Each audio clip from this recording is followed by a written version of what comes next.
botulism. Enoki mushrooms, listeria. Parmesan ranch seasoning, salmonella. Cheese and garlic croutons, salmonella. Tahina, salmonella. Specialty beverages, salmonella. Multiple green superfood supplements, salmonella. Powdered beverage mixes, salmonella. Infant formula, Bacillus cereus, toxin contamination. Potato chips, salmonella. Pork rinds and seasonal products, salmonella. Snack mixes, salmonella. Sour cream and onion cheese curds, salmonella. Flavored popcorn seasoning, salmonella. Coleslaw products, microorganism growth risk. Pita chips, salmonella. Chocolate bars, salmonella. White cheddar seasoning, salmonella. Kippered herring, botulism risk. Peeled garlic, botulism risk. Raw milk cheddar cheese, E. coli contamination. Brain tonic supplements, botulism risk. Dried croaker fish, risk of harmful bacteria and toxins. Salmon products, listeria contamination. Cream cheese and tofu spreads, listeria contamination. Yellowfin tuna, Clostridium botulinum contamination. Chicken dog treats, salmonella. Organic chia seeds, salmonella. Green superfood supplements, salmonella. Tamales, potential listeria. Shrimp paste, lead contamination risk. That's a funny one. Chocolate bars, salmonella. Sea moss gel superfood, botulism risk. Cheese products, potential listeria contamination. This is a crisis. This is what happens when you believe and you abide. Sorry. This is what happens when you abide by corporate interests and engage in deregulation. Follow through on the deregulatory agenda of the Trump administration.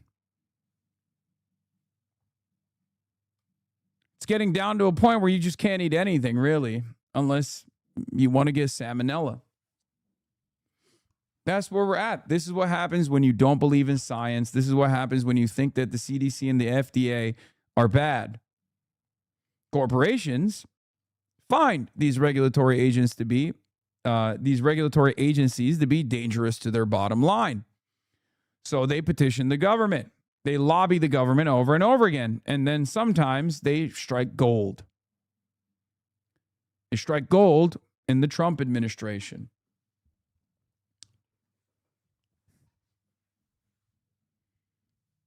That's where we're at. People made great hay about the Green New Deal, thinking that it was going to take away their cattle, take away their burgers. Well, Trump is doing that right now.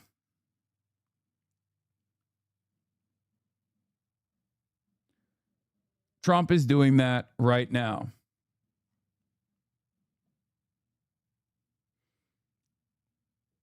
I can't believe you're repeating this nonsense. You can eat plenty of salmonella. Jesus Christ, dude. They are poisoning our food supply, man. They're poisoning our food supply. We warned about this for years. For years and years, we warned about this.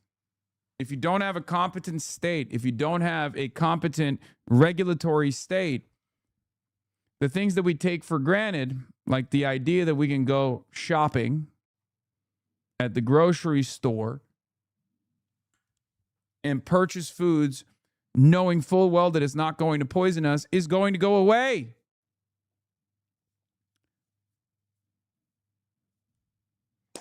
But how about Hassan Piker? How about transgender athletes? How about NS Contact running and trying to play in the WNBA? That's what we should be talking about, right? We are a third world country with a Gucci belt on. And now we're seeing that the Gucci belt itself is fugazi.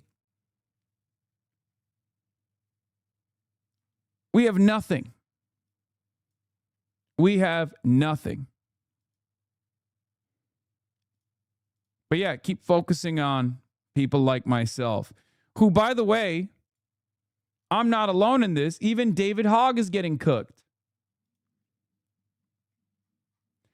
This is an interesting development. Georgia State Rep Esther Panich, who represents areas of Fulton County, pressured the Gwinnett County Democratic Party to remove David Hogg as a speaker for their upcoming event. They complied. He was talking too much about kids getting sniped. So it's not just me. David Hogg is now seen as far too radical of a figure. If David Hogg is far too radical of a figure, who isn't? In the eyes of the Democratic Party, the only acceptable spokesperson is one that unconditionally defends Israel. It's that simple. That's it. This has obviously happened to me with the University of Washington, as you guys know. It's happened to me with the United Kingdom in its entirety. And now it's happening to David Hogg as well. Why? Because he appeared alongside myself in that CNN documentary where he made the appropriate comparison. He said AIPAC and the NRA. For those of you who don't know, David Hogg is one of the survivors of the Parkland shooting. And for many years, he was a gun violence, anti-gun violence advocate. And he went through this transformation where he wanted to get more involved in politics beyond simply doing anti-gun violence advocacy. And he even got elevated within the DNC. He was the former DNC vice chair. He got cast aside because he made the mistake of saying we need younger talent in the Democratic primaries. We need to push some of these older incumbents out, sometimes by force. He got ripped apart. There was a woke 1.0 weaponization campaign against him. I remember, where the DNC said, oh, we actually need to have a non-white person in that position. Now, I'm favorable to representational politics. I'm not immediately antagonistic, but it's ridiculous not to recognize what the DNC was doing in that moment, right? They were saying that, David Hogg David Hogg should be replaced, not because he was against running younger incumbents or running younger politicians against incumbents, but instead it was because, the bylaws dictated that there needed to be someone who wasn't white as the vice chair or something or other. It was bullshit. It was a bullshit reason. The real reason was because he was rocking the boat. David Hogg identified that one of the major problems within the DNC and within the National Democratic Party was their seniority process. Far too many old people were dying in their position of power, and that we had to bring more life back into the party. He was right. He was so right that James Carville turned around and agreed that David Hogg was right as recently as like a couple of weeks ago. But David Hogg also had a separate issue. He had a separate issue. He had a separate problem. He also understands that AIPAC is subverting American democracy. AIPAC, just like the NRA, something that I've said many times as well, something that a comparison that I've made as well. AIPAC, just like the NRA, is backed by MAGA billionaires. And just like the NRA, AIPAC works to continue the slaughter of children at schools and all around the region in the Middle East. And so from his perspective, it makes total sense for him to be against the NRA and against AIPAC as well.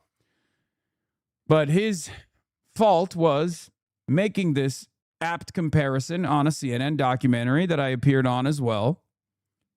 And now they're saying he is far too toxic of a figure. And it's entirely about Israel, okay? Some of these guys are insane. Fred Gutenberg is one of those guys. He's the father of someone who was killed in Parkland. Jamie Gutenberg was murdered in the Parkland school shooting. He's also from the same, anti-gun violence advocacy network. Shannon Watts is another one as well.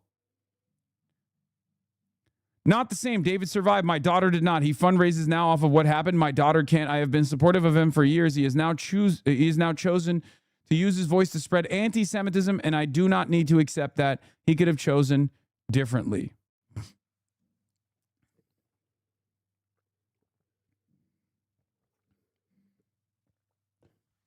Fred Gutenberg needs a mental health evaluation. That's what he needs. David Hogg wasn't kicked out because he was white. He stepped down before the elections. Look it up. I know. What I meant was they were using the bylaws in this sinister fashion. They were once again trying to take out someone that they considered to be toxic because he was speaking truthfully. And they were going to redo the election. So we stepped down before that happened.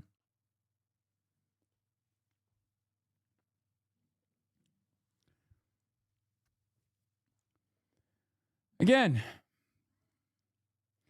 when people talk about woke 1.0, this is the type of stuff that we're talking about. A cynical weaponization of standpoint epistemology to defend unbelievably toxic and dangerous and reactionary ideas. The notion that anyone who is Jewish themselves, I believe David Hogg is also Jewish, is actually engaging in anti-Semitism because they're critical of Israel's genocide, because they're critical of Israel's lobby that demands the continuation of death and destruction in the region with unlimited tax dollars from the United States of America. Yeah, David Hogg to exit DNC after backlash to his primary plan. Mr. Hogg said he would not run again for vice chair after the party voted for a new election. Democrats have been furious at his plan to challenge this party's sitting lawmakers in primary races.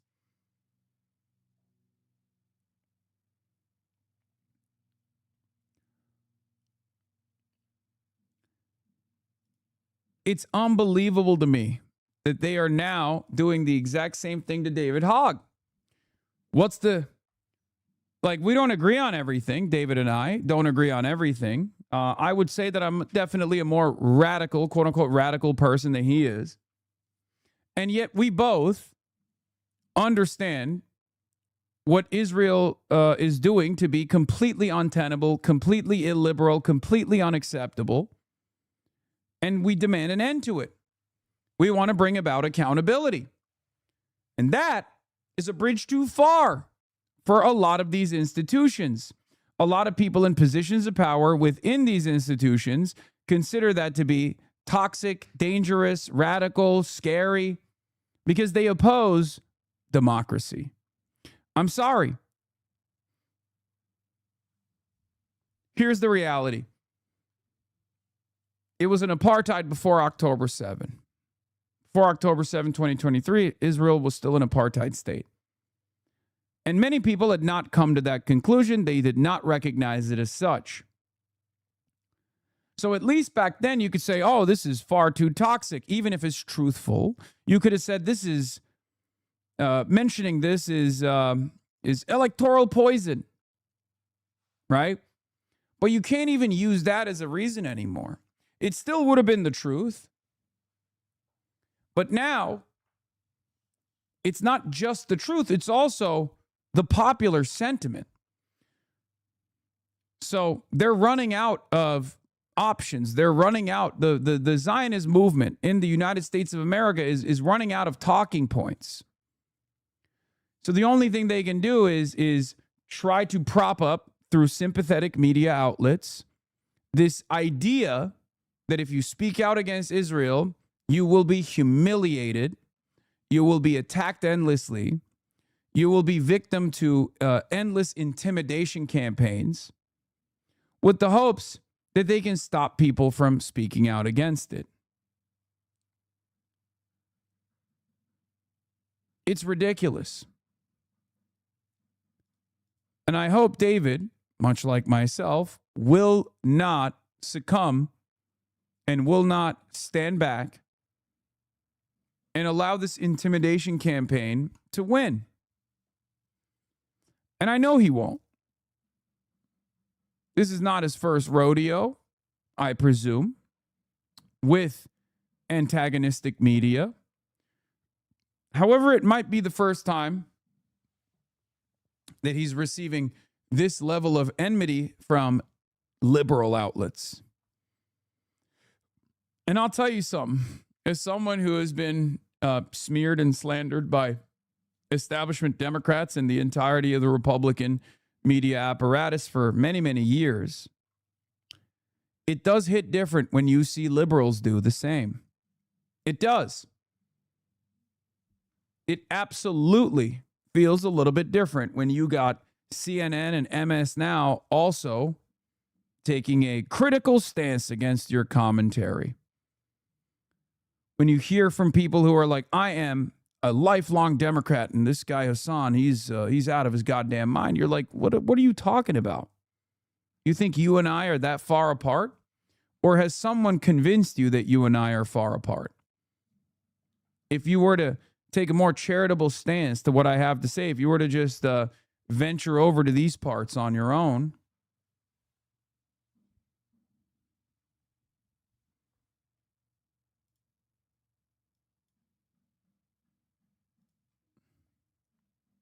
perhaps you would find what I have to say to be perfectly reasonable.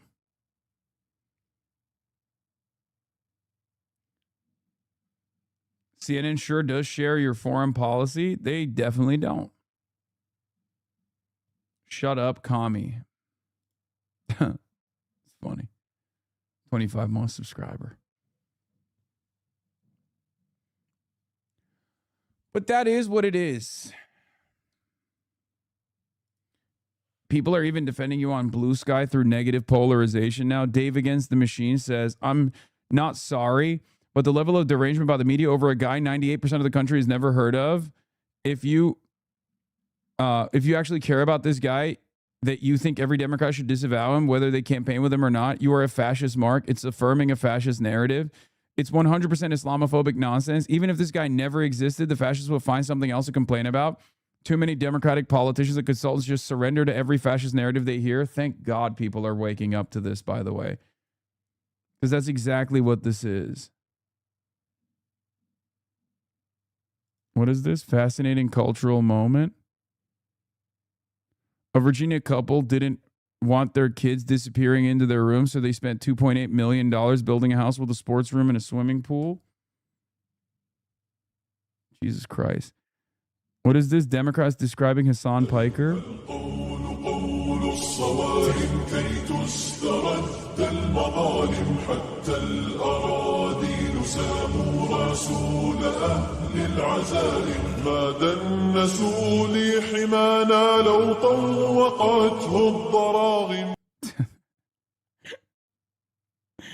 Al-Kulu. Yeah. Dude, Islamic Robespierre is fucking awesome. Yeah, Mohammed Robespierre. That is the OG. That is the OG Nasheed. Yeah, it's no longer Islamabad. It's Islamagud, folks. Too bad he is a grifter liberal. He the goat for real, but he ain't all that. This is legit how centrists talk about Hasan. Hasan, if he was actually a lion, if only he was this based.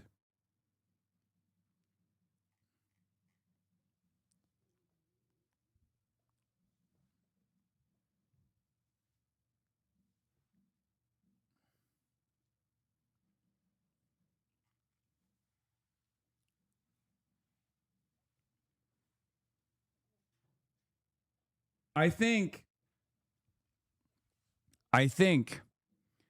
the fever will die out and more people will come to terms with the reality that Democrats are conceding far too much because there's only so much hypocrisy that the average liberal will take on from mainstream media until they go, dude, what the fuck are you guys doing? people don't hate Donald Trump because he's just a Republican. They hate the entire Republican apparatus. They hate the double standard. They hate the inconsistency. People can disagree with him all they want, but this is clearly a fascist Republican op meant to divide the Democratic politicians and voters. And it's wild to see so many people play right into the fascist pedophile president destroys the country. Also, a lot of this is about calling out Israel's genocide of Palestinians. They want to put a stop to any criticism of Israel whatsoever. It's a centrist, fascist, disciplining operation. I think he's a not so subtly bigoted dumbass, and his China boosterism is genuinely contemptible. Yeah, people can disagree with him all they want, but this is clearly a fascist Republican op meant to divide the Democratic Party. 100%, and it drives me insane. Losingest idiots of the century having no discipline or even theory of mind around the difference between campaigning with a literal Nazi and campaigning with a shock jock. No one gets this mad about Bill Maher. Wonder why. His China boosterism is genuinely contemptible, and I still don't give a fuck if politicians campaign with him because he brings money and volunteers and isn't a meaningfully more toxic than any other shock jock type. Is such a transparent attempt at control. I can't believe this blue sky guy thinks I am a bigoted dumbass.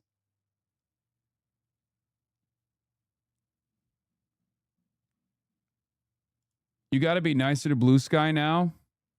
How mainstream media presents IDF soldiers. Man, just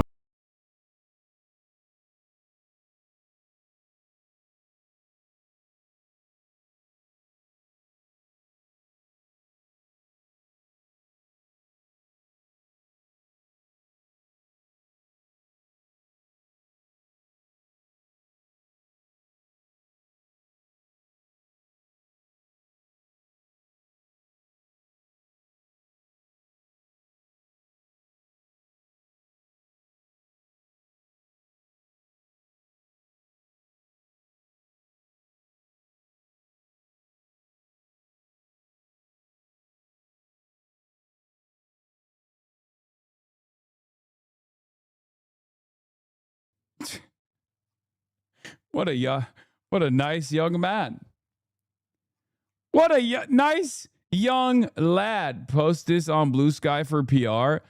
True, dude. I like that you also changed my pants color too.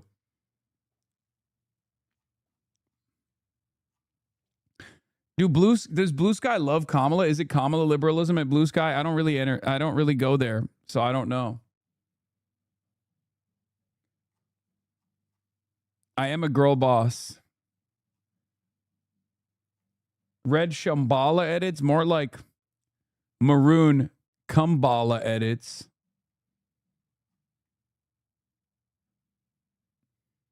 Average liberal agrees with the Washington Times.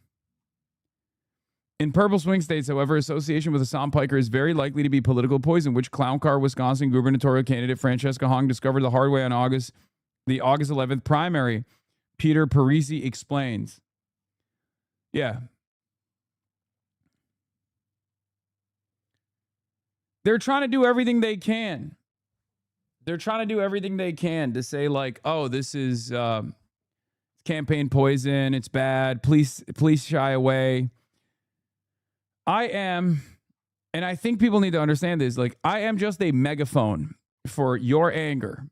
Okay? I am just a megaphone for a lot of frustrated Americans who see right from wrong and they want changes.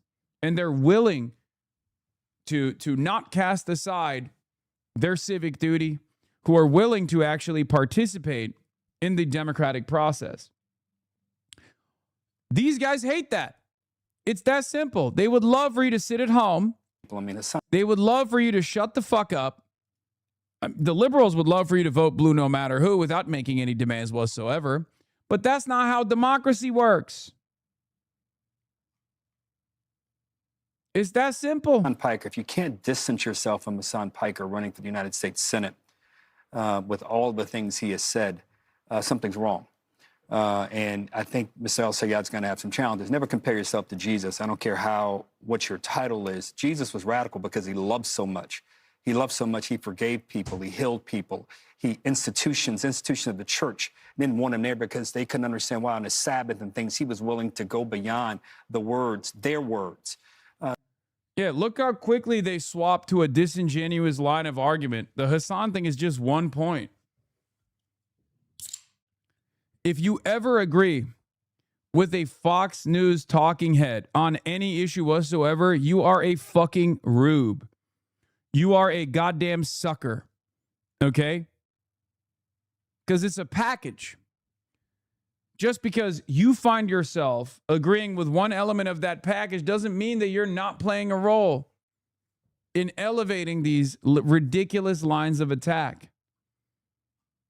Okay? Yeah, Democrat Harold Ford Jr. on Abdul al-Sayed. Democrat, sure. If you can't distance yourself from Hasan Piker running for the United States Senate with all the things he said, something is wrong.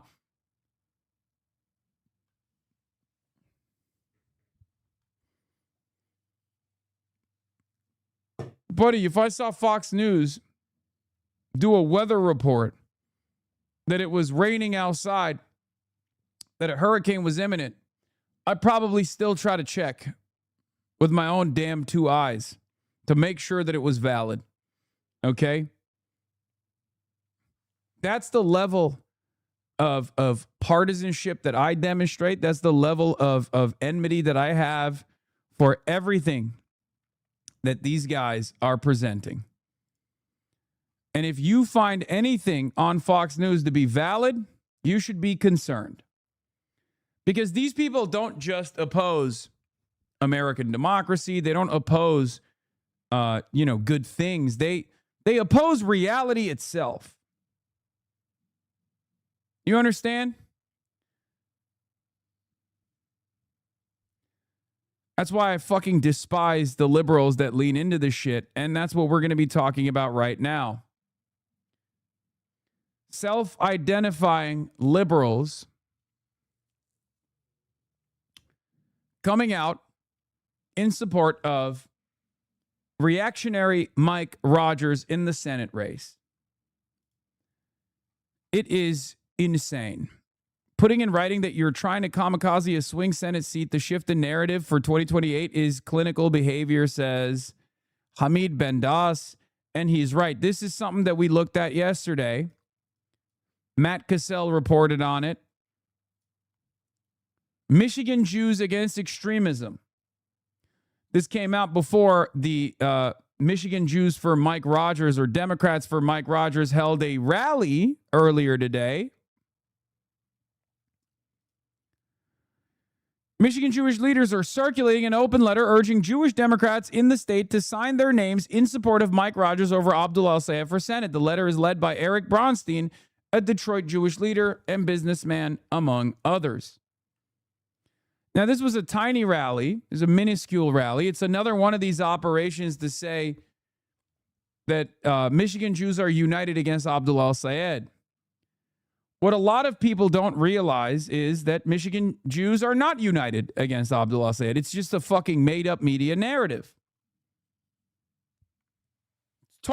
It's totally artificial, totally made up.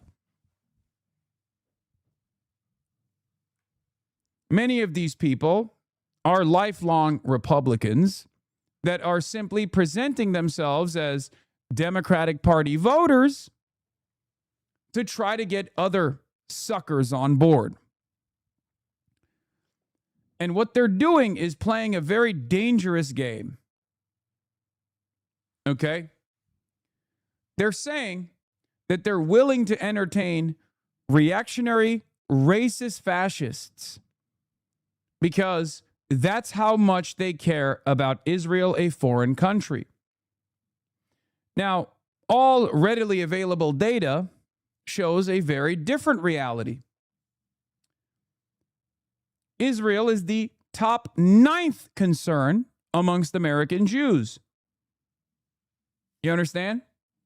It's the 9th concern, the 9th priority for American Jews out of the top 10 priorities.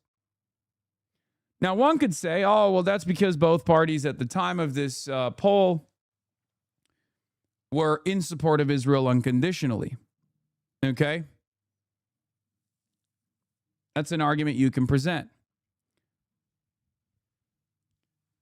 American Jews have historically voted by overwhelming numbers for the Democratic Party. This is something that Mehdi Hassan actually brought up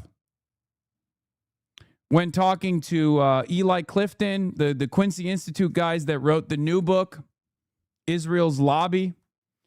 I wonder if anyone has a clip of that, because I thought it was very interesting, the way they were purposefully referencing AIPAC as Israel's lobby and not the Jewish lobby, which is how many people falsely present it as.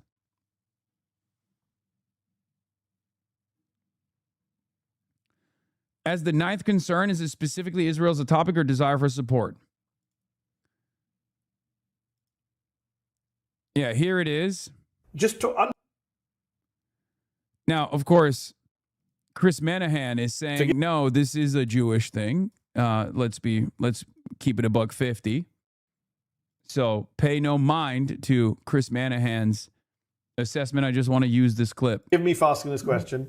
I have to ask this question because it's relevant to my next question, which is, are you guys Jewish? Yes. Yes. You're both Jewish? Yes. Okay. So good to hear, because the cover of this book, a lot of people in your community in this country will look at it and say, that's anti-Semitic.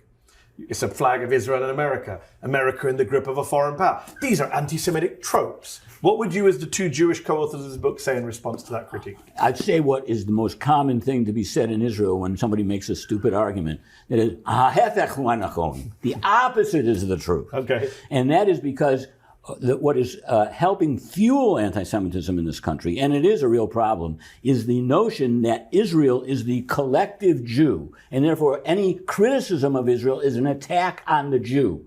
Yeah. And that allows the lobby to try to suppress debate by calling any criticism of Israel or any attempt to even talk about Israel publicly anti-Semitic. On the contrary, we are, by showing the actual mechanics of a regular American interest group rising to demand what it wants and having an undue success, really superabundant success, that changes Israel in a way that even the lobby didn't want. We are showing that it's not some vast, mysterious Jewish conspiracy behind this. Yeah. This is the way American politics operates that Washington warned about. Yes. If it's deployed in foreign policy. So when you see people critiquing Israel, how often do you have to say, look, I'm the author of a book about the lobby, but that doesn't mean that we should go completely the other way and start indulging anti-Semitic troops? Well, I think this is made particularly difficult because the lobby itself uses these tropes very carelessly, and I believe intentionally. Yes. AIPAC would like nothing more than to conflate American Jews with Israel. Yeah. And they have done so over the past couple months, claiming that criticisms of AIPAC are an attack on Jewish Americans. And that is simply untrue. But what it is doing, when they say that, let's be very clear here, and the Anti-Defamation League does it as well, is they are endorsing an anti-Semitic trope, the dual loyalty trope, which says that Jews can never be loyal to the country, fully loyal to the country they are in, because they will always have a loyalty to themselves and to Israel as well. Yes. And there's nothing matter I'm not disagreeing with you. They completely weaponize it, abuse it. They're hypocritical when it comes to conflating the two. So I think the important thing we can do here is, as Ian pointed out, that we are trying to pull it apart and say, well, the vast majority of Jewish Americans, actually, when you look at the issues, ranked issues that they vote on, Israel is very low. Yes. And as the Republican Party has moved more pro-Israel, Democratic voters have stayed pretty much the same. Jewish Democratic voters have stayed at roughly 60-something% of every ethno-religious group that gets polled. The Jewish vote is one of the most stable. It simply doesn't change. You know who's really mad about that? Donald Trump. He said openly he's annoyed that Jews have not rewarded him for being pro-Israel. He says the evangelicals love me, but Jewish voters don't love me. And I noticed that you called the book Israel's Lobby. You didn't call it the Jewish Lobby, which was a phrase that used to be a common phrase, both on right and left for critics. But just to unpack briefly, one of you, why you went with Israel's Lobby as the title. Well, we don't think... I need you guys to understand something, okay? Before people immediately go, oh, dude, this is like a fucking PR operation or whatever.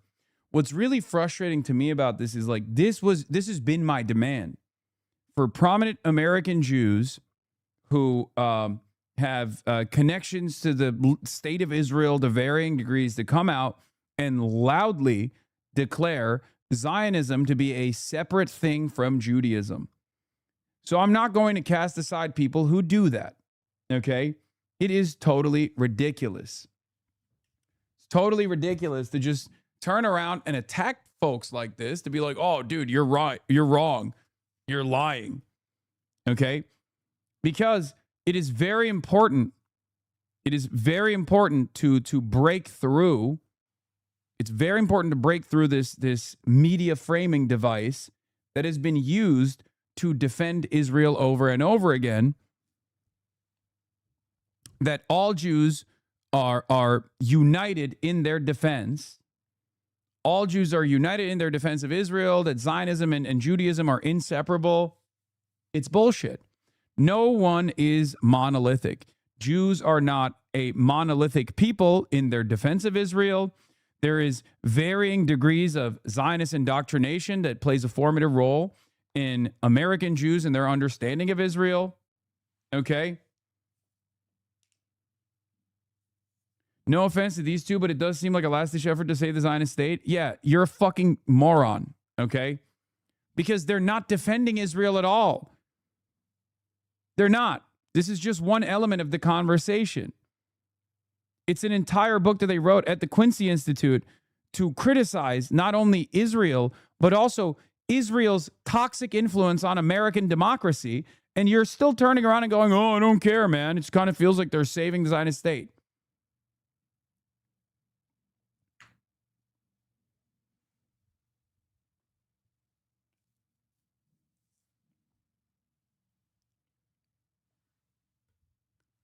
Please, wake the fuck up. Wake the fuck up to the reality around you. Here's one other additional reality that I've mentioned over and over again, especially post-October 7. If every single American Jew came out and said, we are all anti-Zionists, the American government's calculation on Israel would not change. Okay? The American government's calculation and its allegiance to Israel would not change. It would make it a little bit more ridiculous, okay? But the American government's goals with Israel is to operate a satellite for American imperialism. Now, of course, in the last 3 years, Israel has absolutely engaged in actions that are at odds with American foreign policy. Okay? But this notion that Jews behave in this tribalistic manner, all they care about is Israel, you're falling for the media propaganda. Okay? You're falling for the media propaganda. To me, I'm not going to listen to Jake Tapper on this issue because he presents it in the same way as Nick Fuentes does. They both believe Jews operate in a monolithic manner and that they have a singular investment in the continuation of the state of Israel. Of course, Jake Tapper also simultaneously would say that's very anti-Semitic when Nick Fuentes says it, but he says it himself. I don't agree with that. No one is irredeemable. Everyone can change their attitudes on issues. And if Jews were a monolithic force, if this organized Jewry was a real force to be reckoned with, then there wouldn't be so much investment in Zionist indoctrination for Western Jews. Okay? There just wouldn't be this much money being spent to ensure that every young American Jew that goes to Jewish camp or goes to Jewish school was getting unlimited amounts of Zionist propaganda, Zionist indoctrination. And yes, this doesn't mean that there aren't otherwise liberal American Jews that lean into illiberal ethno-nationalism, crude tribalistic ethno-nationalism when it comes to Israel. Of course there are. Okay? Aren't you simultaneously doing the Mersheimer and Chomsky argument at the same time? Yes. I have always been a centrist when it comes to this issue. Because one, in my belief, doesn't exist without the other. Okay? Israel doesn't get to create this lobby. Israel doesn't get to create these Zionist institutions on U.S. soil without fair restrictions if Israel doesn't play the role of a reliable ally during the Cold War against the rise of pan-Arabic nationalism. Okay? If Israel doesn't play the role of an American satellite for American imperialism in this resource-rich region, Israel doesn't get to have this sophisticated propaganda apparatus working on U.S. soil as aggressively as it has for the past 80 years. It's that simple. In terms of, and would never use the phrase Jewish lobby, there is no such thing as a Jewish lobby. There is an Israel lobby. That's the problem. Which has evangelical Christians in it. It has evangelical Christians and it has military-industrial complex. It has all kinds of, it has hundreds of organizations that are parts of it. Yeah. Many of them. The fear that I always have is this. It's far easier to teach Americans tribalism. It's far easier to get Americans on board on opposition to Israel through an anti-Semitic framework than it is to teach them about anti-imperialism, anti-fascism, to have a morally consistent anti-genocide position. That's the problem. And if you don't actually develop this framework, then you are never going to be able to fully comprehend why what America's doing is also wrong. That's the problem. Americans, the entire world, dude? No, for sure.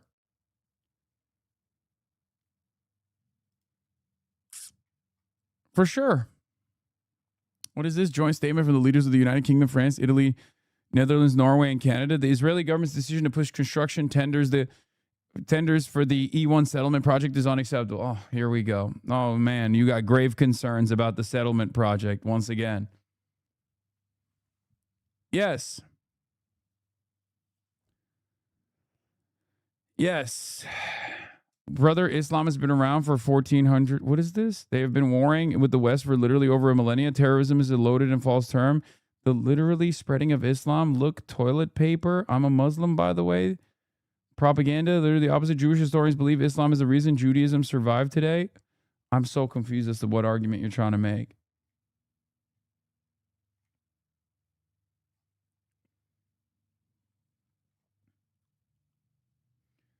As an anti-Zionist Jewish person whose temple is Reform and deeply Zionist, it's difficult to even approach trying to change their minds. No, I understand that. I understand that. Look, to the anti-Zionist Jews in my community, you have a very tough job ahead of you. Well, you have to go back to your communities and try to get your elderly relatives to understand that this connection between Israel and Zionism that is expressed over and over again through a lot of these Jewish institutions, okay, is teaching people the idea that Jews are monolithic. And this is because look, it's a very dangerous mode of propaganda. And you want to know why? Because people don't fuck with Israel any longer. And if Jews in America keep putting this idea out there that they are singularly invested in Israel, eventually someone's going to come around and take action, not against the state of Israel, mind you, but against American Jews. Okay? We're teaching people the wrong lesson. At the end of the day, American Jews do not prioritize Israel, but they do prioritize anti-Semitism. And that's precisely the reason why a lot of this propaganda that is facing the American Jewish side, from a lot of these Jewish outlets, right, will tie the two all the time. And we hear that from outlets like ZBS as well, right? When the host asked Angie Nixon, like, oh, well, don't you think we shouldn't stop giving weapons to Israel at a time when anti-Semitism is exploding? Where's the connective tissue between these two events? American Jews do care about anti-Semitism. It's understandable to care about anti-Semitism. They don't care about Israel. So how do you tie the two? You say, well, Israel is the only thing standing in the way of the next Holocaust happening. That's how you do it. That's how you do it.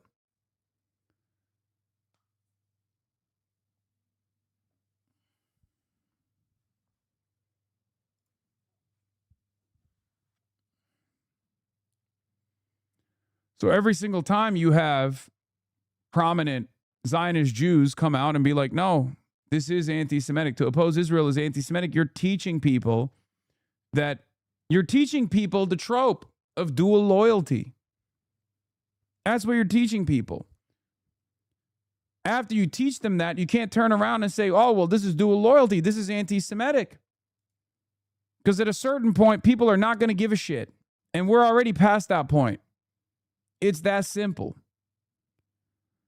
I read this not as an actual retreat from anti-Semitism charges, but enhanced preparation for pressing on Islamophobia, given the plausible rise of voting publics less beholden to the power of every errant anti-Semitism charge, chipping away at the offices of anti-Semitism czars. That's precisely what's going on, yes. They're not going to give up on, claiming that people are anti-Semitic, of course. They're going to keep doing that because there's a lot of institutional value. There's a lot of... there are a lot of institutions that will still take action once the anti-Semitism allegation is brought up.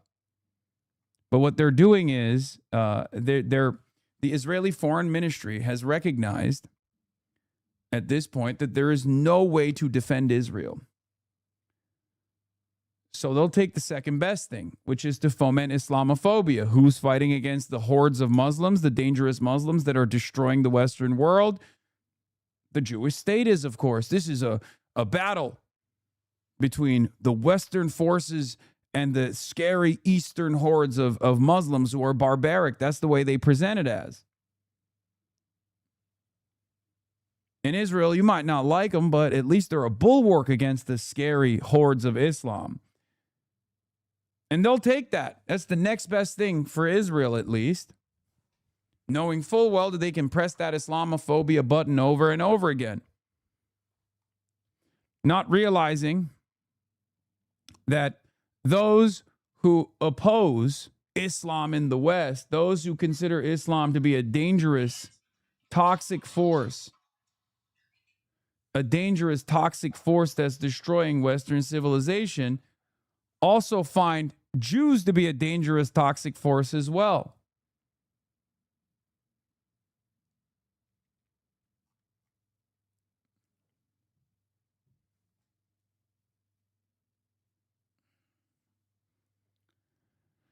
Anyway, Jeremy Moss, the Democratic nominee for U.S. House, Michigan 11, says, this is the person who won Haley Stevens' seat, by the way, says Abdul's going to have to demonstrate some serious outreach to Oakland's Jewish community. I wonder what he has to do to gain the support of Oakland County's Jewish community.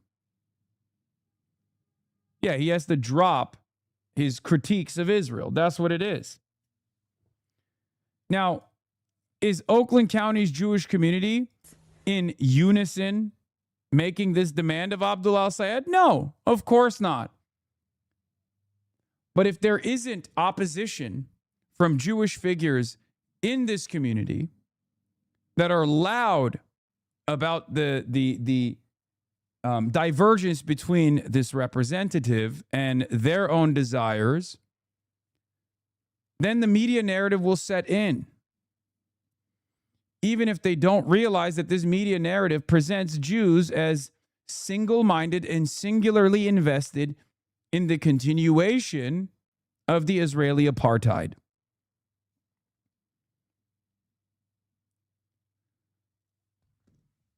I don't know how many different ways I can explain this.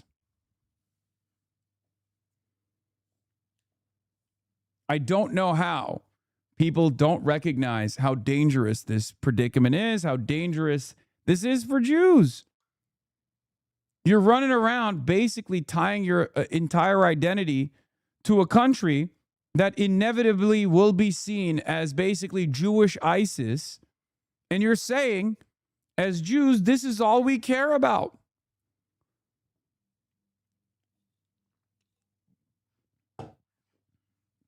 You're making anti-Semitism worse.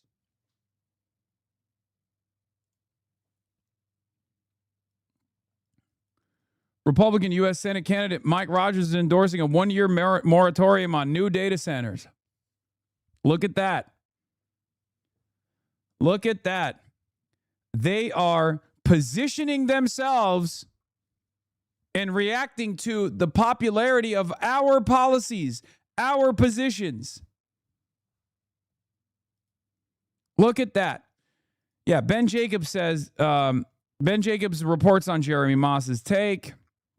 Adam Johnson says, I'll translate for those unfamiliar with these serious outreach threats. Moderate on Israel, support apartheid and the arming of genocide, albeit some mild scolding about Netanyahu, or else I will withhold my support and help Rogers. This is a variation on Hakeem Jeffries' further conversations thread. There are pro-genocide uncommitted movements everywhere for those with eyes to see. That's precisely what is going on here. These guys are shamelessly saying that they are uncommitted. They're uncommitted to Abdul al-Sayed because Abdul has an anti-genocide position that is broadly popular, and these guys can't contend with that reality. They want Abdul to take a less popular and immoral position, a position that he does not hold. It's totally ridiculous, and we should not let these people forget. We should not let others forget what shameless positions that they are holding on to in this pivotal moment where the Senate majority hinges on this seat, and they are casting that aside.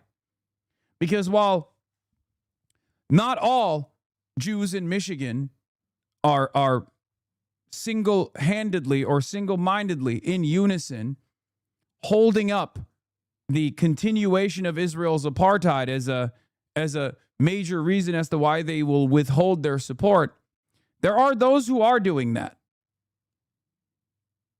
And we must not let people forget that reality. Okay? Now let's get to this idiotic political rally that took place. Michigan Democrat State Rep Karen Whitsitt on her support for Mike Rogers. I do not think people really realize what is on the line. You will lose your health insurance if the other candidate gets in office.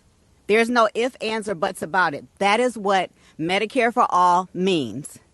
So if you enjoy going to ER now and sitting for 6 hours, get ready to enjoy that a whole lot longer because you may be sitting there for 6 weeks. That means you will be in a clinic, in a hospital, wherever they say that you go. Disgusting. Disgusting. Big pharma-backed healthcare provider, for-profit healthcare provider-backed charlatan. Okay? This is a Democrat that's joining forces with Mike Rogers. Yeah, finally, we see a centrist Twitter liberal in the wild. Now, let me tell you something. I think Democrats who hear this kind of shit, they're not going to go, you know what? Maybe I'll give Mike Rogers a vote.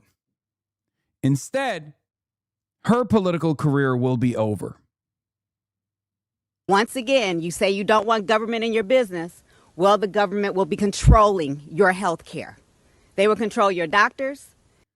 This psycho ain't no centrist law. Yeah, it's progressives. If progressives did this kind of shit, the state party would do everything in their power to strip funding, strip committee chair assignments, and relegate that person's position to the same level of power as a dog catcher. By the way, this fucking idiot is an actual Republican. Whitsitt credited President Donald Trump in his personal support of hydroxychloroquine and azithromycin treatments with saving her life, stating if President Trump had not talked about this, it would not be something that's accessible for anyone to be able to get that right now. It would not even be possible. In May 2020, Whitsitt announced she would sue Governor Gretchen Whitmer over a censure pertaining to COVID-19, alleging that the governor and the 13th Congressional District Democratic Party organization were attempting to deprive her of her right to engage in protected speech after she publicly supported President Donald J. Trump. In June 2020, Whitsitt dropped the federal lawsuit. In 2023, Whitsitt was the sole Democrat in the Michigan House Health Policy Committee to vote against the Reproductive Health Act, an 11-bill package pertaining to abortion access. When the entire House Republican caucus boycotted the remaining days of the legislature, Whitsitt walked out of the House chamber, denying House Democrats the ability to pass several remaining bills. Whitsitt returned to the Capitol building but refused to enter the chamber. She cited concerns about several bills which were voted out of committee to the House floor. Speaker Joe Tate eventually adjourned the House to December 31st, ending the ability of the chamber to pass any further legislation.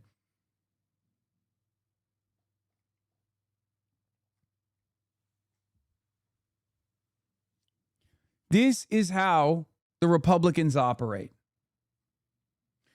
And they can only operate like this because we have snakes amongst us.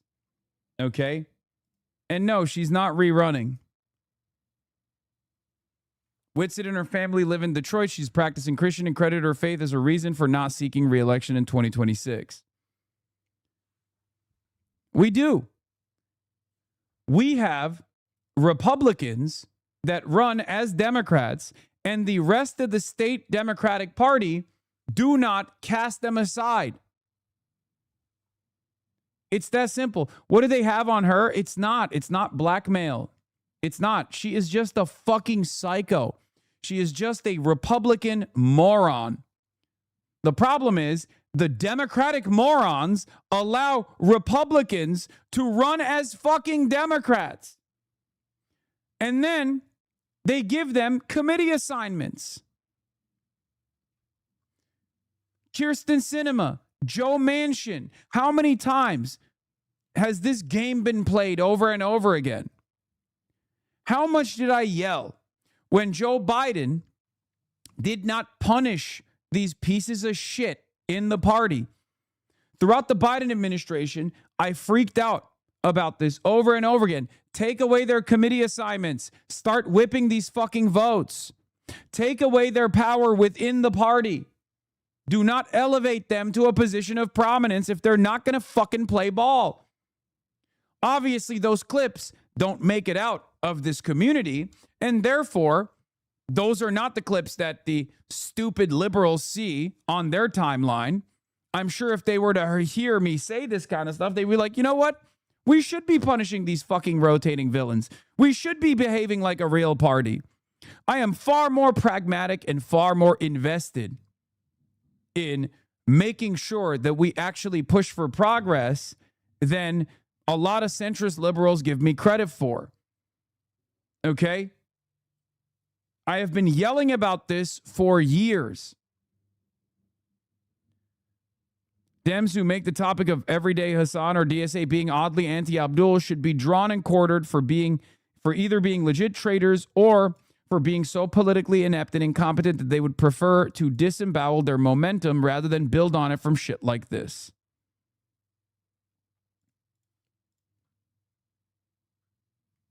So that's the one lady. There's more. She even has a pic with Donald Trump. It's great. These people are not our allies. Do you understand? These people are ops. These people are enemies.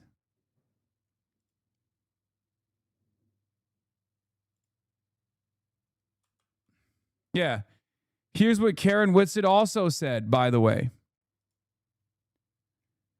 Democrat Michigan State Representative Karen Whitsett won't be seeking re-election, says Democrats' radical social policies drove her out of politics. Abortion, LGBTQ, things are children that are just imperative, where parents no longer have control.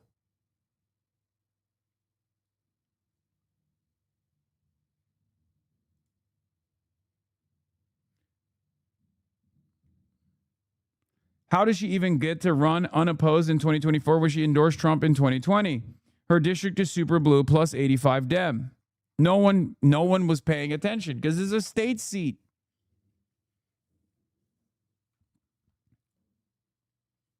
It's a state House of Representatives seat. That's it.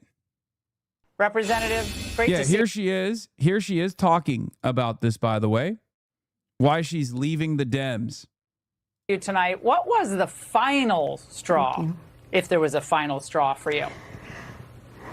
Well, I won't say it was a final one. This has definitely been something that's been over the 8-year time period. But the last three and a half have definitely been telling.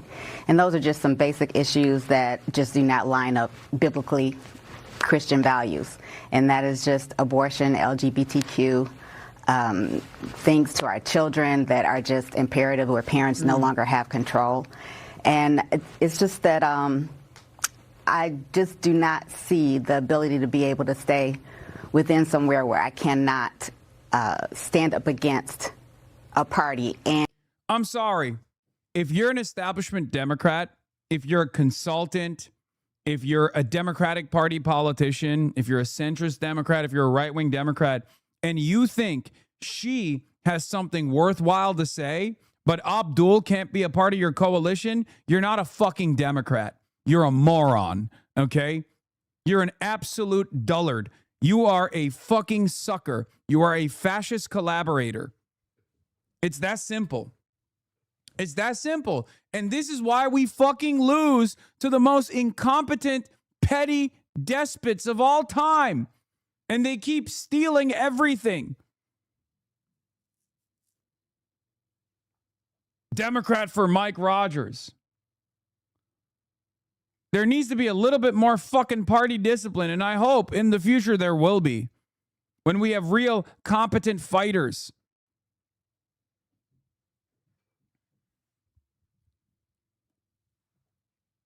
It's so goddamn annoying. There are sincerely people who say, we got to listen to her, not Hasanabi. Hasan is a bad guy. Why? Because he's demanding that we actually fight for the fucking constituents. Fight for the base. Fight to save American democracy. It's insane. And vote my district at the same time. And so when it comes down to it, I have to look at God. And that was the final straw for me. It's disgusting. It is fucking disgusting, dude. And it doesn't end there. There's more. Okay? There's more. Okay? There was also this moment from the same rally, Democrats for Mike Rogers rally. Let's take a look at what this guy had to say. Right after her. This guy is a rabbi in the district. They will control your medication. They will control your visits. They will that Mike. Rabbi. Thank you so much. Really, it's an honor to be here. I'm Rabbi Asher Lopatin from Huntington Woods. I usually vote Democrat, but I'm going to be voting for Mike Rogers. And I want to start out by saying, it's a little off script, that he's an incredible man. And the number one reason to vote for him, his policies, but who he is as a character, as a person, as a caring, sensitive man. Dinos, all of them. Dinos. Get the fuck out of the party then. This is not a real movement. There is no real momentum here, okay? This is a psyop, simply put.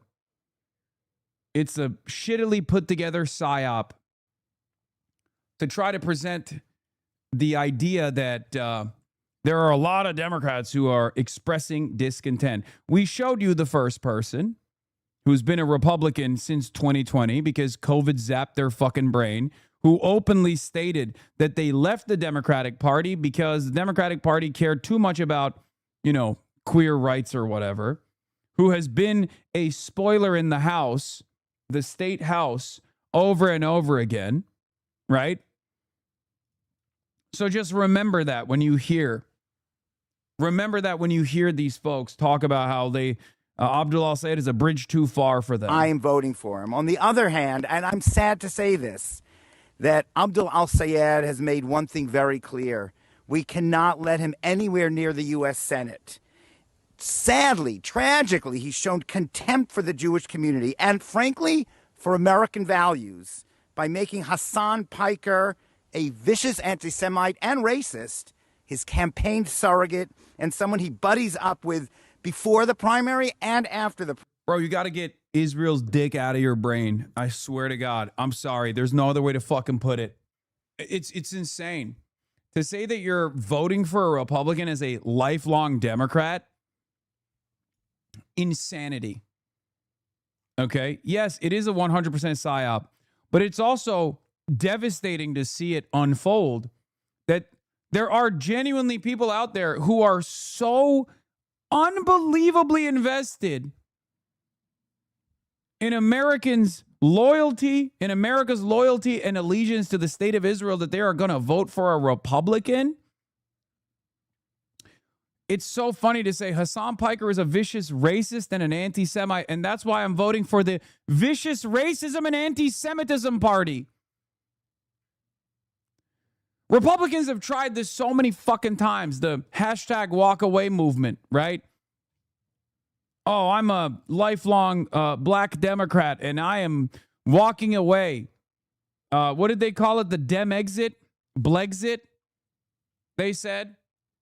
None of this shit fucking works.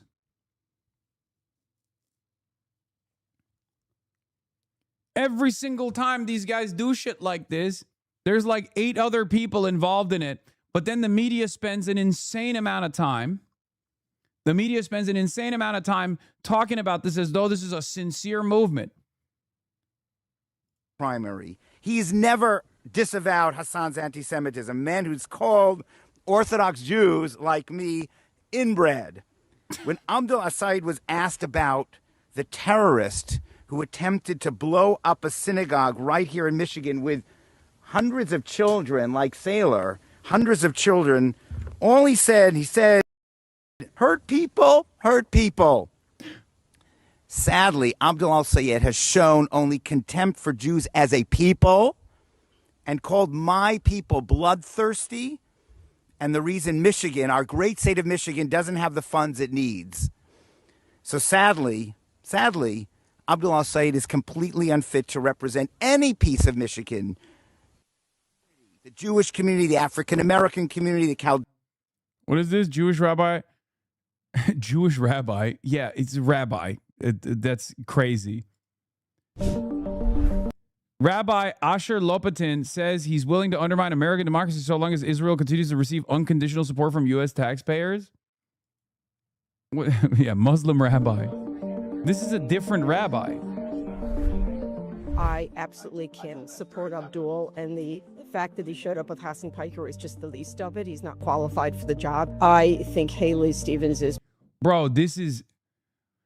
Oh my God. Lady, you are hysterical. You are a hysterical person. You are a fucking hysterical person. Yeah, go ahead, clip it and be like, oh, Hassan is being so ridiculous about the feelings of this person who is bringing up a valid point. It's not. It's not a valid point. It's not a valid point at all. This is targeted hysteria, and it's set in. I have spent my whole life fighting against anti-Semitism and will continue to do so. Okay?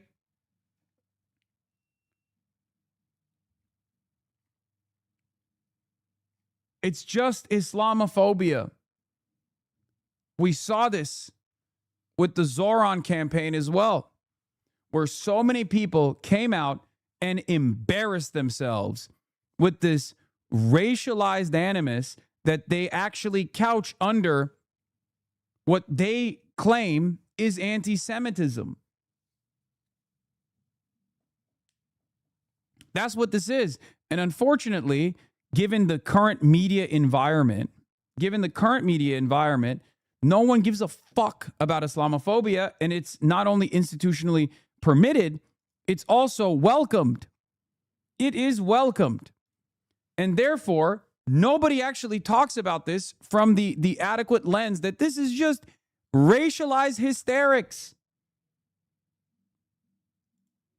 That's all this is. Mike Rogers appointed campaign outreach team members who spread misogynistic comments and defended a group chat filled with praise for Hitler, racial slurs, and rape jokes. Rogers' campaign brushed off their remarks as varying viewpoints. These guys are actually anti-Semitic, okay? They don't just oppose Israel. As a matter of fact, many of them don't oppose Israel at all. They're just anti-Semitic.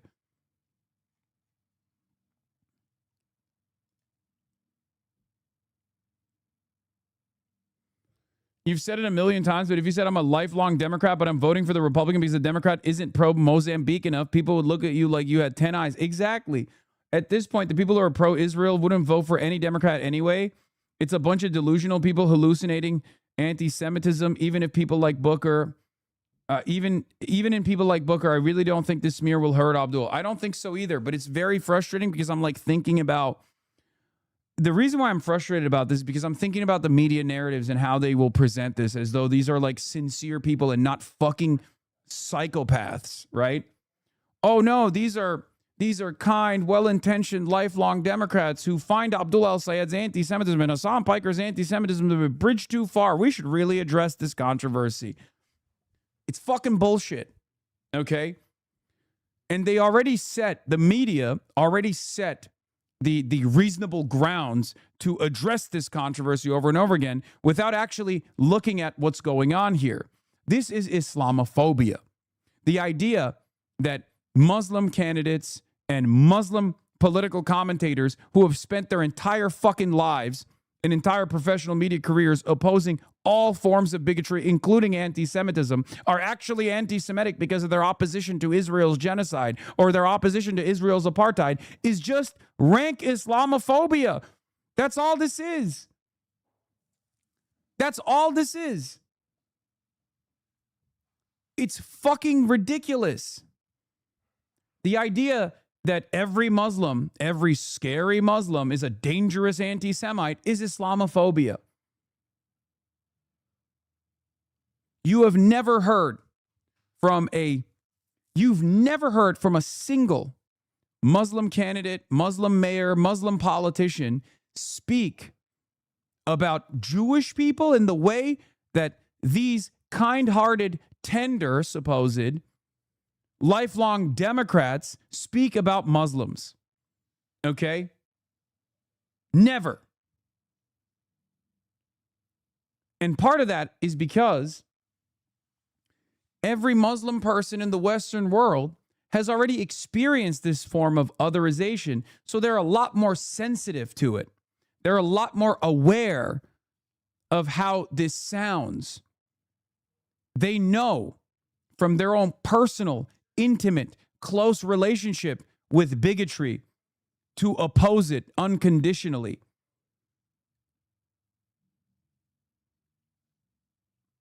Bought by PACs. I don't really want to vote for her, but I will tell you in November, whoever wins that primary, I will vote for. I will not vote for Mike Rogers. I think we'll have to work with. Oh, thank God. Jesus Christ. I spoke too soon. Whoever wins, though, if Abdul el-Sayed wins, it'd be a disaster, really be bad. On a personal capacity, I will vote for Michael Rogers.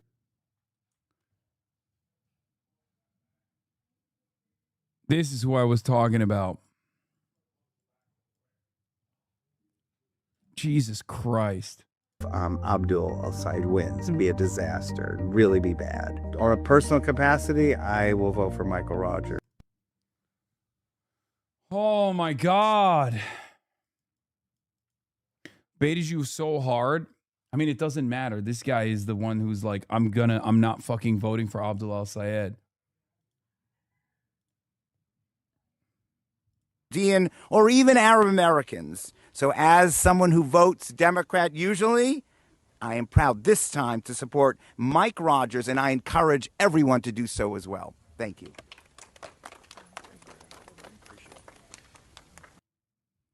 Gross. Voting for the straight up fucking Nazi Party of America. Gross. Unacceptable. Completely and utterly unacceptable. Real chickens for KFC moment. These guys will say like, oh, like queer people in America that are pro-Palestine are doing chickens for KFC. No, this is a chickens for KFC moment. Leaning in any way, shape, or form into the growing fascist movement, offering any credence to the growing fascist movement in this country, thinking that it will preserve the interests of a foreign country is completely unacceptable. I am Chelsea from West Bloomfield. The last week since I came out as a lifelong Democrat voting for Mike has been quite a whirlwind. I have gotten a lot of reactions. A lot were empowering, but mostly they were judgmental and cruel. We don't have to agree on everything. We don't have to agree on most things, but we need to agree on the basics. America is the greatest country in the world, and we have to protect our freedom. I'm a lifelong Democrat. I voted for Obama. I voted for Hillary. I voted for Biden. I voted for Slotkin. I heavily supported Haley Stevens throughout her race.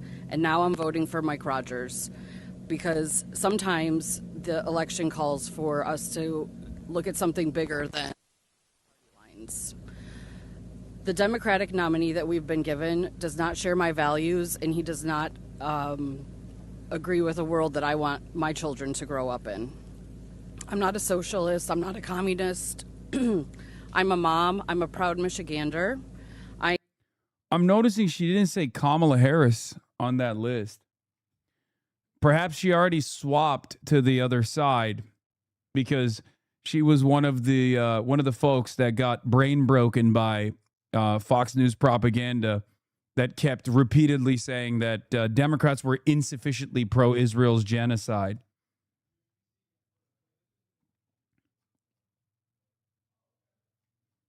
I am a Democrat voting for Mike because I know that he shares the values that I do, and I know that he will work hard for.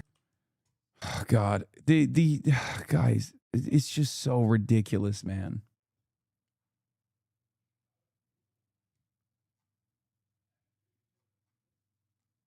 It's just so ridiculous. Like, you have straight up people on the Mike Rogers camp that are open Holocaust deniers, and you turn around and you're like, I'm going to vote for that camp because they might be Holocaust deniers, but at least they're pro-Israel. You're a fucking psycho.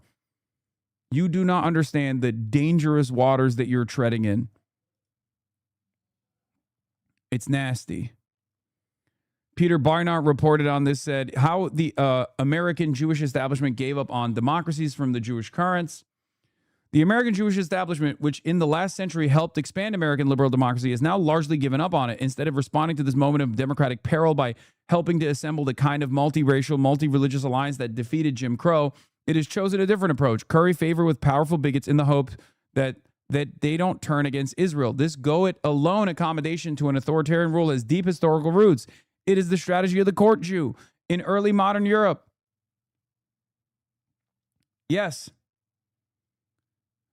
It's crazy because like a lot of Zionist Jews will say horrifically anti-Semitic shit about anti-Zionist Jews. They'll say they're capos and whatnot. But this is ironically what historically the Jewish courtship of Adolf Hitler looked like.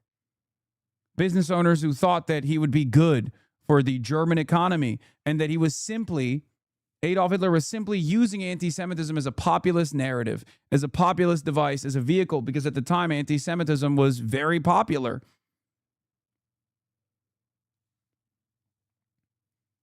I remember, I read the New York Times reports. If you remember, I've read the New York Times report on this from a early Hitler rally where they went And the New York Times itself at the time reported on Adolf Hitler as simply leaning into anti-Semitism in an effort to curry favor with the broader masses, right? That it was simply too popular to not lean into. He wasn't being sincere about his anti-Semitism. That's the way that they wrote about it on the New York Times. And part of that was because they asked Jews that were at the rally in support of Adolf Hitler. And that sentiment was shared. The idea that these people were actually engaging, or the idea that Adolf Hitler and this movement was actually engaging in anti-Semitism because it was broadly popular. Yeah, she's literally wearing an Israel necklace, but including the West Bank. Come on. Yeah, Greater Israel necklace.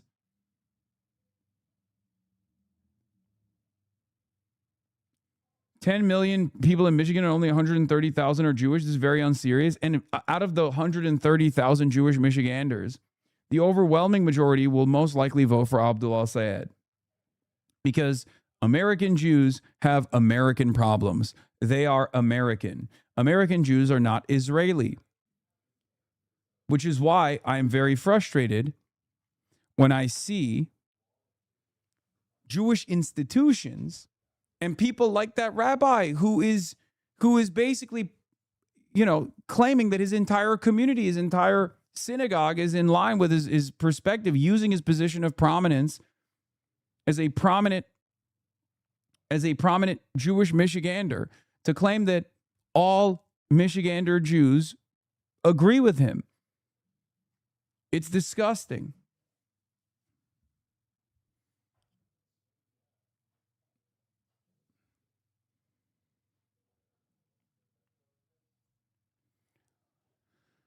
Some of these folks have legitimately been captivated by the hysteria, if we're being real. They have been. They've read too many articles. They've seen too many news hits that declare that I am a dangerous anti-Semite. Abdul al-Sayed is a dangerous anti-Semite. It's nasty. It's nasty business.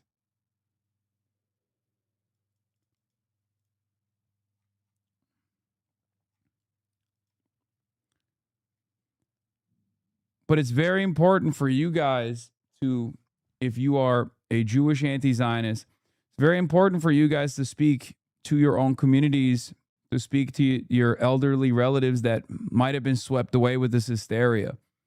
It's never too late. Yeah, this letter is led by Eric Bronstein, who just donated $1,000 to Max Miller, for the record. Eric Bronstein, AIPAC.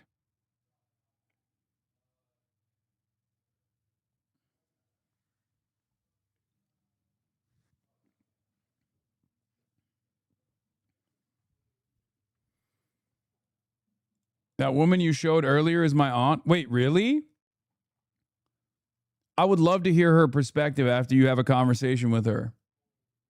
The one who said Hassan Piker is the reason why I will not vote for Abdul al-Sayed, but I will inevitably vote for... Yeah, the one who said I will not vote for Abdul al-Sayed, but I will inevitably vote for Abdul if he wins the primary. I'm calling bullshit. Why? Her sister canvassed for Mamdani. This is what I'm saying. The Haley Stevens voter who said she'll vote for Abdul al-Sayed. Like that person is much, in my opinion, maybe I'm wrong and you can correct me if I'm wrong, but that person is far more convincible than the rabbi who is prominently saying he's a Democrat for Mike Rogers. Quick apologize for calling her hysterical. No, I think she was hysterical. She's being hysterical. She thinks I'm a fucking anti-Semite when her sister herself is like promoting Zohran Mamdani.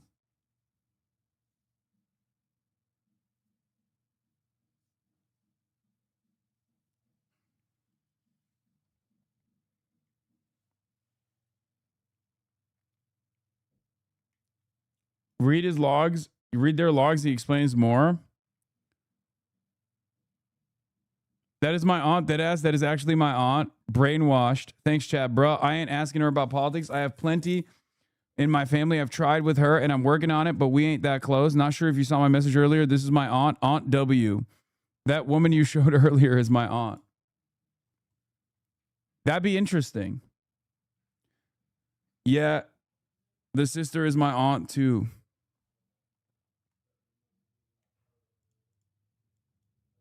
That rabbi isn't registered to vote at all in Michigan. I just checked. Wait, really?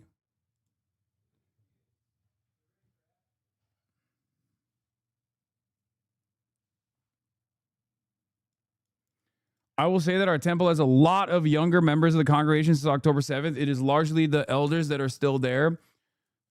Oh, you said lost a lot of the younger members. So you are correct in saying that you should talk to the elders. Also, it looks like he's from the Jewish Federation. It adds a certain layer to things.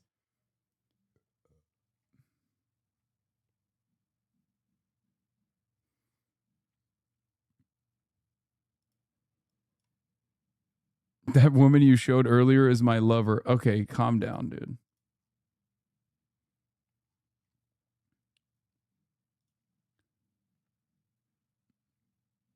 All right, we're gonna check back in with this chatter. I would love to hear your attempts at talking to your aunt and see if she's comfortable. Jews are not a monolith, and Jews in Michigan will vote for Abdul because Jewish people aren't Islamophobic jackasses. Zio bitches, however, are Nazis, so of course they will support one. Fuck them and fuck Israel. Spend money on America's healthcare, not Israel's healthcare. Spend money on schools, not bombing them. Spend money on roads and trains, not firing rockets at them. Abdul's one more vote to scale back Trump's war on Iran and his molesting of the entire world. Yep.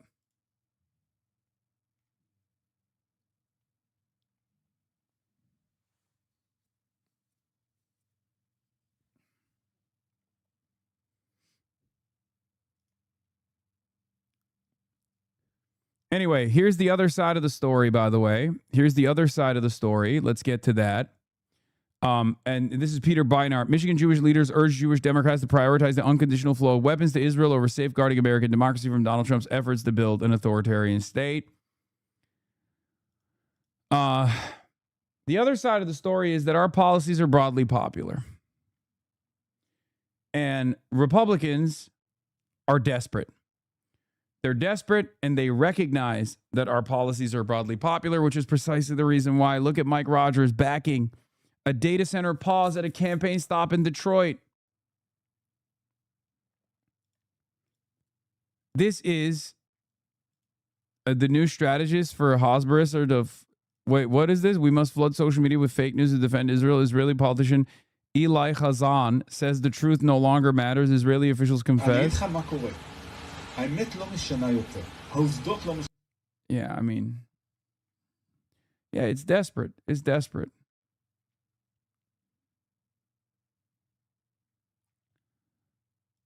And I credit George Bush and his administration for assembling this new intelligence community. They passed the Patriot Bill that allows and takes the handcuffs off our intelligence services. Policymakers back here use words like illegal wiretap. The domestic surveillance program of the NSA. It could be abused. We're already seeing pressure on the Patriot Act that maybe we don't need it now. Couldn't be further from the truth. The bulk telephone metadata program is legal and effective. Provisions of the Foreign Intelligence Surveillance Act expire at the end of this month. Pervert, dude. Bro is a motherfucking pervert. He wants to see you cranking your shit, okay? He wants what's going on in your phone camera. He wants to monitor every single thing that you're doing. Pervert ass Mike Rogers, baby. We need to rapidly reauthorize these provisions, and we need to work toward making these tools permanent as a part of our arsenal. Self-restriction, big problem in U.S. intelligence collection. We're the only intelligence service in the world that is forced to go to a court. But we always joked in the intelligence space, we would love to get 1/10 of what Google has on you. I supported these programs when they were classified, and I support these programs today.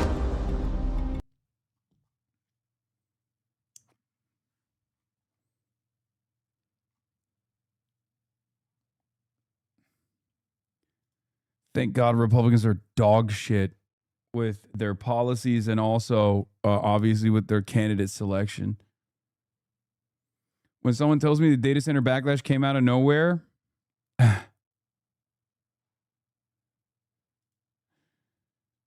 Yeah, this movie is so, dude.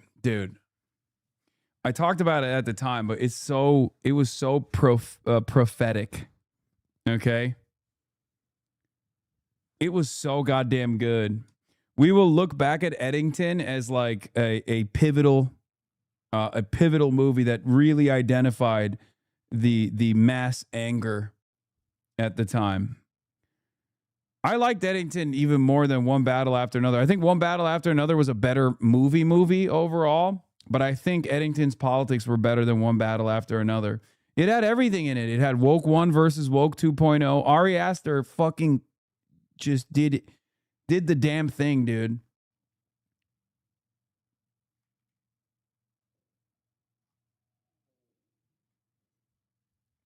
I think Ari Aster's politics are better than what's his face's politics, the one who did One Battle After Another. Come on, bro. Lol. No, it was great.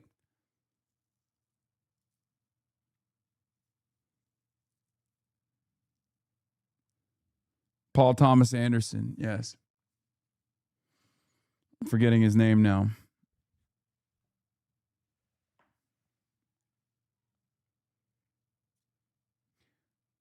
Yeah, Eddington is actually political. One Battle After Another was aesthetically political.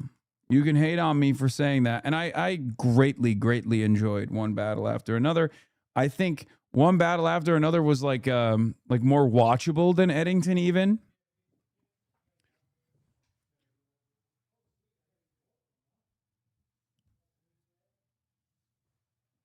They're both great movies. I prefer Eddington to One Battle After Another for having a stronger political message, a better political message.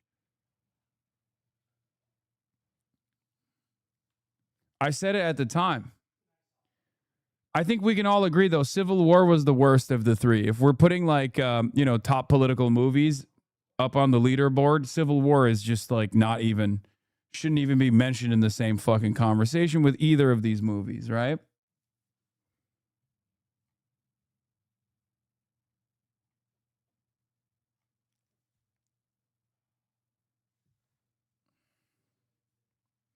I did not watch Beau is Afraid. I was unfamiliar with Ari Aster's game.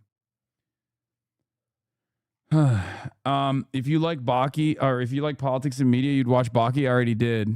The samurai one you're talking about, right? Baki always has the American presidents heavily featured, at least in one episode in every season.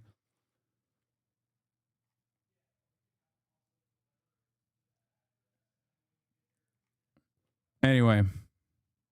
Hilarious to see all these mid-wit Western dudes lecture people about Mao Zedong or Chairman Mao. It is especially funny because 90% of the time, this particular type of dude is constantly wishing war, economic collapse, or disaster on China. Yet, suddenly we're supposed to believe that you care about Chinese life expectancy in the 1960s? First of all, you don't have the moral high ground to have this conversation. This empire run by the American dollar kills millions. It has filthy islands, and its own citizens know they are worse off every single year. You don't get to lecture a country that's lifted 800 million people out of poverty without invading anyone. 2. De-Stalinization was the beginning of the dissolution of the Soviet Union. A complete disaster for the quality of life of the... Told you, this is like the classic...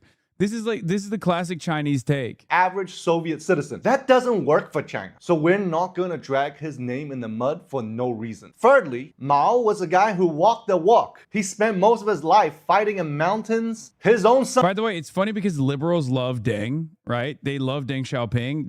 They venerate him. They say he's like a figure worthy of respect. He turned China around. He liberalized China. And this is the Dengist position as well. Like this is why it's so fascinating to me that a lot of people just like do not understand. Do they? They always talk about Tiananmen. Yes, liberals respect Deng, regardless of Tiananmen Square. What do you mean? Liberals literally liberals talk about how China is capitalist because of Deng Xiaoping and how his market reforms are what saved China. I think if you were to ask the average liberal, they think Mao did Tiananmen Square, by the way. Like, most liberals don't realize it was their liberal hero that did that. Like, and I'm talking about like the more educated liberals who even know who Deng Xiaoping is or who Mao Zedong is at all. That's actually a really interesting question. I wonder how many liberals think it's actually Mao that did Tiananmen Square. Son died in Korea fighting for China. That is a lot more than any of your draft dodger leaders could say. And finally, most educated Chinese people have read his work. We have our own opinions. Most of you probably don't even know why he was famous in the first place. Mao predicted the details of how World War II would play out as early as 1938. 1938 is very early. In fact, it was so early, most of your grandpas haven't decided which side they were on. So please, save your lectures and improve your own lives. It is so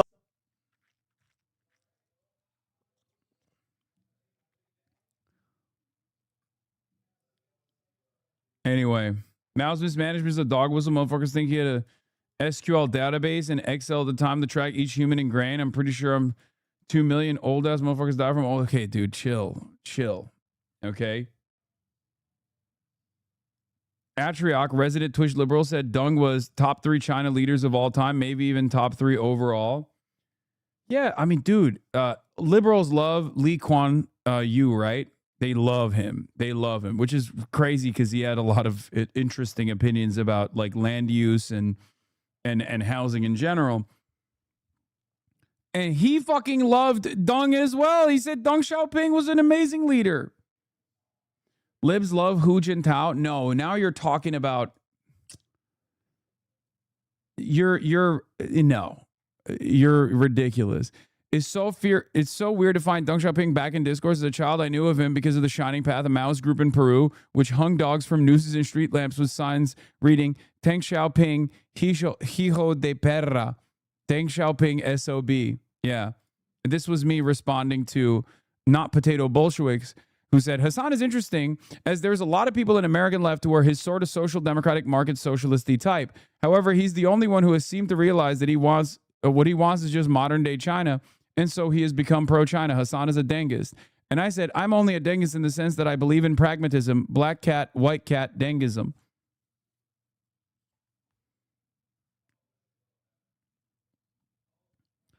And then, of course, this guy who hates me, Pragmatism, who's in the chat all the time, too. He's like a 58-month subscriber, I'm pretty sure, if I'm not mistaken. One of my old Hasanabi heads who constantly chirps at me on Twitter. Pragmatism in the imperial court just means settling for social democratic empire, police state, a.k.a. treatlerism, like what we're seeing in New York City right now. Deng was at least operating under a global capitalist siege, and even in that context, many concessions he made were inexcusable. Who is your guy, man? Like, what is appropriate from your estimation?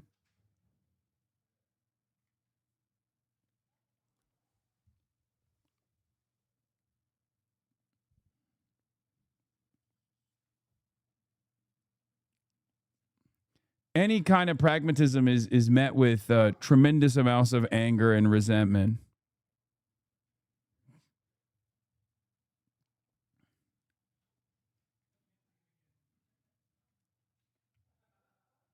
Anyway. All right. Let's get to the news. Trump is going to do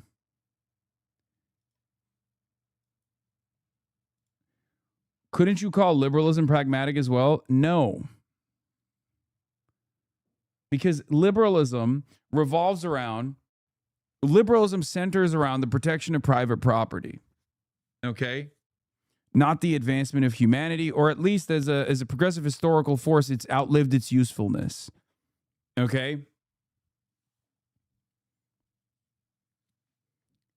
And liberalism in its current formation, it's like eroding and making way for authoritarian fascist control, is unbelievably dogmatic, not pragmatic at all.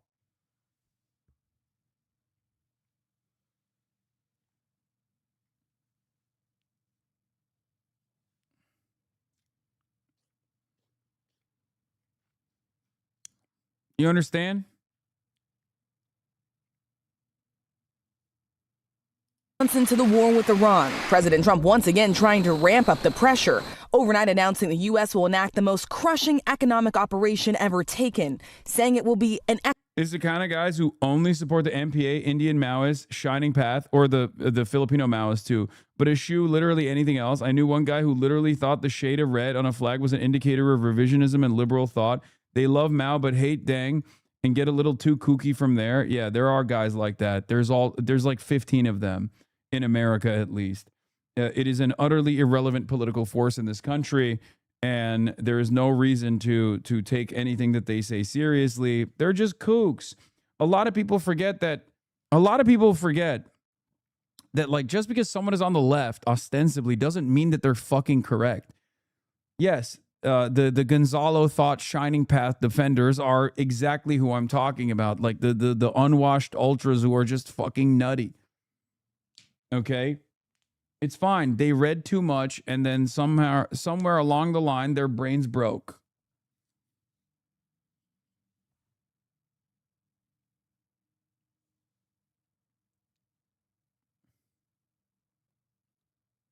Economic D-Day. President Trump warning any country that allows its financial institutions, Gonzalo thought is crazy. I mean, yes, people lose their dang minds. Look. This is the reality with heterodox schools of thought, I guess. Because socialism is completely outside of the structure of permissible thought, it ends up being a crank magnet sometimes, okay? It ends up being a crank magnet, and some of those guys go, they fall off the deep end. There are many of them in this community as well. I try to fucking rein them back into reality all the goddamn time.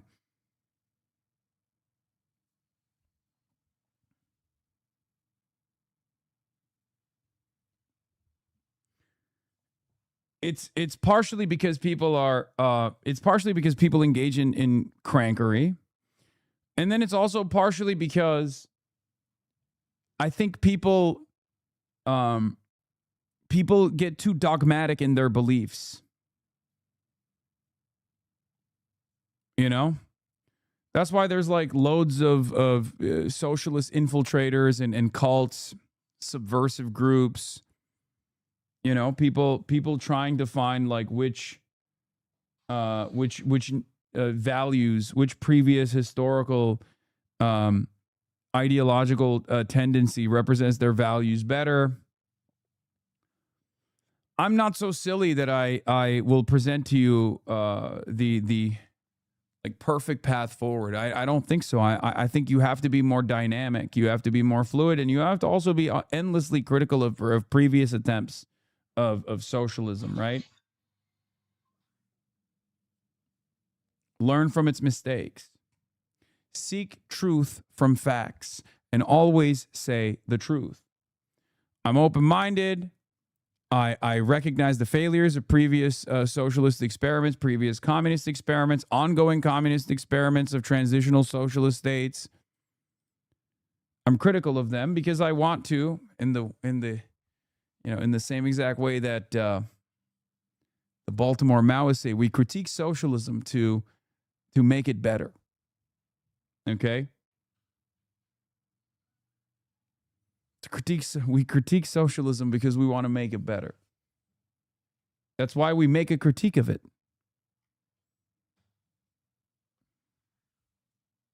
Reports or government entities that help Iran evade sanctions will face tremendous economic consequences. The president did not announce any specific sanctions or call out China, Iran's top trading partner. This morning, the Iranian foreign minister responding, calling the so-called economic D-Day a diversion from America's own crisis, unprecedented debt, and surging interest costs. It all comes as President Trump struggles to bring an end to the war he started. A new poll shows his approval rating at a record low, just 33%. But the president was focused on something else, bringing cameras and reporters to the White House South Lawn. Nice job, fellas. He wanted to show off the construction, a new helipad for Marine One, which he says could also be used for events. They can have events on it. They can have people go there for cocktails and then walk to the ballroom. The president spent nearly 40 minutes talking about the White House renovations, which the Washington Post reports will cost more than $900 million. The president has said the ballroom would be privately funded by donors. It's kind of funny that I feel like capitalism and shitification has like deteriorated American institutions to such a degree that he can't even be like a regular fascist. Because a lot of the stuff that he's doing reminds me of what like previous fascist administrations have done.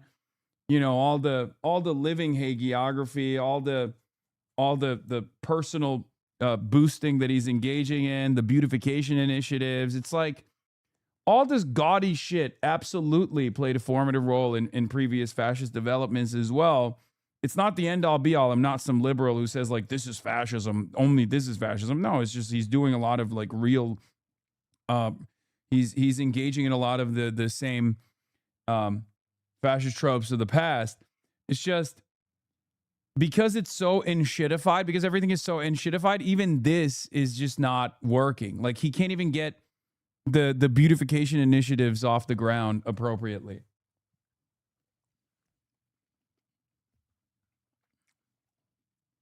Owners. But the Washington Post has said the contractor expects close to half of the costs to be footed by taxpayers. He brushed off a question about whether peace talks with Iran will resume. Maybe at some point, but right now, I think the situation is so good, but maybe at some point. And with the midterms now 75 days away, the president's endorsement record also taking a hit. 3 of the candidates he backed lost their elections last week, and some Republicans sounding the alarm. I'm worried that I'm not seeing the clear message from Republicans. What is the plan of why you should stay in the majority? What is your economic plan going forward? What are you touting as the successes that you've had already? Meanwhile, another breaking headline here from the White House. The president says he plans to meet with North Korean dictator Kim Jong-un by the end of the year. It comes as the president says the U.S. will now scale back military drills with South Korea, calling it hostile and inappropriate toward North Korea. Also comes as North Korea has been launching and engaging in more ballistic missile tests, 3 alone, and this just past month, George. Yeah, including one last night. Okay, Rachel, thanks very much. Now, a tanker has reported being hijacked off the coast of Yemen.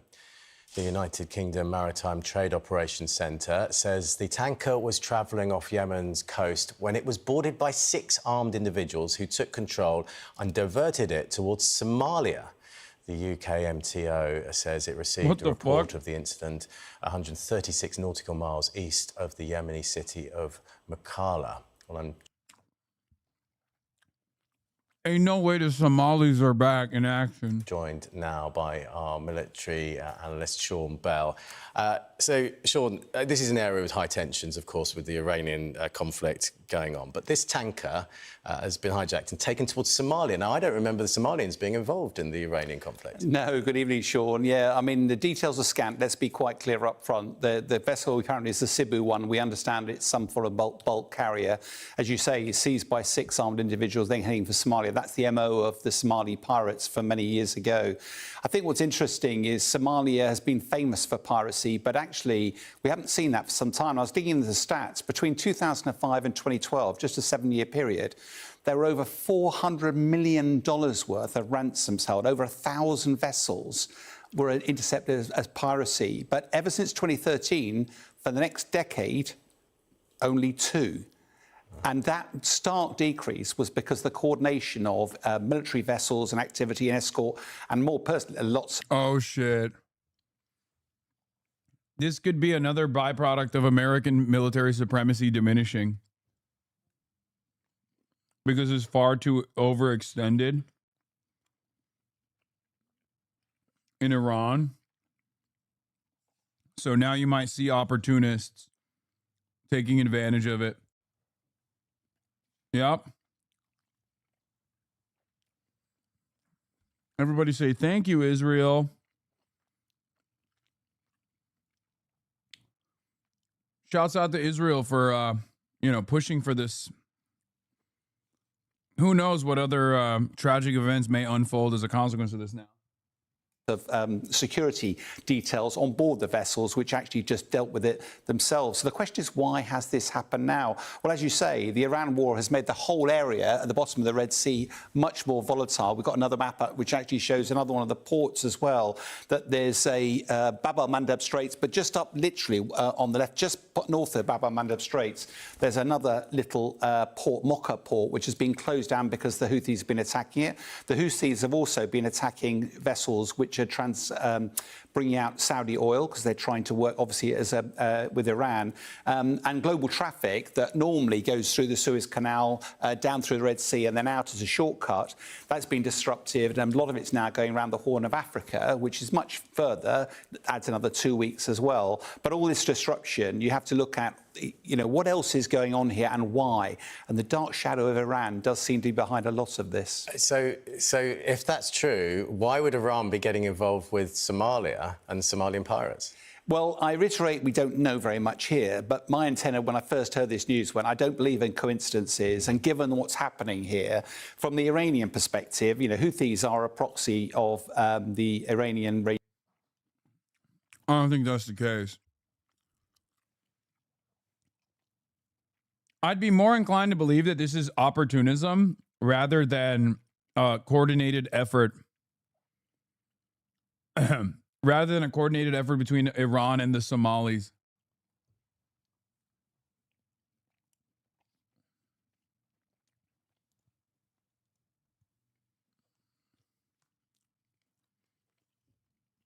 Regime. When I've been away for a few days break, when I came back, we've still got this situation with the US. Also, which part of Somalia? Because here's the thing. There's another actor in play here, another country. Depending on which part of Somalia this vessel went to, it could be not Iran, but a totally separate country that's also in the region that might be doing this sort of thing. Because if it's Somaliland, then it's Israel. I don't think that that's the case. I don't know where the ship went, but I'd be very interested to find out where the ship actually went to, because that would give us a clue in on who could be more involved. In Iran, at the end of their 60-day ceasefire, that's all finished on Monday. President Trump said, we've no prospect of talks, and by the way, we're going to put economic sanctions on Iran.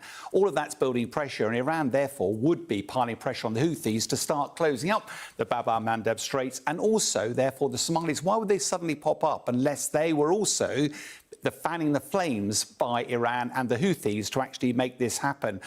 Because by increasing the threat to international traffic, by reducing Saudi's oil exports, all of which will ramp pressure up on President Donald Trump to re-engage, to find a negotiated settlement to actually bring the conflict to an end. And therefore, we don't know any of that is true at the moment. But as I say, I'm old enough to look and say, I don't believe in coincidences here. That's really fascinating. And I've known you for a while now, knowing that military people don't believe in coincidence. Look, my first inclination is it's opportunism. My first inclination is it's opportunism, like a group of Somali brigands decided to take matters in their own hands because the American military, the American Navy is far too busy, and the entire Western forces are far too busy dealing with the Strait of Hormuz. So they were like, this is a great opportunity.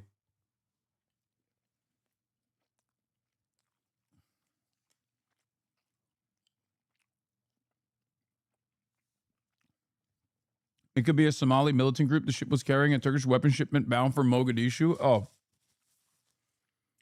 Yeah. Cameroon flagged cargo ship off of Somalia's Puntland coast earlier this weekend took the vessel, which was carrying Turkish weapons towards the region's Nugal coast, a Somali official said Thursday. It was seized on Monday, about 3.2 nautical miles off of Maraya in Puntland's Ale district, the officials told Associated Press. The ship owned by Polar Movement Shipping, was carrying weapons bound for a Turkish military training facility in Mogadishu. Ooh.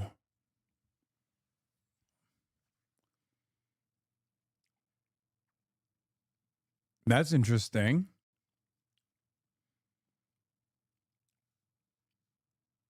That's interesting.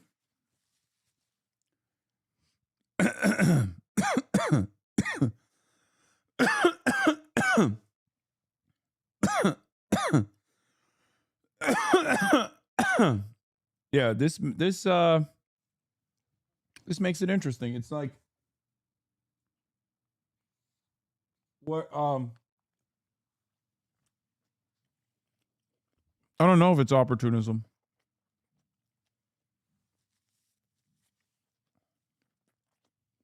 That's one thing you've taught me, and many other things as well. Sean, thank you very much indeed. Could be Israel. Normally, when you go to war, you do rotation, then you know you're coming home. These days, Erica Vandermeer rarely puts her phone down. It's the only lifeline she and her son-in-law have to their family member, a sailor aboard the USS Abraham Lincoln. I keep hearing, well, they signed up for this. They didn't sign up to be on a ship in the middle of the ocean with no port calls, no feet on the ground. That wasn't in the brochure when they signed up. The Lincoln was due home from the war in Iran in May, but it's now past 260 days at sea. Sailors haven't made a port visit in more than 7 months. More than 200 family members brought concerns about reports of deteriorating conditions to a Navy town hall on August 6th. Officials said sailors have access to counselors and doctors and that more mental health staff are on the way, but shared little about other conditions on the ship. President Trump was asked about their complaints last week. U.S. service members are concerned about the conditions on board the USS Lincoln. Well, no, that ship is moving. No, they're not. The deployment's gone on too long. No. Not nearly long enough. Thank you, everybody. When the war kicked off, Erica second-guessed her vote for Trump. I support him, but I don't support that remark because he doesn't have loved ones out there. When this is all over, he should take a tour and then let him reflect on that comment. Bye, guys. Love you. Most families of the crew haven't spoken publicly, afraid it could mean trouble for their loved ones aboard the ship. Erica and John agreed on the condition that we not use their sailor's name. She's been struggling. I think the only thing that helps her is when she gets videos from me of the boys. That brings her spirits up. It's been 9 months since John last... Did you catch the story? Trump voter got duped. Wow. You know, I'm shocked. Personally, I'm shocked that there's a Trump voter who got duped. I thought he was the peace president too, you know?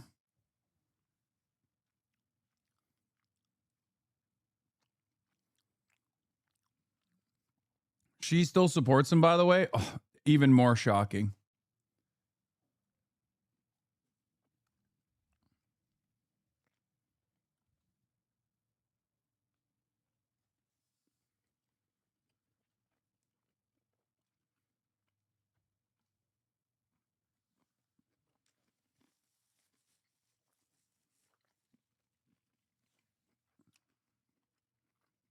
I mean, look.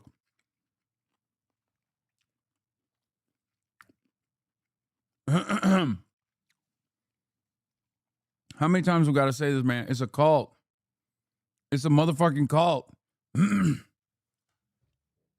These people love getting duped. Saw his wife. To infinity and beyond. Mama loves you, Gunny. She recorded this for the boys while she's on deployment because she misses them so much. I haven't gotten as much sleep because I have been nervous about her. And I'm also nervous about the boys because I don't have my partner here to help me with them. So I'm always nervous that I'm not doing enough for the boys. Another carrier, the USS George Washington, is sailing toward the Arabian Sea to replace the Lincoln. But the Navy hasn't said when it will arrive or when John's wife will finally come home. A Navy veteran himself, John served on a deployment like this one, which is why he's not buying the reasons his country went to war. I don't agree with the war. I don't agree with this war at all. I voted for Trump in 2016, and I will continue to vote for him in 2020.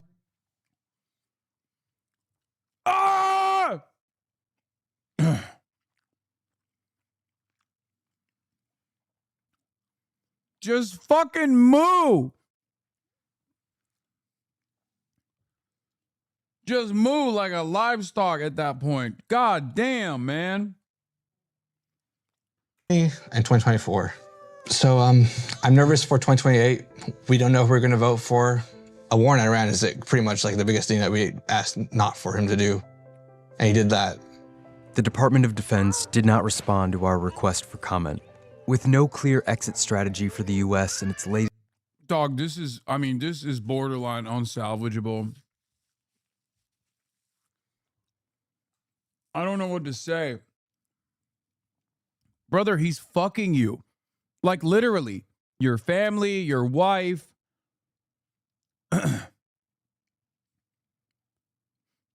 What are we, I mean, what do you say to a guy who's like, you know, I'm really confused as to who to vote for next time around?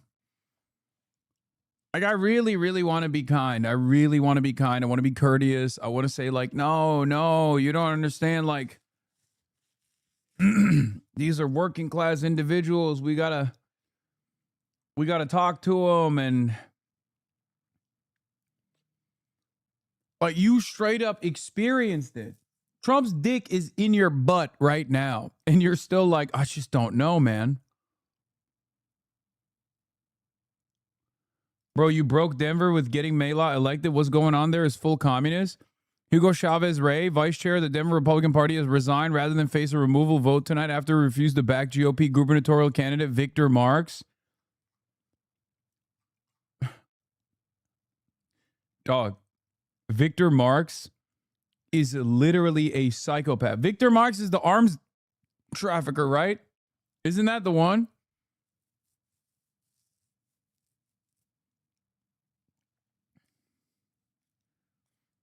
Victor Marx is like, I'm a bad man. I've killed and I'll do it again. And I can't tell you how many I've killed. That's the guy, right?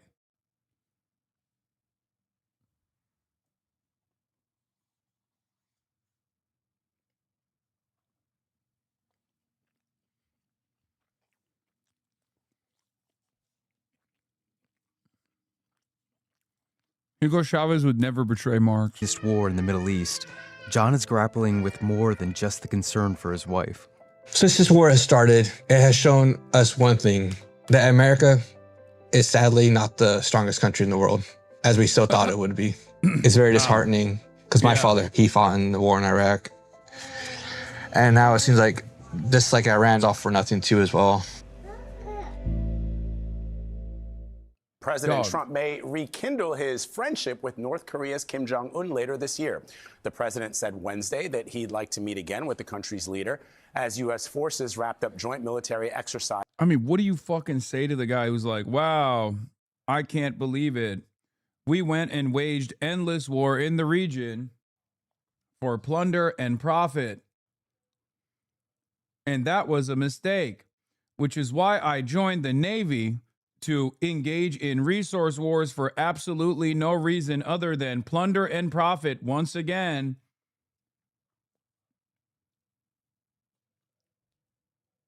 I guess he's salvageable. I just don't know.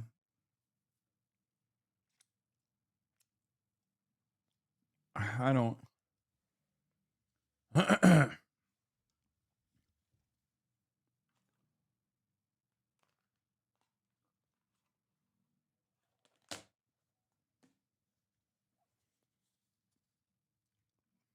Roop Raj asked Haley Stevens about you again. This time she has a different answer. News all across the country. Now we have you here in your hometown.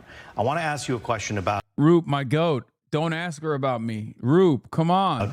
Al Sayed, and you've made some comments about maybe how he could back away from Hassan Piker a bit. The way Jesse Jackson backed away from Louis Farrakhan, the way Laura Loomer was separated from Donald Trump, or the way Ted Nugent was separated from Mitt Romney.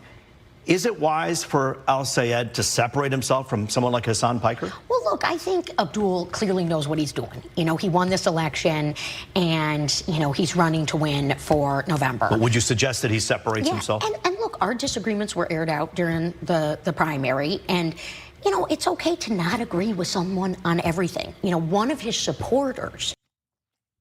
Bro. Roop. Why are you comparing me to Ted Nugent, man? He's a pedophile. Why are you comparing me to Louis Farrakhan, man? What are we doing, bro?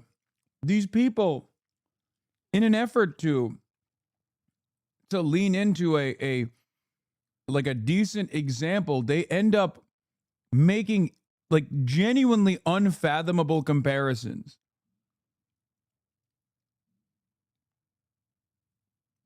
Like the idea that I'm like Louis Farrakhan is so wild, dude. Roop, you're my goat. I hate to see you wash like this.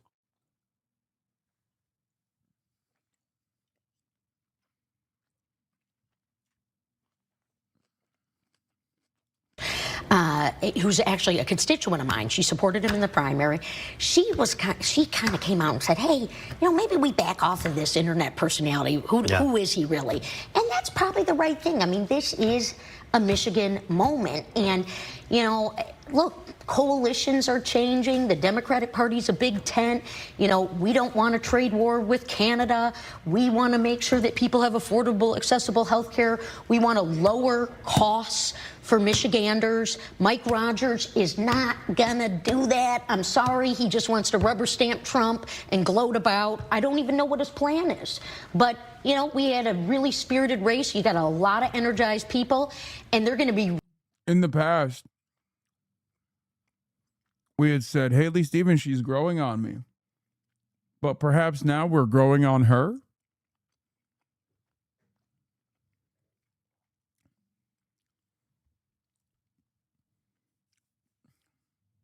Perhaps now we're growing on her. What gives?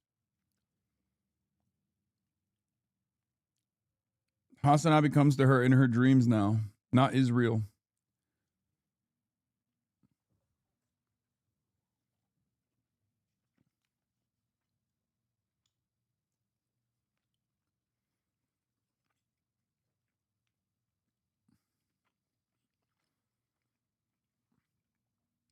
rearing and roaring to go to the polls in November. Have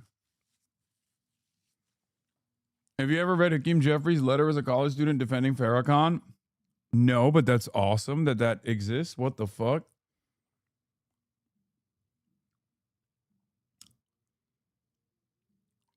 Oh, is what Ryan Grimm was talking about, right? On free speech grounds or whatever? Isn't that what it is?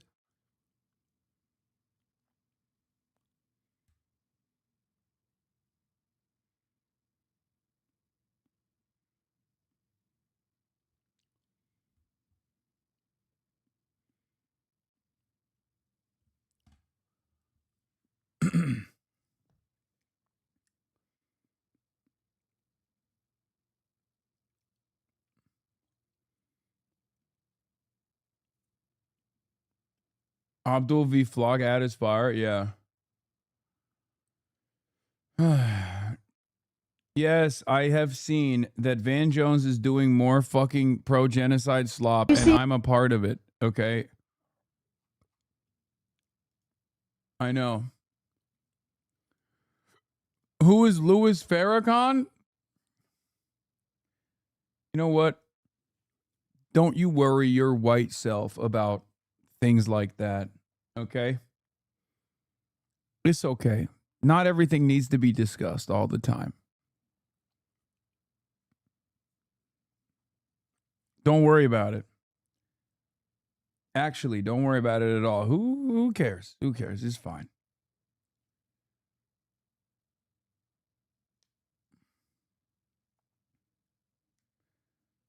Let's just say Louis Farrakhan walks so Candace Owens can run. But even then, it's not actually an adequate representation of his, albeit very complex worldview, let's just say, because I don't think he would vote for a Republican.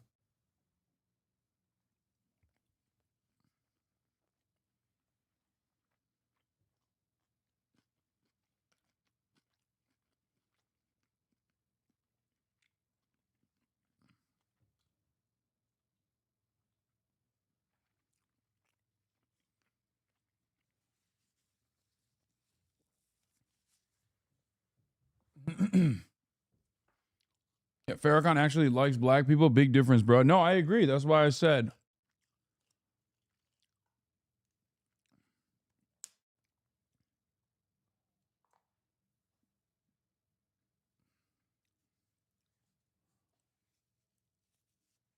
He praised Trump in 2017. I don't know if he's talked much about him since. I remember only that when I was a child, my very Republican parents didn't like him, nor did conservative talk radio. Yes, of course. First of all, Farrakhan has always been considered a Democratic operative by people on the right. And his relationship with the Democrats or influential leaders in the community that are maybe Democrats themselves have also been complex because he commands a lot of attention and wields a lot of influence. It is tough to parse through what he represents, what his... I don't know. I don't want to dive into it. Let's not do Nation of Islam today. Let's not do Nation of Islam today or any other day, really. Let's just not do it. I don't want to get another fucking thread about, you know, I am a fan and forever will be a fan of Malcolm X. Malcolm X is who I admire, who I believe is and was always right. That's all I'm going to say about that story. Let's just move on. Okay? Wrong speaker for the wrong audience. True. You are not wrong, Afro Nooch.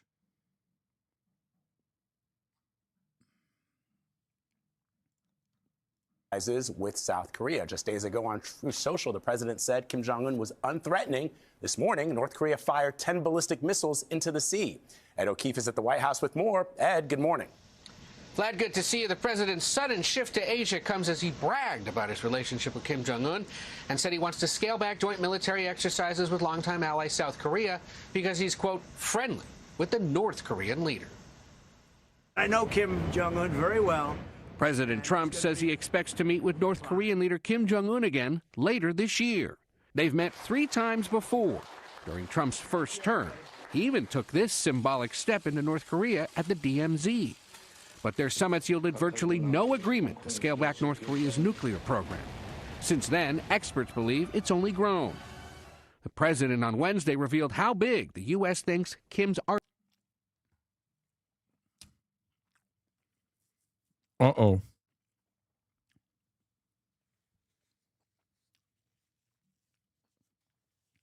Uh-oh. When Donald Trump turns around and says, we got to denuclearize a country, you know what that means. My man, you don't have exactly the best track record with denuclearization by force. You know what I mean?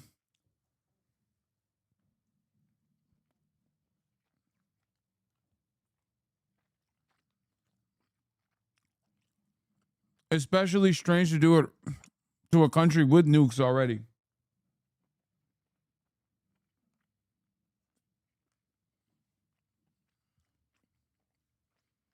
So, here's what I'm going to say. Yeah, sure, why not? It's gone so well with Iran. President Trump is pushing aides for a meeting as soon as this fall with North Korean leader Kim Jong-un. U.S. officials said, seeking to revive a dramatic diplomatic quest. Now, I have a controversial opinion on this. Controversial for NATO Atlanticists and the NatSec people who want a permanent militant posture all around the world because they're fucking stupid. Now, I said that Trump actually de-escalating and not having any military expeditions, any sort of U.S. Republic of Korea military exercises in the Korean Peninsula is actually good. And I still stand by that. And there's a couple reasons why I stand by that. And that's because South Korea is basically saying it's good. Now, you won't hear that a lot in Western media. I don't know where I was reading article earlier, but I think there was a Reuters report. Yeah, China urges South Korea not to take sides, blames U.S. policy for Korea tensions. And you're saying this for no reason? He didn't say anything about denuclearization? What? You didn't finish the clip, bud? Arsenal really is. He has 57 very powerful nuclear weapons. South Korea's defense minister said it believes the count is even higher, 80 to 120. But Trump this week announced plans to scale back the number of U.S. forces participating in joint military drills with South Korea based on my very good relationship with Kim. As the president keeps focused on foreign relations, there's renewed focus on his work with aide Natalie. Come on, man. Really? Really? You had to put a fucking Natalie Harp mention in an article that's 1 minute and 30 seconds long, and immediately they had to slam a Natalie Harp mention. God damn it, dude. Lip slop is so powerful. Lip slop is the most powerful mode of propaganda. I swear to God, it's crazier than even like Republic slop. Anyway, I have a, I guess, somewhat unique position on this because I am a firm and committed believer that South Korea and North Korea have the capacity to actually move in the direction of unification, you know, or potentially move in the direction of ending the war. This has been an ongoing effort, both from the South Korean side and the North Korean side as well. Obviously, the economic dynamic or the economic reality has shifted in North Korea's. Now, I wouldn't say North Korea's favor, but like North Korea has been able to develop tremendously in the last decade or so. So at least they have a little bit more leverage in the process. So they might be moving a little bit differently.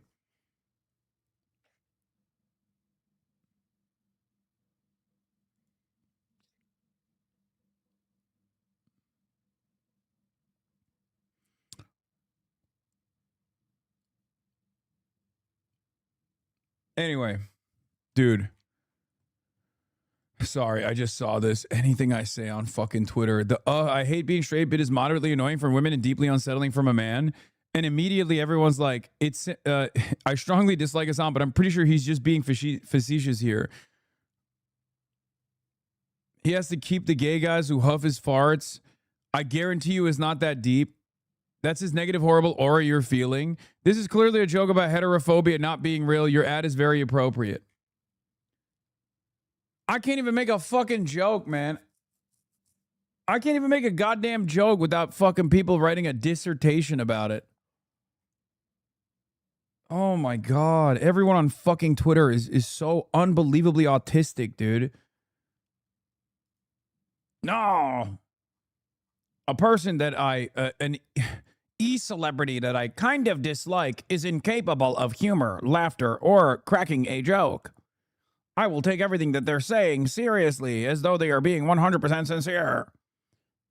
Anyway, getting back to fucking DPRK. Hold on, let me see if I can find the...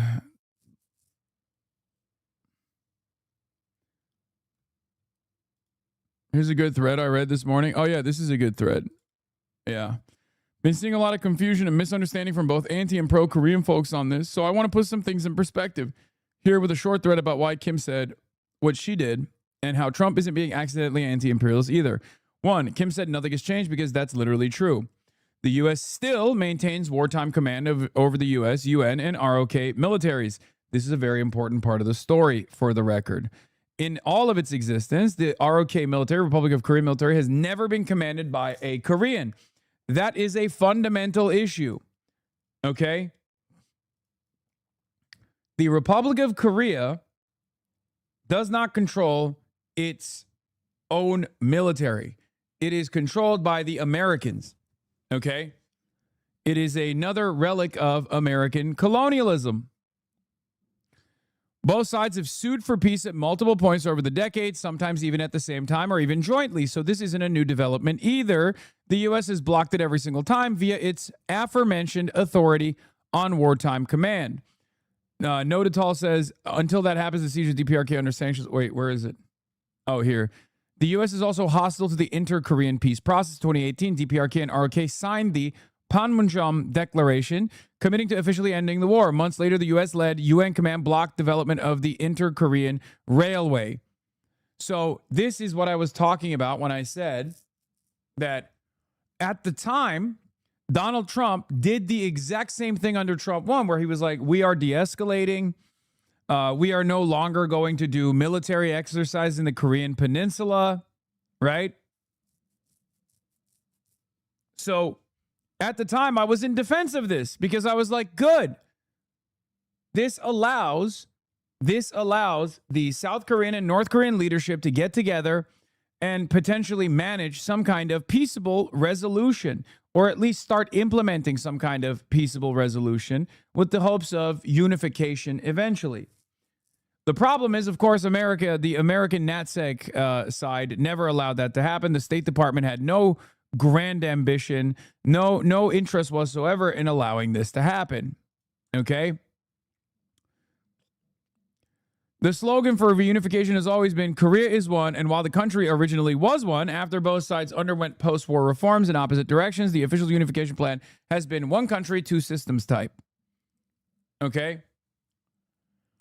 Trump says this is costing the United States billions of dollars. Democrats are saying he's shaking down Republic of Korea demanding payment. Both sides are wrong. Republic of Korea has always owed for U.S. presidents, not a Trump thing, and it's always been profitable, not costing billions. So Trump is lying when he says it costs us billions of dollars. And I guess liberals are lying when they're saying it's a shakedown. You know who else did that shakedown? Joe Biden, as a matter of fact. In a lot of these circumstances, people, and they did this with NATO, they were like, Trump won, Trump demanded more, a higher percentage of European countries' GDP to be spent on American military gear, right? American military hardware, or at least their own domestic manufacturing. And everybody was like, oh my God, he's trying to destroy NATO. He's trying to destroy NATO. This was under Trump 1. You know who else continued that process? Joe Biden did. Because foreign policy is fucking uniparty, okay? What Trump was saying and what Trump was doing was entirely different. And the same goes for this. The U.S. not only is getting money from Korea for hosting their, for keeping their tripwire force of more than 30,000 soldiers there, okay? But also on top of that, Trump has demanded more payment from the Republic of Korea, and Joe Biden also did it.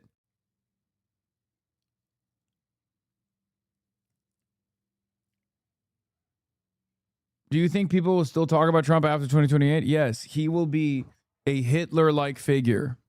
100%. So yeah, that's the situation. It is a colonial holdover, and any kind of de-escalation from American involvement, American direct involvement, is good. Now, you might be wondering why we're doing it right now.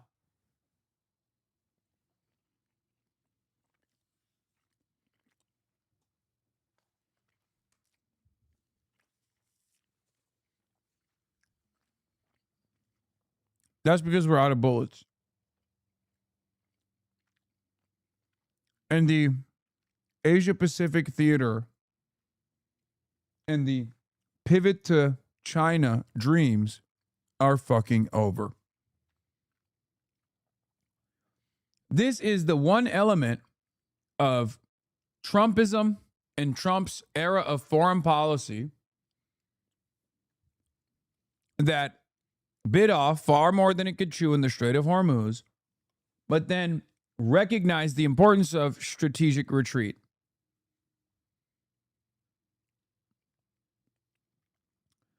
Liberals must also recognize the necessity for strategic retreat and must set the conditions for how this strategic retreat will take place. It should be left up to us on how we reduce our military, our military footprint around the world, We should have a say in this process. But anyone who looks at the situation in front of us right now and still thinks that American military supremacy, American hegemony will continue is delusional. They are delusional. Now, Trump's attitude here is to hyper-focus on the Donroe Doctrine, Latin America, the entire continent of the Americas, all the way from Alaska and Canada, all the way down to the southernmost tip. America wants to retreat as well and then reinforce its hegemony in just the Western Hemisphere. For me, from my attitude, from what I believe, I think that we shouldn't be doing that either. We should be retreating across the board and focusing on rebuilding our nation. Hermit Huarong said that as for the reduction of the U.S. ROK joint military drill abruptly announced by the U.S. president a few days ago, we regard it as one unworthy of comment and have no interest in it at all, said Kim Yo-jong.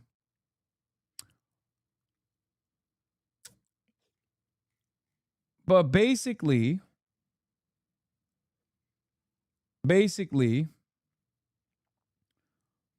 what's important to recognize here is that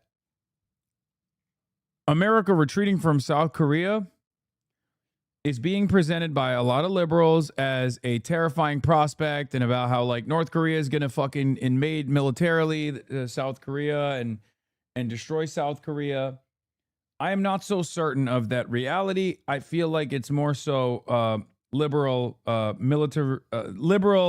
fear mongering, and I see it as reinforcing jingoistic sentiment.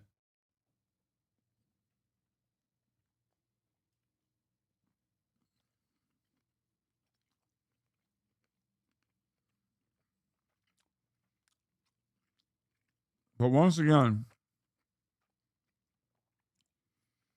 shouts out to Israel for accelerating the demise of American military supremacy around the globe.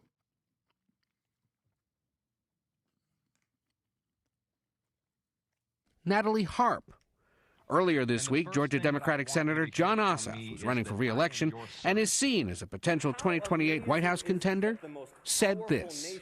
He wants to build his ballroom and travel with Natalie on their apparently defenseless flying palace. Trump hit back. You mean Pee Wee Herman? Pee Wee Herman lookalike? But during the 2024 campaign, some in Trump's orbit nicknamed the 35-year-old Harp the human printer, because she follows the president with a portable printer to print out articles she believes he should read. Trump's been known to call her something else. The president didn't call her the human printer, he called her my conveyor belt, because she was constantly able to feed him the things he wanted. Axios White House reporter and CBS News contributor Mark Caputo notes Harp also has access to the president's Truth Social account. Natalie Harp has the closest access. I'm going to be honest with you. I don't think Trump is piping. One, because in my headcanon, as I've said over and over again, Trump is a gay man. He only has sex for power. He is a bisexual, or no, he's an asexual biromantic. He is asexual biromantic.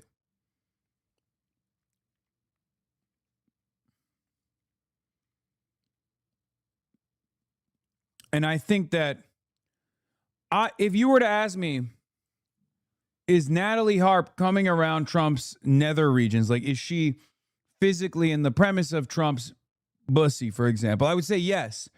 Not for some sexual reasons, but to change his diaper. That's my assessment. My assessment on this is they're not fucking. He's not piping. He's not hitting that. And they are They are in a non-romantic, well, Natalie might actually have romantic feelings for him because she is a fucking whole ass freak. But anytime she's coming near his nether region, it is for a very specific purpose, and it has nothing to do with sex.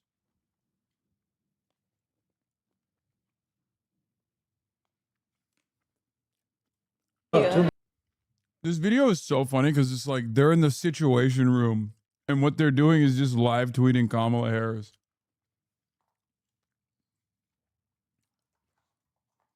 And what's even funnier is that things have literally not changed. Like, Trump is president now, and this is still all he does.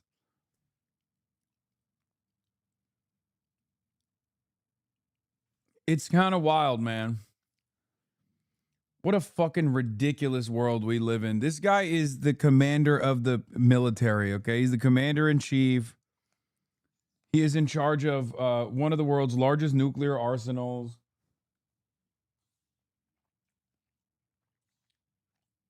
He did January 6th, and we still elected him back into office.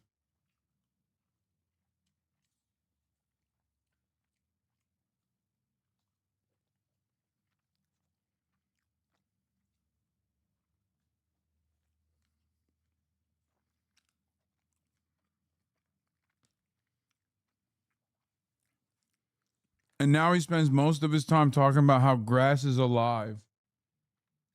Him. She's likely why Jennings got picked. Turns out Scott's little meltdowns over Ossoff saying Trump travels with Natalie were audition tapes. Jennings sends us clips of his media appearances defending Natalie Harp to the White House as he auditions for the press secretary job. Oh my God. My ops.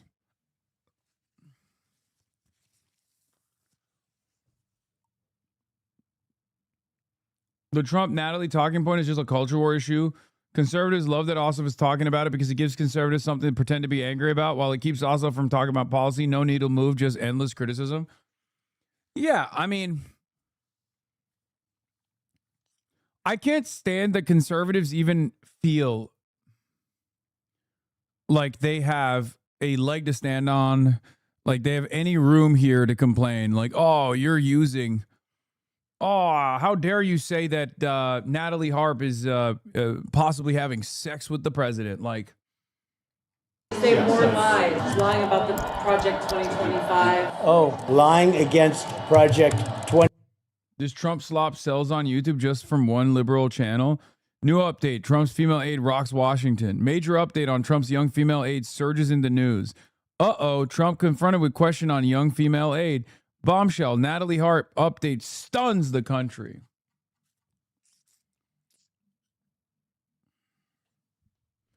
Yeah, I got to do this. I got to do lip slop. I have to do lip slop, man. What am I doing? I'm going to keep talking about Natalie.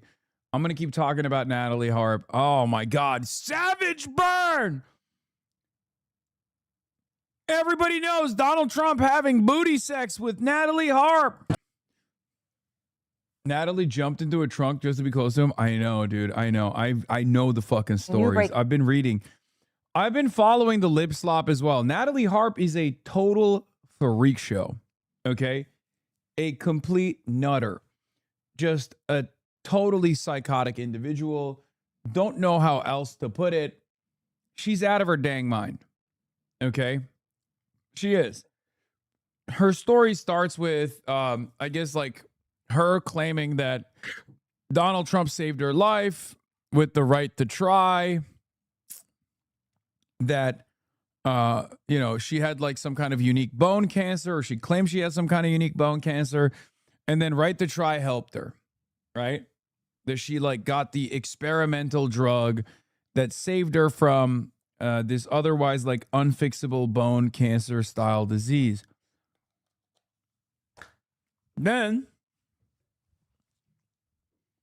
Then, where can I find a freak like her for me? Okay, dude, that's crazy. She's like the chick in Obsession. You don't want that kind of smoke. Anyway, so let's continue. So after that life-saving medical intervention, her obsession with Donald Trump grew even further. And she went on One America News, right? She became an anchor on One America News, and she was like aggressively trying to become a part of Donald Trump's inner circle. Yes, Keith Edwards is correct. It literally is the same picture.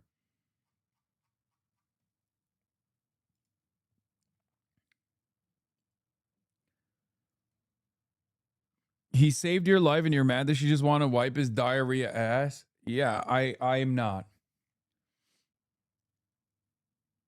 And there was an article written about it in the New York Times. Several videos shared with the Times show Miss Harp sprinting across great distance to keep up with Mr. Trump's golf cart as it putters across his course in Scotland. I also am sorry if I was an embarrassment walking the course in Scotland, she wrote in a letter to the president that was viewed by the Times. So this is the other thing. She writes little letters for Donald Trump all the time. The letter goes on to say, I want things to always be right between us. I also know I've been distracted all week, forgetting to eat throughout the days and even forgetting to sleep and only catching a couple hours at a time. The letter concludes, with all my heart, Natalie. And it's so funny because all of these stories, in every single one of these stories, there is always a new photo that I had not seen before. Okay? And all of these photos look more insane than the last. She's always creepily standing by him. She always has that creepy smile. She's always looking at Trump or looking in his direction obsessively. It is actually an insane story. It's like, I know it's lip slop, but it's actually damn good lip slop. I was annoyed that Jon Ossoff was like, yeah, you're flying around with Natalie. And then everyone was talking about how Jon Ossoff is the greatest orator of all time and blah, blah, blah. But then most people were like, what the fuck is Natalie? Who is this guy talking about? I'm actually extremely online and I didn't even know it. I did know who Jon Ossoff was talking about because I'm fucking insane.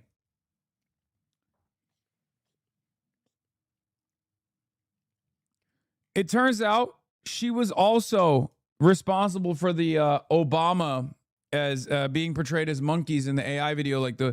She was the one who retruthed that truth.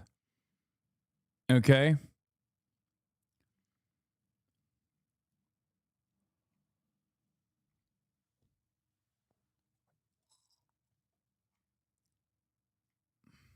She never takes a day off, not even on Sundays. She works out of the Oval Office, and she's gotten a regular seat on Marine One. She texts with world leaders on the president's behalf. She stays up late with him, drafting social media posts. She rarely speaks on camera, and yet she's never not there, ever present with a wide smile, her eyes fixed on the president. She is Natalie Harp, the 35-year-old West Wing aide who is the utmost gatekeeper to President Trump, a one-woman conduit of information operating entirely outside of the usual chain of command. The public's interest in Ms. Harp exploded after she was revealed last week to be one of the few lucky folks who joined the president inside an airplane catering container to be whisked out of Turkey under the threat of attack by Iran.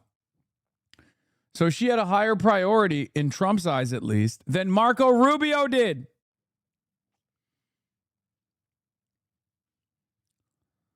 This week, she became the subject of a political attack line delivered by Jon Ossoff, the Democratic senator from Georgia, who said the president, he doesn't want to do the job. He wants to build his ballroom and travel with Natalie on their apparently defenseless flying palace gifted by the Emir of Qatar.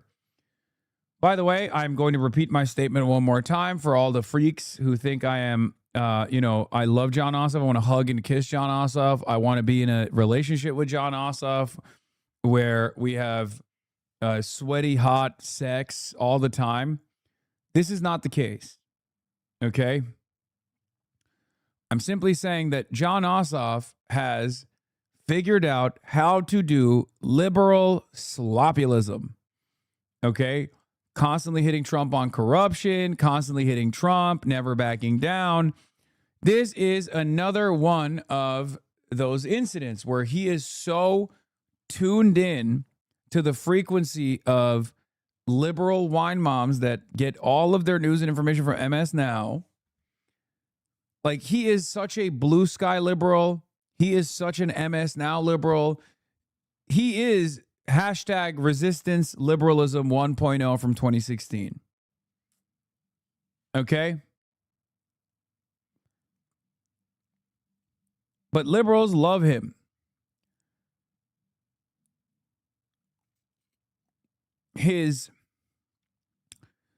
I would go so far as to say this. He is like the bizarro universe AOC, where his legislative track record is abysmal, whereas AOC's is fantastic. But on the comm side, he is capable of presenting himself as this like bold anti-Trump fighter, whereas AOC, unfortunately, at times, is not. She doesn't come across as like. She doesn't come across as like as bold. Like, AOC's strength is her legislative track record, which is as close to unblemished as you can possibly be in American Congress. Jon Ossoff's legislative track record is the exact opposite. It is so bad.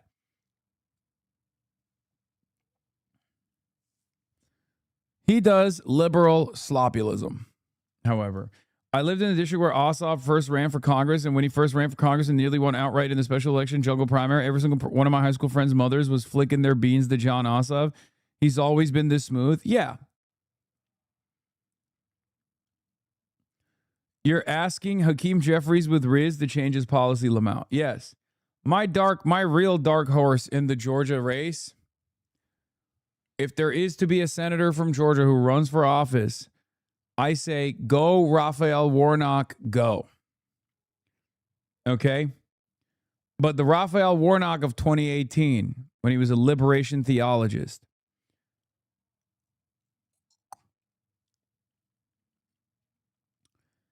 anyway.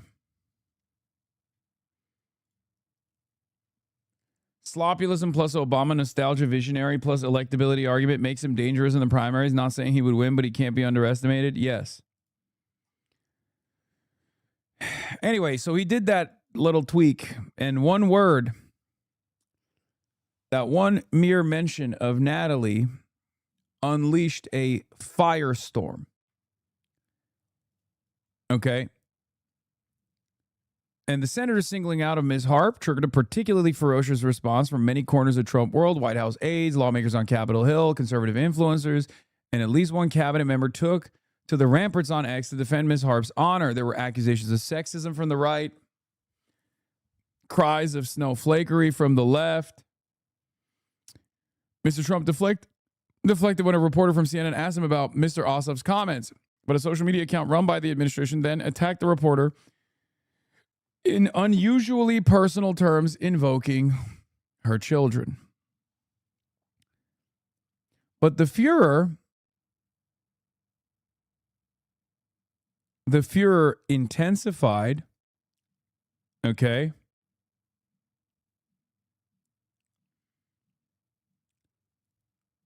However, this is also, while the furor intensified, I think there was a good reason for why the media decided there was blood in the water and went on a feeding frenzy.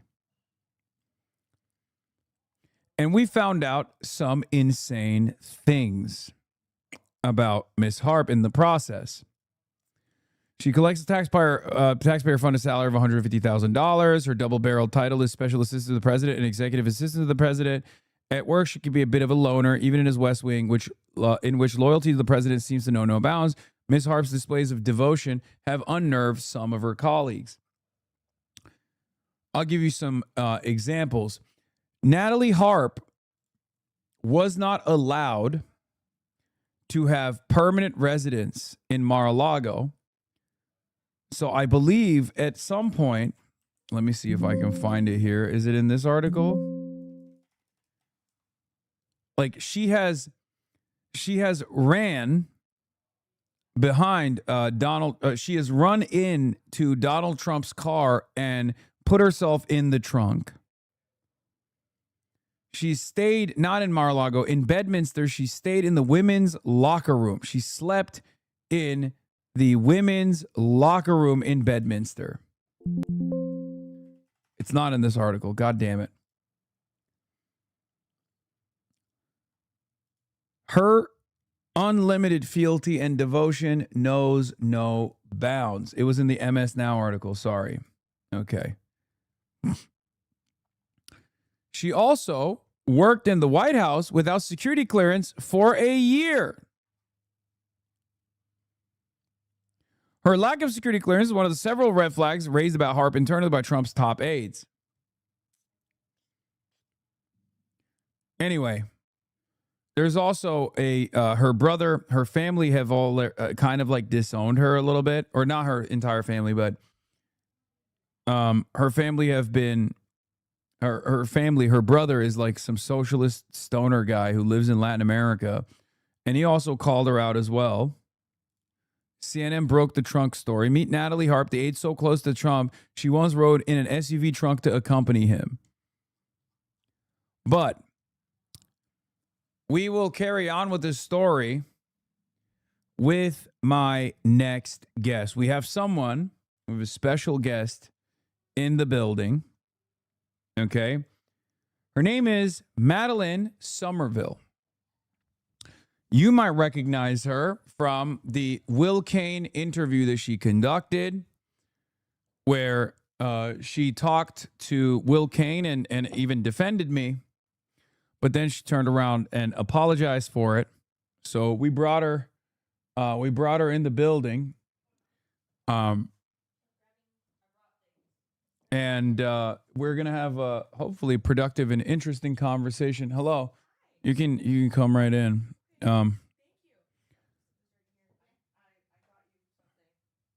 Oh, thank you.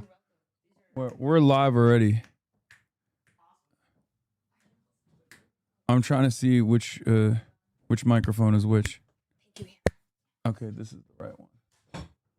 Okay. Thank you. Thank Hi. you. Hi. So nice to meet you. Nice to meet you. Thank you for having me. This is for Kaya. Okay. Oh, thank you so and then much. those are for you. I got some. Okay, hell yeah. All right. All right. So we are currently in the process of covering the Natalie Harp story, and I thought maybe you can have some insight into this as well. Are you familiar with what's been going on with Natalie Harp? I am. Okay. Oh, also let's bring this closer to you. Thank you. Thank you. That, and then that's. I think you're in the frame, right? Yeah, you're perfectly in the frame. All right, we're perfectly in the frame. Okay. So yeah, I've been looking into this Natalie Harp story, and I'm interested to hear what your perspective is. She is a little bit of a kook, it seems. Yeah. And it's taken up the MSNBC, MS Now world by storm. This is what so dumb. This is what they're hyper focusing on, which is fine. I mean, it's an interesting story because she is actually strange. Guys, stop saying it. Give her water. She has her beverage right here. Oh, that's so nice. Your fans are the nicest. No, they're not. They're yes, they awful. are. You're wonderful. They're awful monsters. They're wonderful. Don't acknowledge them. They're terrible. They were so nice to me. Yeah. Also, wait, introduce your guest. I already did. Madeleine Somerville. Madeleine, how would you describe your experience and your background to our audience? Yeah. So, hi. I'm a lawyer. I was a trial attorney for like 7 years, and then, but when I was in law school, I mostly did child welfare and child policy. But at the time, when I was in school, I was dating a guy with 2 kids and no job, so I needed to get a job that was going to pay me more than a public interest salary. So I was a trial attorney, and then once I didn't have to provide for a whole family anymore, I decided to go back to politics. I worked as a speechwriter for the Senate Democratic Caucus in Georgia. And I wanted to rip my hair out the entire time I was there because I was begging them constantly. What does my camera? Right here? Yeah, that's your camera. Yeah, right there. Hi. I was begging them constantly to listen to me, and nobody did.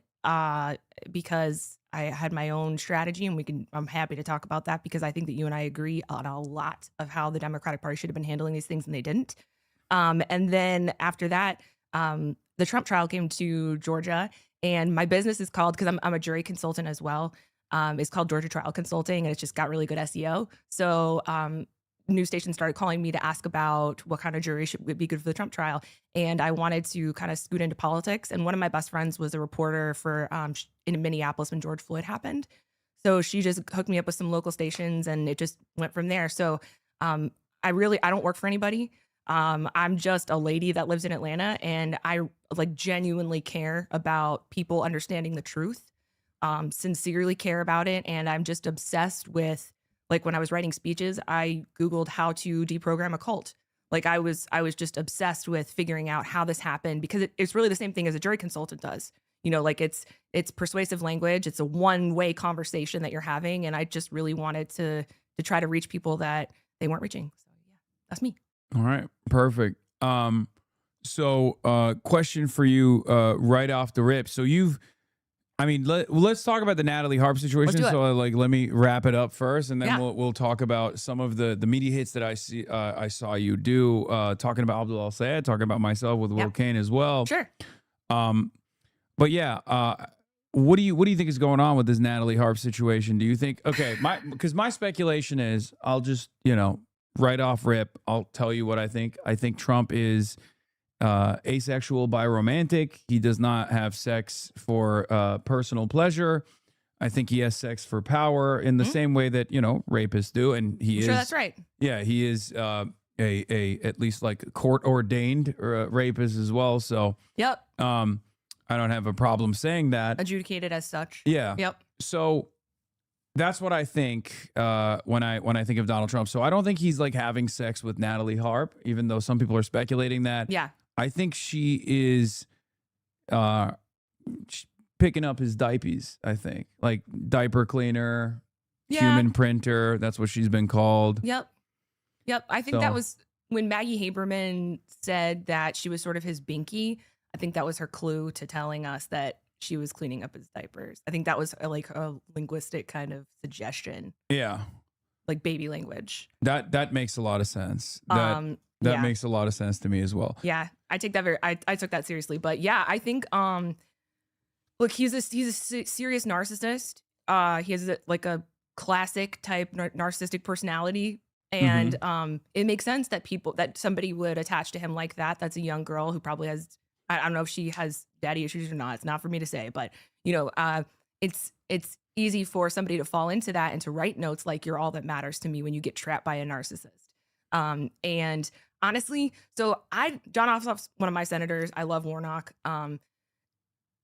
If that tells you anything, but John Ossoff's comment about her, I really don't think was that bad. He was talking about it in the context of like he's going off and enjoying himself, and she is called the printer, right? As you said, because she prints off stories that make him feel good about himself and hands it to him. So I think that I think he should have. I think John Ossoff could have come out and been like, "Oh, you're piping Natalie," and I still wouldn't care. Yeah. Because the reality of the matter is, and maybe you'll agree with me on this, I think that there is an unbelievable double standard that is not only demanded by the Republican side of media, but then also on top of that, this double standard is carried by liberal outlets as well, where like there was a lot of defense of Biden's senility by mainstream outlets, and I think this tarnished their credibility or what remains of it.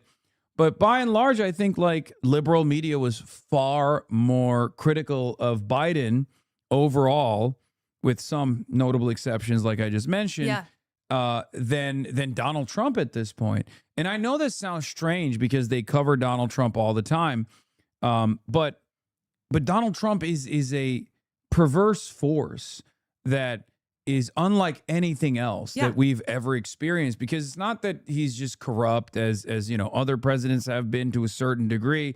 Like, this is a level of corruption that we've never seen before. And I even repeatedly say it's the type of flagrant corruption and abuse of power that you don't even see in authoritarian governments. Like, you don't even see this with like Vladimir Putin or Erdogan, because like at least they still try to hide their assets. They try to hide their wealth. They try to spread it around their friends and family. And they don't just like run around being like, I'm taking all of this money and I'm giving it to my son. Donald Trump does do that. And it's remarkable that his cult at this point, it's nothing else but a cult, still continuously shows him unbelievable levels of admiration, support. It's remarkable. It's sad. But I do think that the media has really dropped the ball and focuses on idiotic things, silly things, or at least, as I like to say, allows the Republicans and Twitter to be its news desk editor. Yeah. And this is a real issue. Yeah. Which is funny because they do the exact opposite when it comes to persuading people of things. Like their focus every day on the media is very different than what the DNC ends up focusing on their, like, it's so inconsistent. Yeah. And I find it very frustrating because, like, a big part of what I do is obviously media criticism. Yeah. A big part of what I do is also identifying misinformation, disinformation campaigns, and like addressing it. And I actively try to de-radicalize people. So this is like media analysis is a big part of what I do. So when I talk about this stuff, it's not just like I'm being critical because now I'm in the crosshairs or anything. I've just always been critical of what the media is doing. But yeah, I think like the Natalie Harp story is fine. I just really despise when Republicans get to cry bully as though we haven't been around for the last 10 years of Trumpism in this country. Like, no one cares that Trump's immediate response was, "Oh, you mean Pee Wee Herman?" Like, nobody talks about that anymore, that he gives like schoolyard bully nicknames to people because as Steve Bannon said, he has flooded the zone. So it's just hard to focus on one thing. And obviously the media is going to focus on the thing that they think is going to get the most clicks and the most hits rather than the thing that's actually going to satisfy their audience long term, right? Which is seeing the bigger picture. And if they help them piece together a story that will allow people to make sense of reality by helping them piece together the bigger picture, that will be ultimately satisfying in the long run, but they have no patience. So it's just whatever. And I think you're right. I think they play along with whatever's on X, which again is funny because none of their actual persuasive strategies attack any of the Republicans' talking points. And what's funny about what you said too about the corruption piece is that the fact that he does it out in the open is like a point that the Republicans use to say, well, at least he's transparent about it. And Trump does that. Like, he'll flip it on its head, like with the ship that's traveling home today. When the reporter said, "Don't you think they've been out long enough?" He's like, "Actually, I think they haven't been out long enough." He'll take that and he'll flip it the other direction because it's very linguistically manipulative. Yeah, no, he's very good. He's very clever at playing the media game. That's why he was able to dismantle the establishment of the Republican Party and really feed into the unlimited appetite that mainstream media had in terms of like drama. And he gave them everything they ever could have wanted. Yep. And that's part of the reason why he won in 2016. And then he was able to do it again. But one thing that you mentioned that I actually 100% agree with that I find really interesting is Republicans set up narrative devices ahead of time for some of their most odious policies, some of their 100%. most like toxic, most damaging, sometimes often violent policies. They never stop campaigning. They campaign year round on issues, specifically issues that they oftentimes will go back to the drawing board on and like recalculate their sloganeering around. Yeah. One example that I always point to is the clever ways in which they attempted to make transphobia a salient issue in 2016, failed to do so with the bathroom bills in North Carolina. So much so that Donald Trump himself came back and said, "You got to drop this. This is ridiculous. Caitlyn Jenner can pee in any bathroom she wants to as long as it's in Trump Tower." I forgot about that. Yeah, Trump was openly pro-trans. Yeah. Trump was running as openly pro-trans, and this actually played a role in people's perception of him, where they were like, "Oh, he's a heterodox thinker. He's a bit of a moderate, as a matter of fact." Like he was fine with abortion. Yeah. Right. Like, yeah. So what's interesting about that is that when the trans issue failed at that point, they Republican think tanks went back and they strategized and they focus grouped and focus tested their message, and they found that if they tie transphobic or trans panic to children and also sports, that they could have a far more successful message. And that's how we arrive at transgender athletes in children's sports as like a primary vehicle for Republican campaigning. Democrats have no response to it whatsoever. And Democrats don't even do anything as far as like go on the offensive with their policies, which the Republicans would inevitably have to That's exactly what I meant. fight back against. Because there's ways to do it Yeah. that would be so effective that, like, when I was working as a speechwriter, I begged them to do, because I knew that the state senators, I'm sorry, I didn't mean to interrupt you. No, go ahead. I knew that the state senators were just preaching to the choir, right? They're standing in front of each other and they're already going to vote however they're going to vote. So who you're really talking to is the media. And the whole point is to try to get the majority, because we live in a minority, like the state where the Democrats are the minority. And so we can't do anything. We don't have any power until a Republican leaves office. So my goal was to get a headline, right? The goal was to have somebody stand up there and say something that forces Mrs. Jones, who lives in a Republican district, who votes Republican, to say, hey, I didn't know that this guy was doing that. Is that what he's doing?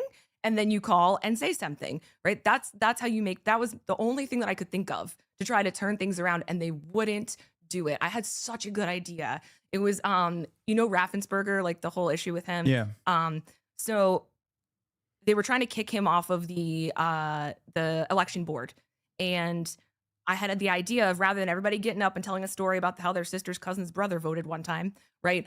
Come up there and just each person that goes up there, 6 senators, just say, we refuse to punish people for telling the truth. Next person. We refuse to punish people for telling the truth. Next person, right? Rather than standing up there and saying a bunch of nonsense, because then what can the newspaper write? It's one headline. It's one sentence, right? That's all they can take. And the message gets sent home. And they told me they didn't want to do it because they were afraid of pissing people off. And so I lost my shit. And actually, I'd love to tell you the piece that I think really caused the shift into the DSA, because I think I saw it on the local level, and I really wanted your opinion on it. We could talk about it later, but I definitely wanted to ask you about it, because it felt like it was the first glimpse that I got. Yeah. So obviously there's a lot of momentum on the side of the Democratic Socialists of America. It's a grassroots movement. I think it's activating a nascent base that's always existed at the heart of the Democratic Party, of people who have never actually like self-identified as socialists necessarily, but actually identify with a lot of these values, a lot of these policies. And I think it's even more captivating for the broader base of Democrats in the country, especially if you go down to like issue specific, like policy specific things like Medicare for all. It's a 90-10 issue in the base, right? And it's got cross-party interest as well. Another one is, of course, Israel and demanding accountability over Israel genocide. It's apartheid and refusing to send tax dollars to Israel. This is a very, very popular issue, but due to the unbelievable amount of corporate interest with Medicare for all and the interests of the Israeli lobby, AIPAC, and all these other subsidiaries, Democrats look at yet another 90-10 issue and refuse to endorse it, refuse to recognize it, and are actively and are actively trying to find a way to message around it. One of the things that they've also kind of leaned into, and it goes back to what I was talking about with the double standard in media, is the idea that there are odious, toxic figures out there in independent media, people like myself, that are. I don't think you're odious. Yeah, well, thank you for saying that. But that's but they're basically doing that right now. I mean, Moskowitz went on Fox News immediately after his victory, went on CNN last night, and then Fox News this morning to talk about how he hates me, he hates the DSA, he thinks that some DSA candidates should not even get their security clearances because of, I guess, their differences in opinion on American foreign policy. I find that kind of stuff really dangerous. I find it dangerous. Yeah, especially at a time when the Trump administration is like actively putting, people like myself sometimes, and certainly a lot of DSA folks as well in their crosshairs. Yeah. So leaning into that is very dangerous. But I think once again, liberal media has also played a role in this. Yeah. So I have a very specific view about what the parties are doing to Jewish people right now, because I'm Jewish. And haven't heard anybody else say this, and I'm really sorry if it's offensive to people, but this is truly what I believe. I think that the Republicans said, okay, 50% of the Sorry, you gotta no, get it's just good. real, It's good. real Okay. close. Yeah, to the sorry. mic. I'm a singer too, so I'm used to holding it. Yeah. 50% of the Democrats' donor base is Jewish.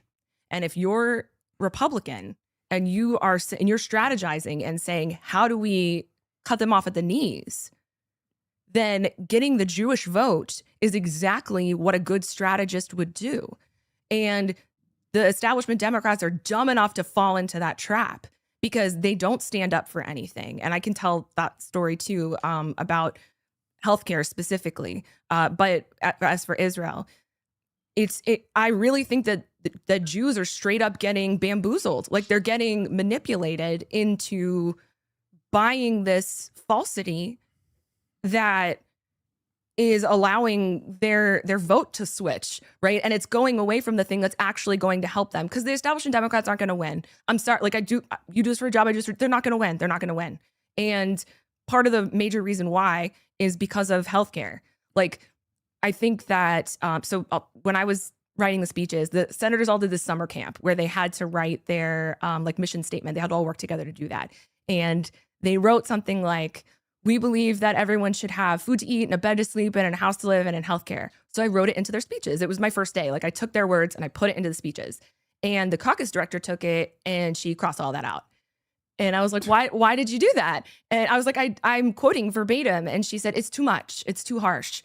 And I didn't get it at the time. And I'm neurodivergent, so I want to know why immediately, right? Mm-hmm. And it's making me crazy. But then I see what's happening now with the DSA, and I know that people don't care about the socialist label. I've known that forever because Gen X, millennials, and Gen Z don't care, and in fact want to do something different because we understand that we've been propagandized specifically about socialism and about any movement that the United States has rejected, right? We understand that, and so we're open to it naturally. And the problem was, I don't know if they didn't want to get called socialist or what, but the issue was that they didn't have the courage of their convictions. They weren't able to stand up for what they actually believed in, because I know that's what they believed in. They wrote it on the sheet and they took it out.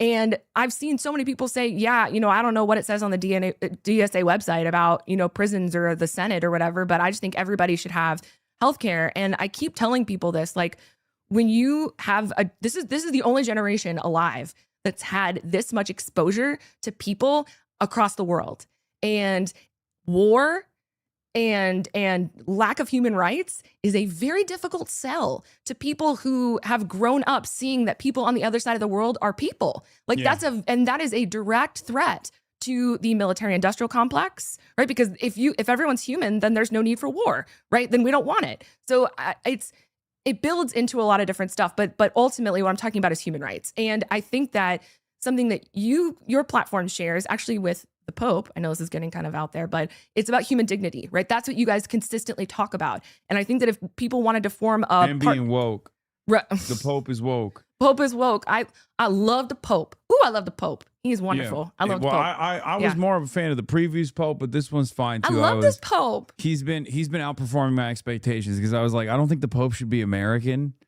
Like, you know why they did that though? And it's funny because Trump took credit for it, and we're like, yeah, it is your fucking fault. Yeah. Like, because they were like, somebody's going to need to talk to him. Like, somebody's going to need to temper him. Yeah, but he clearly doesn't respect the Pope. But no, he doesn't. He doesn't respect anything. But yeah, he anyway, believes in nothing. So what I was going to say Sorry, is, yes. So there's been you brought up a very interesting point about 50% of the donor base of the Democratic Party being Jewish. I don't know if those numbers are correct. That sounds crazy, but yeah, I just checked it. It's believable. But what I was going to say is, I don't think they're actually going to successfully get and you might have a different opinion on this. I don't think they're going to successfully get like a lot of American Jews to vote for the Republican Party. There will be a decent amount. We've seen some shifts already take place with Ana Lilia Mejia. But then again, there was an Orthodox neighborhood in Livingston, so there was more of a conservative voter base there to begin with. But we've seen some shifts in New York as well with Zohran Mamdani. Yeah. But I love him so much. Yeah, but by and large, I think even if they're not, 50% of donations come from Jewish donors. It's not that 50% of donors are Jewish. Okay. Well, regardless. Sorry. Yeah.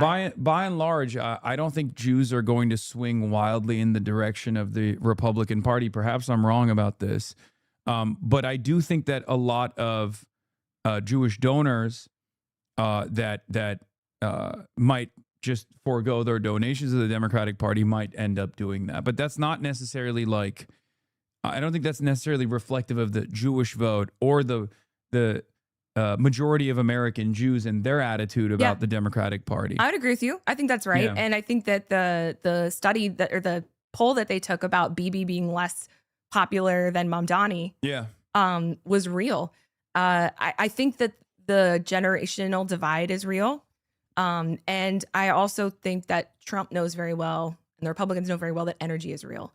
And the more I, exist in Jewish circles where people are telling me that I'm a traitor or calling me a capo, the more I hear that because I'm speaking the truth, they're trying to discourage it. And I view it as my job to continue telling the truth in those spaces. But there are a lot of people for whom that's not their job, and they're spending their energy doing other things, and that's okay. And so, I worry because I don't want them to be manipulated. I don't want them to be taken in by something, because like you're getting bamboozled. You're getting taken in by a narrative that's trying to control you to look away from the truth. Like that's really what's happening here. Like so Mehdi's my favorite journalist, and I just go on his website and I made like a list of sources that I can just send Jewish people now who call me names. Like I just send it to them. I'm like, please go see for yourself that they're shooting children in the head. I don't think that's gonna. I mean, is it work?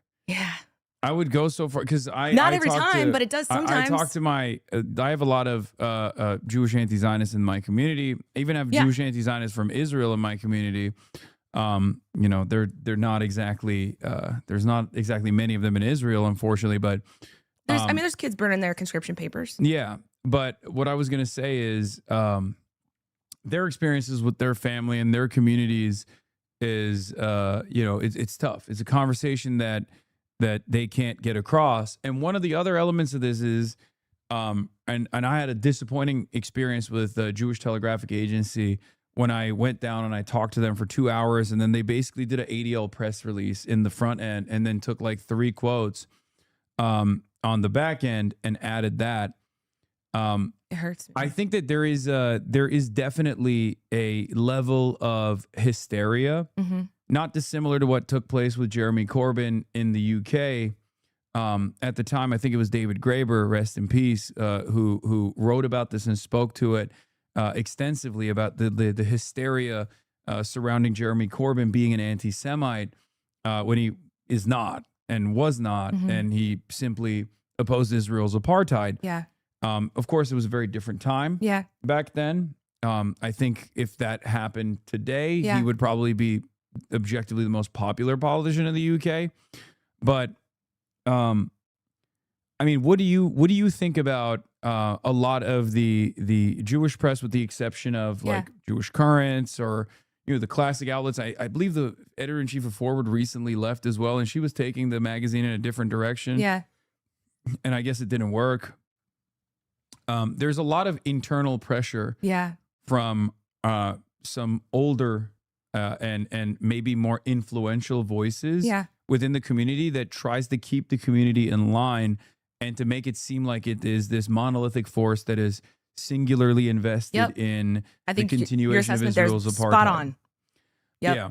Spot on. So how do we penetrate that is my question. Yeah. Because like made that my job.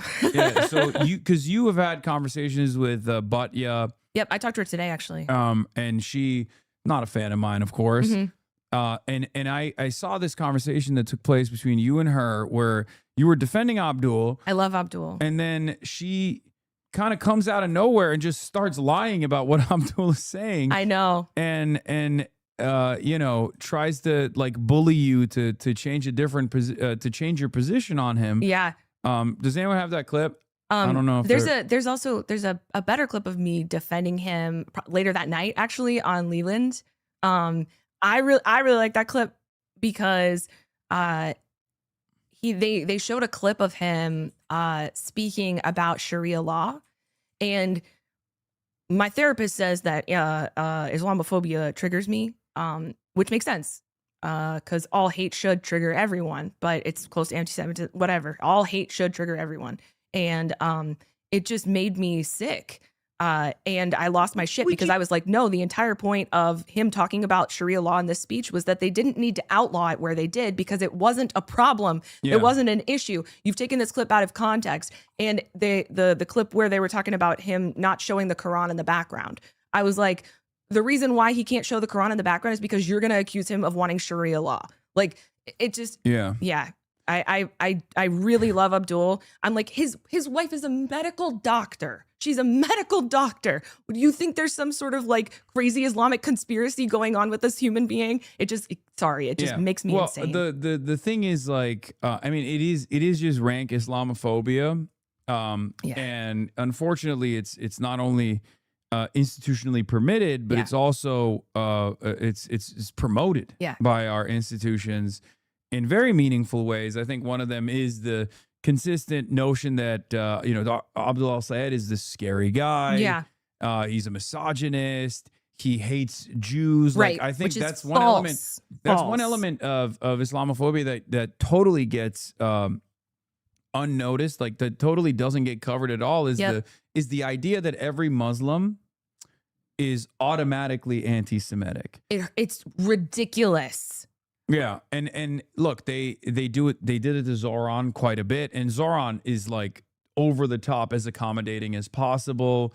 Absolutely. I mean, I watched him dance with the Chabad rabbis. Yeah, and not only that, but also, I mean, he's always first in line whenever there's anything that is an anti-Semitic attack. I mean, this is a job as the mayor as well. Really fast about this. This was day 2 of me commenting on this. I really didn't know that much about Abdul at this time. Okay. So that's why when she was telling me something, I was like, really? Yeah. You would vote for him? Yeah, I would. You would? After everything we just said? Yeah, because here's the thing. I think that I understand. When I do this as an analyst from the center. I do this as somebody who's not putting their opinion into it, because I genuinely look at all the sides. I talk to the people who are involved, and I look at it as an analyst. And so, but how could you vote for somebody who doesn't want Jews in the Democratic Party? Because I don't think that he doesn't want Jews in the Democratic Party. I think that the media has clipped the wrong pieces, because I've listened to him, and when he says things, like that's such an insane assertion. Yeah.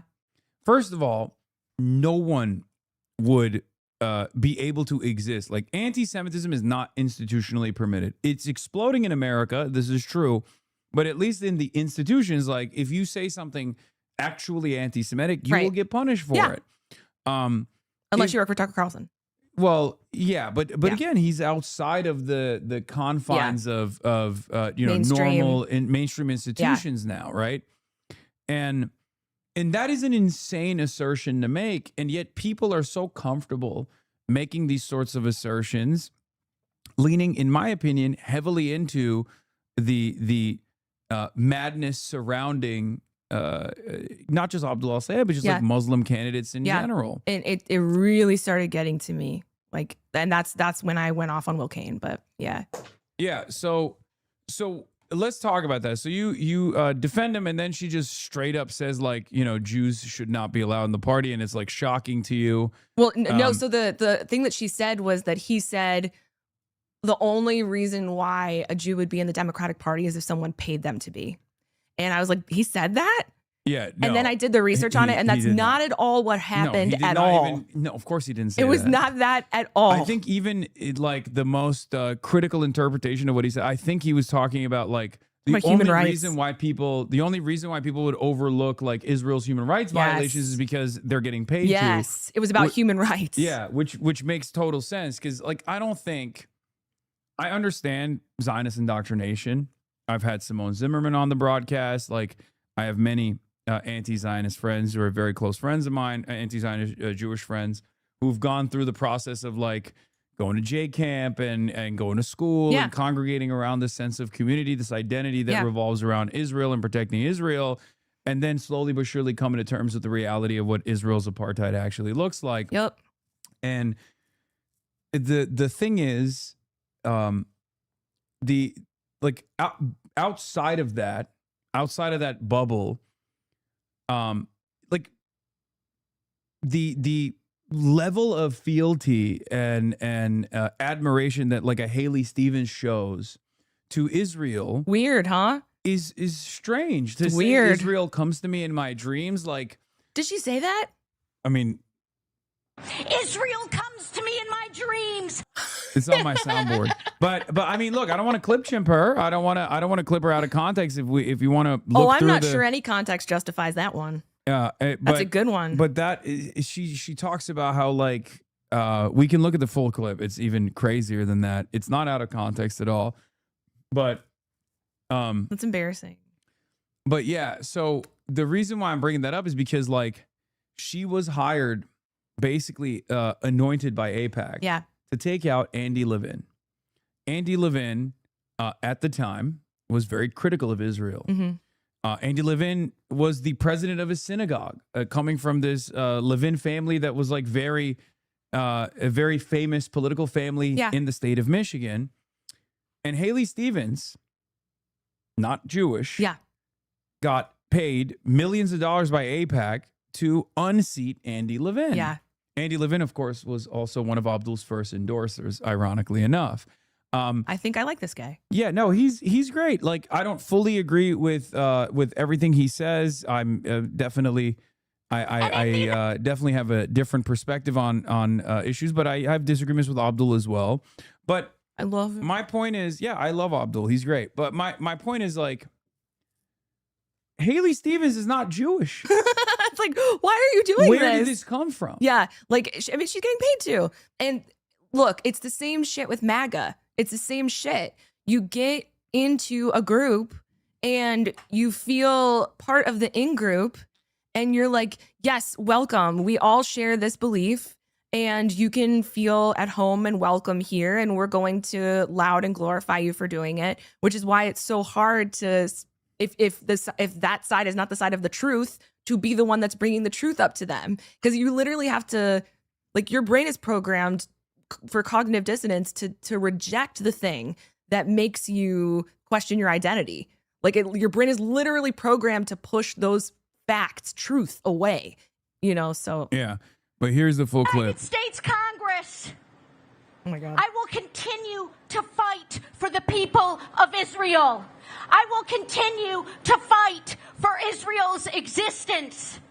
Israel comes to me in my dreams. What just happened? I see Israel's future, and What I just know happened? that Israel will continue to exist for the Jews. Oh my God. And in the United Hail. So that's like if I was running around saying like Woo! Estonia comes to me in my dreams, people would be like, that's weird, man. Like, why do you fucking love Estonia that much? Like, relax. They got great bandwidth. They got great Oh my God. internet in the country. They What do. just happened? But that's like, so that's insane. I don't think that she went through the process of like indoctrination or anything like that. I think it's just like she's a party apparatchik, and she recognizes I maybe like that word. early on that you can't oppose Israel Yeah. because if you do, then you don't have a future in the party because they will dump $10 million into your race and you won't get elected. They'll, find an opponent for you and unseat you. AIPAC has done this with Wesley Bell against Cori Bush. AIPAC has done this against Jamal Bowman and numerous others. And one other element of this, I think, is a sophisticated media influencing operation as well. And I think that's part of the reason why Haley Stevens still to this day is talking about how, like, the one thing Abdul needs to do is separate himself from Hassan Piker. And it's become clear to me that I've somewhere along the line, there were either some big donors or some relatively powerful people that decided, like, this guy is a problem. Right. We got to discipline him. Right. We either have to, like, defang his reach in some way, shape, or form, or we have to make sure that people understand that if you actually are a prominent critic of Israel and a bit of a loudmouth, like, we will do everything in our power to make sure that you are ritualistically humiliated. Yeah. Well, I just joined that team that's going to be the ritualistically humiliated one. So just, we're all on the same team now, guys. Yeah. But I think it's also important to have Jewish voices in the process. I think it's necessary. But it is. But I do worry that now that you're, like, your criticisms of Israel as a Jewish person will probably cause you to get blacklisted. Yeah, and death threats. I mean, that is a part of the, that's unfortunately always a part of the job. Yeah. But no, I mean, look, it's funny because I get a little bit of a pass because I'm Jewish. Like, I get a little bit of a, you're allowed to make that joke, but nobody else is, kind of thing. And so I'm less likely to get blacklisted. But the thing is, the only way you get anywhere in this world is with courage. And I have begged every politician I've ever talked to know that. Like, I was advising one of the state senators one time, and she was trying to figure out if she was going to walk on a vote, and it was on the police training center, and she didn't know what she wanted to do. And her chief of staff said to her, like, you should just walk. Like, you're not going to get any points for courage. And it was my, like, second day, and I raised my hand and I was like, excuse me, I actually think that the only thing that you get points for is courage. They don't get it. They don't like that they don't get it. And that's why I was saying earlier, like, long-term understanding, like, this is your strategy, because they don't stand for anything. And that's the problem. They're really, the way that politics is working is not that there's, like, an avatar that rises from amongst the people and speaks the words that everyone is feeling and puts words to it. What's happening is they pick a person and they work fucking backwards. And the Republicans are even worse, actually, because what they did was they took all of our data from Facebook and analyzed it and then figured out how to emotionally manipulate people who live over here and gave them ads specifically for that. Yeah. It's all terrible, but it's not how politics should work. How it should work is exactly what Zoran did. He knocked on fucking doors and he said, what do you care about? Because I care about what you care about. And I just want to make sure that we're on the same page. That's what he did. yeah. So let me ask you this. So you went on the Will Kane show. Yes. And I love Will Kane. I love that you said he was like, he like accidentally defends. He's the number one defender of hysterical the American socialist movement that's growing in large part due to Will Kane's promotion of it. So you went on Will Kane and you defended me, and he was just as shocked as Batya was when you said you endorse Abdullah al-Sayed. Yeah. But then the next day you went on the timeline because we were just watching it, and I was like, oh, that's interesting, because I never expect someone to defend me on mainstream outlets, so it's always a welcomed a welcomed, refreshing perspective. Yeah. And it was before even Abdul came out and said, like, the same thing I did. It was before a lot of people got asked about it, because it was a Friday, I remember. So, but then you apologized for it. So what happened in between? So first of all, also the Groypers were the Nazis.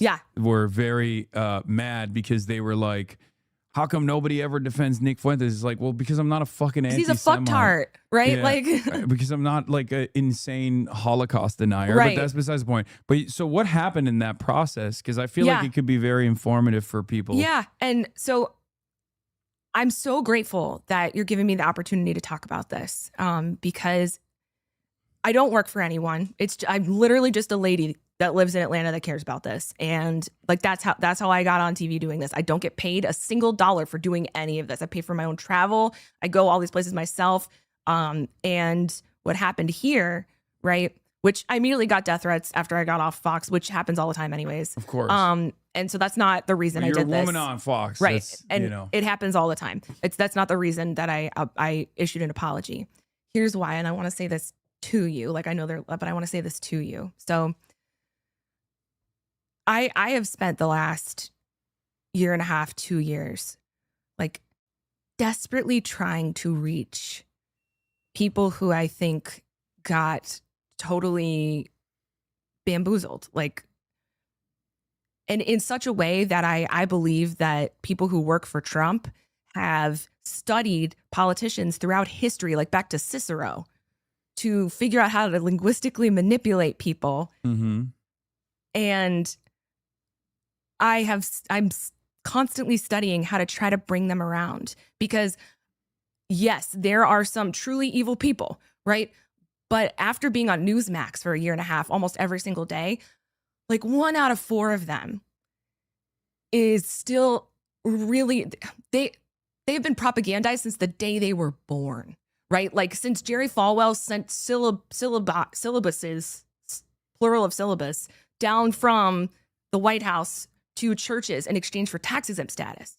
From day one, they were told, if you don't conform to what we believe is a good Christian, a good person, then it's actually a lack of discipline on your part, right? You can show humanity to other people, and actually that means that you have a lack of discipline, not that you're like, deny who you are. And that fits with so much of it. But the thing is, when I realized that, I went, okay, so actually my goal isn't to mic drop in all of these things. My goal is actually to bring people around to my side. And I know they're not going to do that in one conversation. I know it's going to take a relationship and time. And so when people do reach out to me, it's usually once they've seen me a couple of times, and then they get so incensed and they don't know why. And like, it's because it's usually elder Republicans that are like, you seem like such a nice young lady. And I am extraordinarily careful with how I present these difficult issues. I do not compromise the truth, though. I don't do that. I will focus on a piece that is still true in order to relate to the person. And I had to spend like a solid 3 months just like writing in a journal before I started doing all this, because I was really scared I would people please and just start giving into what other people said. Like I just writing down what I believed in so I would never let it go, because I knew in the moment I was going to have to pull them and I was going to have to start from a smaller place, and I didn't want to lean that direction. So the thing that I wanted to be able to say to you humbly, because you invited me here and I'm very grateful for that, is that I also want to change people to our side. And every piece of me wants to get a fucking megaphone and stand on the top of a building and scream how I feel, but I knew that wasn't going to work. And I know that when you said, I don't care about and it wasn't even that phrase specifically, about the Israeli women who were raped. It doesn't matter if rapes happen on October 7th. It doesn't change the dynamic of genocide for me. Exactly. So like, it doesn't justify genocide. The thing is, I want everyone to see the genocide that's happening. I want them to not reject the facts that I know are coming into their brain. And I'm trying to feed its breadcrumb to them slowly. And this is the first time I'm telling people that I'm doing that, because I've been quietly doing it. Nobody knows who I am. I'm not like a household name by any stretch. But I was like, all right, well, maybe in 10 years from now, if I do the work starting today, like I'm a fucking housewife. Like I have 2 dogs that I take care of. You know, like I dedicate all my time and love and energy to this, because even as a jury consultant, I saw these manipulative language techniques. I was like, why are the bad guys winning? And then I saw Trump doing it and I was like, fuck, that's why. So I was like, I need to be able to bring people to my side and not just mic drop. How do I do that? And that's why when I thought, okay, the goal for Abdul al-Sayed, the goal for Francesca Hong, the goal for these people who are DSA candidates who believe in a lot, like 90% of what I believe in. I want us to heal. I want the people who are on my side that are yelling at the other side, right? To start figuring out how to bring them over, because we gotta fucking heal. I'm done. Like, I'm fucking done with the mic dropping. I'm done with, unless someone's not disingenuous. Like, if you're Tucker Carlson, I will mic drop right in your fucking face. But we need to heal. And I know that the goal is to win. The goal is to win the seat. And you only need a certain amount of people to be able to do that. But I didn't come for them. I came for the ones who got bamboozled. I came for the ones who Trump took their religion and twisted it and made it something ugly and evil and to manipulate. Like, I came for them. And so you have a different role. Like, you are an avatar. You are somebody who puts words to how people feel. And now 30,000 people every day watch you say that. And then their hearts feel better because somebody has said it. I mean, people in my family feel that way about you. And that is a role that is necessary. Mine is to try to bring people over who got the wool pulled over their eyes. And so for me, I want people to come over who I knew if I said the truth straight out, right? The way that I wanted to, not hiding the truth, but if I said it the flat fucking out, that their brains would shut off, their minds would shut off. They would stop listening to me. So you didn't get calls? Like, that's what I was trying to get at, where it was like, No. How could you say this about No, I this didn't want person? I didn't want people to stop listening to these politicians, and I didn't want people to stop listening to you because of the way that you were saying things, because I want them to hear what you have to say. Like, when I started listening to you and when I started talking to your followers, I mean, obviously I knew enough to be able to talk about it when I was on with Will Kane, but I mean, people pay me for a living to tell whether people are lying. I know how genuine your heart is. Like, I could see it and I knew it. And I was like, well, fuck, now I think it's my fucking job to tell people this, because I know he's getting a bad rap and you didn't ask me to. Nobody's going to ask me to. Like, you're perpetuating the truthful narrative, and I don't want people to shut that out. And the more you use that language to describe it, the more people are going to shut their minds and their ears off. And I just know that from practice. So that my apology was not related to anybody calling me. It was related to the fact that I feel like sometimes the language that you're using causes people to shut their minds off and their ears off. Sure.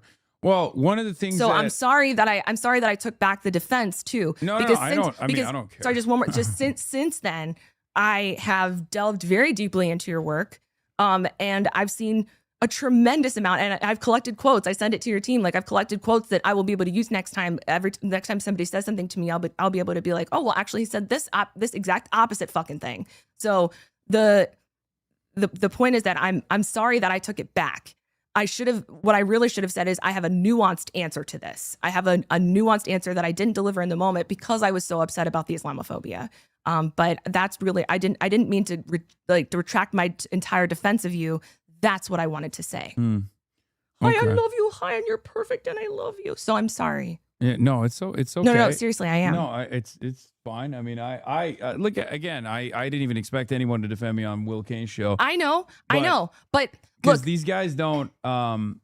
These guys don't have me on purpose. I think it's because, like, if I this baby knew my heart was hurting and came to sit with me. Yeah, that was just what just. Could you? I'm sorry, I didn't mean to interrupt you. No, it's all good. No, she will. She'll just sit there That's my if pill. you pet her That's forever. my pill. Oh my God. Yeah, she's, according to the vet, she's 5 pounds overweight now. So. I have a fat beagle. Yeah, she's not fat, but she's getting up there. She's a little chunky. I brought her some chicken jerky. Listen, I just want to say, like, to your face that I see you and I see your heart. I mean that. And look, if somebody's gonna fucking go out there on the news and defend you, it's gonna be me, because here's the thing. He didn't. Well, I wouldn't say it that much. I wouldn't say it out loud like this, because this is a one-way. I'm well aware to not get I'm invited well aware. back on any panels.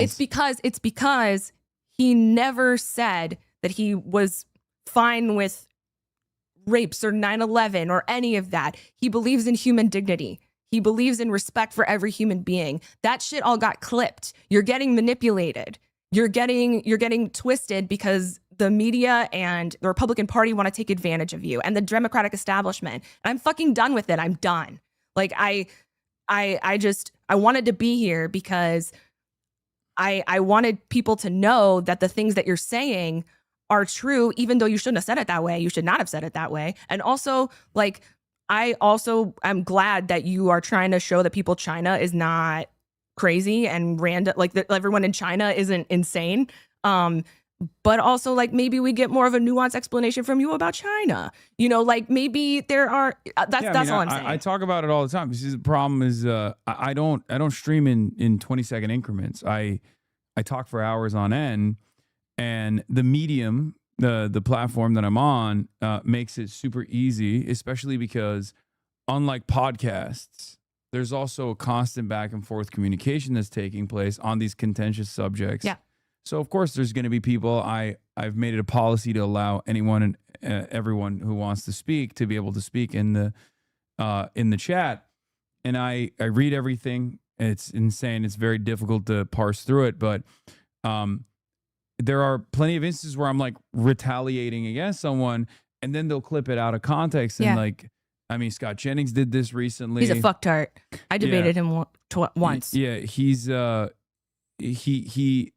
the Republican Party strategy, this midterm strategy, is specifically to do the clip show. Basically, they're going to go through all of the the 22,000 hours of live broadcasting that I have out there readily available, and then be like, this guy is bad. This guy is crazy. The DSA is crazy. These guys are, horrible monsters or whatever. And they're just going to try to tie the most negatively framed aspects of our commentary to like bastardize. And they're going to try to undermine the truthful narrative that you are Yeah. putting forth. And that's the piece that I'm like, well, nope, I guess we got to defend Hassan Piker now, because the thing that he's trying to explain is getting thrown out. And that's what that's exactly why they're doing this. I mean, you didn't help it with some of the language that you used. I mean, Yeah, I mean, look, I don't have a polished academic way of. No, but I don't have a polished academic way of, or even a respectful, civil way of discussing some of these things, because at the end of the day, I'm filling 8 hours of broadcast time, and I'm also trying to be entertaining as well. Yeah. So that is the reason. That is the reason why there's like high intensity moments and stuff like that. But then there's also moments that are not high intensity where they will straight up clip me reading someone's comment and then make it seem like those are my opinions. Yep. Even if I'm like arguing against them. Yep. I've seen that. Like, and even the most like the most commonly deployed one about it doesn't matter if rapes happen. That is literally me debating someone who at the time was suggesting that there was, why are you even lending credence to the fact that sexual assaults may have taken place on October 7th? In the longer conversation, I straight up explained to him, like, look, sexual assault is a commonplace in incidents like this, and it doesn't even matter if they happened or not. It doesn't change. It doesn't justify genocide. Yeah. So here's the thing, though. So that I wanted to be able to respond to you about with that.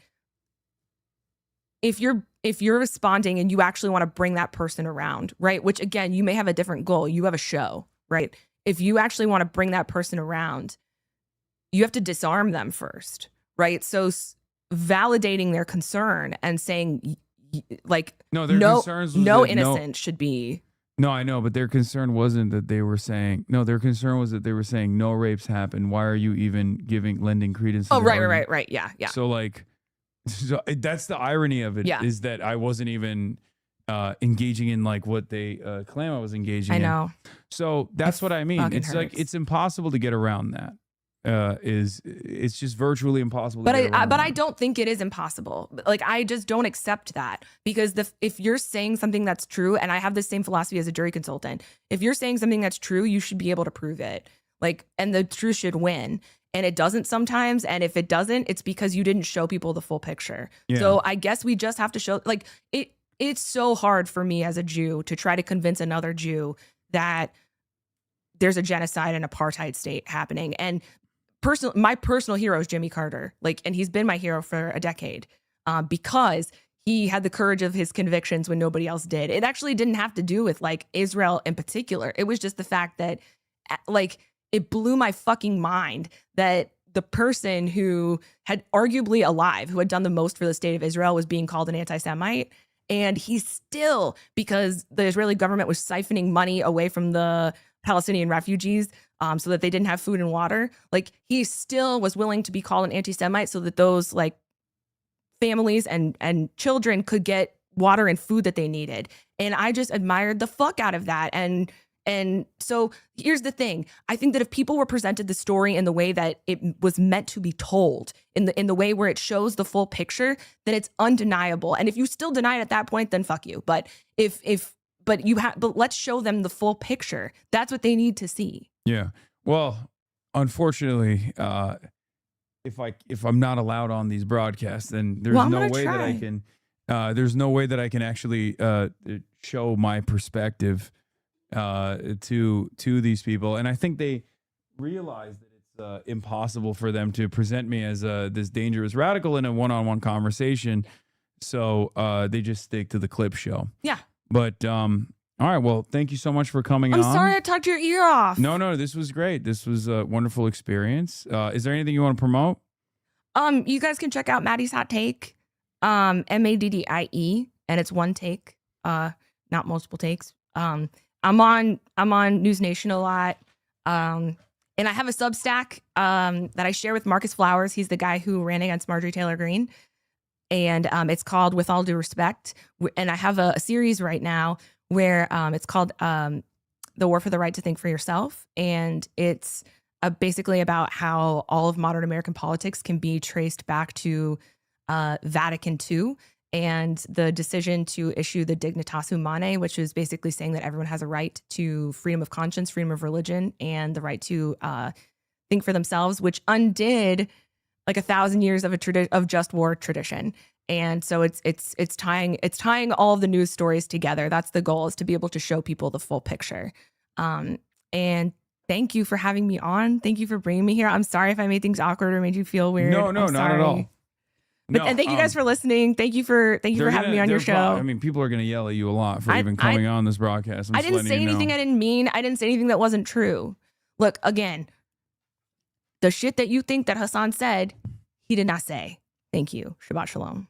That's what happened. Thank you. All right. Thanks. Okay. All right. I'm going to continue streaming. I was going to say, you can talk to your people? Yeah. Okay. You can, yeah. All right. We're going to get back to this.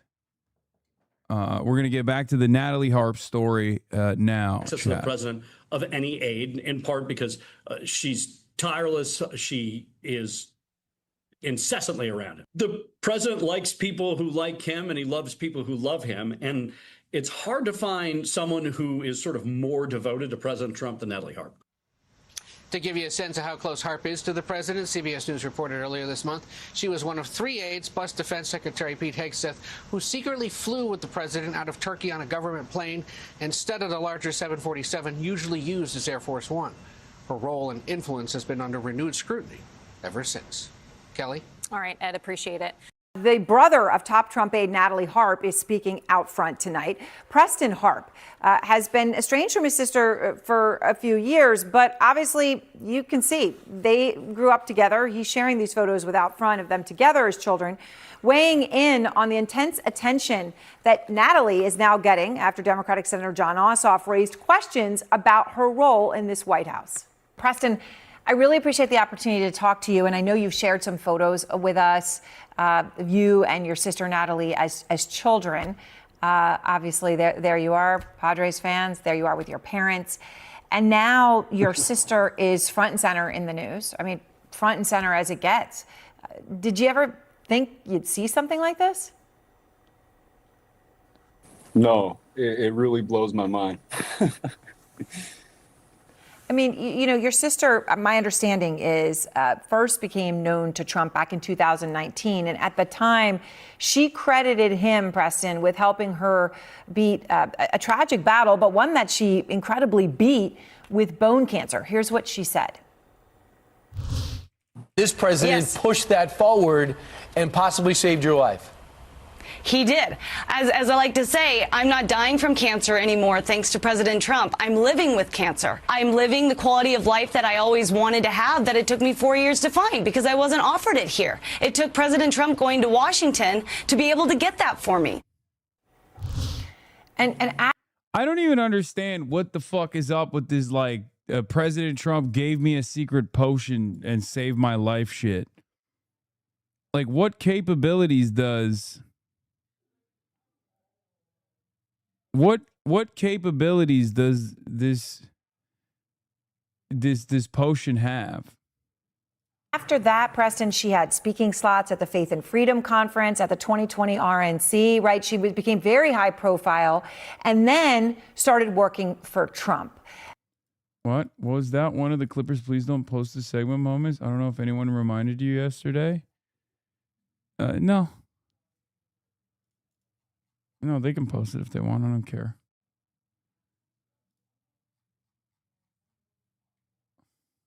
The guest appearance, I understand, for YouTube. No, it's fine. New HuffPost piece about you. Oh damn! I just did this. This morning.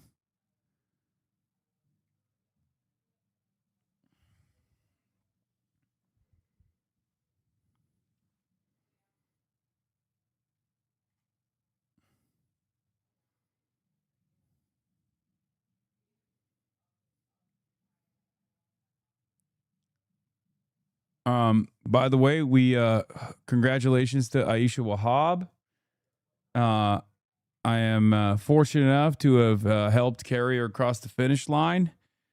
She won 53% of the vote against the 47% coming for Melissa Hernandez. This was another devastating blow to AIPAC. AIPAC dumped, I believe, $6 million into this race. Yeah, or $5 million into this race. Another W for us.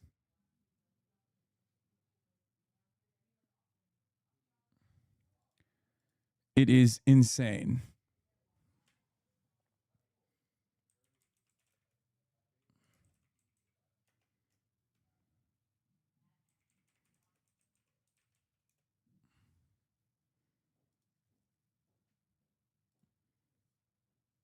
So, yeah. It is crazy to me. Is she a Democratic Socialist? Just a good progressive? No, she's just she's a progressive. She's not a Democratic Socialist. She is a progressive that was or is critical of Israel, very critical of Israel. And the thing is, it was one of those instances where, like, she was clearly, party bosses in California wanted to clear the runway. This was Eric Swalwell's seat, and they wanted to put up a senior Democrat in this district. But she was intending to run in this district anyway. So the Aisha Wahab story is very interesting. So she's very popular. She's a real fighter. She has a lot of experience in this district and in the state as well, in the state legislature. And the Democratic Party machine comes in and says, Eric Swalwell's out. We want to put our own person here. Okay?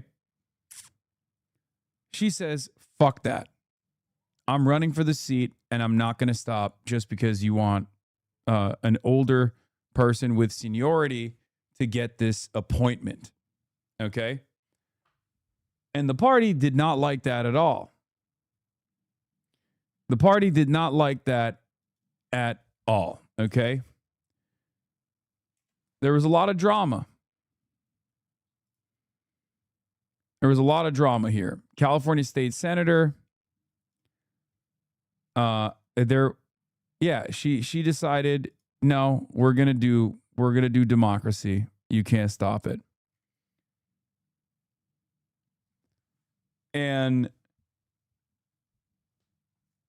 so when she ran in the first election, she got like 60% of the vote, right? In the first election, guys, please stop sending me the same Ottoman joke over and over again. I'm trying to collect my thoughts here to explain to you what took place in this fucking race. Just Aisha Wahab related links, please. Okay? Not anything else. Jesus Christ. No one cares about that race? Well, you know who cared about it? The Israel lobby did. So don't come to me and then fucking be like, oh, why is this like random dumbass, like very clearly Republican in the state legislature? How does this happen? How does this happen? How does a person who is like very clearly a Republican, run in these districts and win these seats. This is how it happens because none of you dumb fucks give a shit. Okay? None of you dumb fucks give a shit. You guys think you're above it. You think it's like irrelevant. You think it doesn't matter. AIPAC did not want someone who is an Israel critical candidate to win another congressional district. And they put $6.3 million. $6.3 million in mailers and negative ads beginning August 3rd. Do you understand? $6.3 million in 1 month, less than a month, for a fucking house seat. So while your dumbass doesn't care about this shit, clearly California politics is terrified. Do you understand? This is an unprecedented barrage.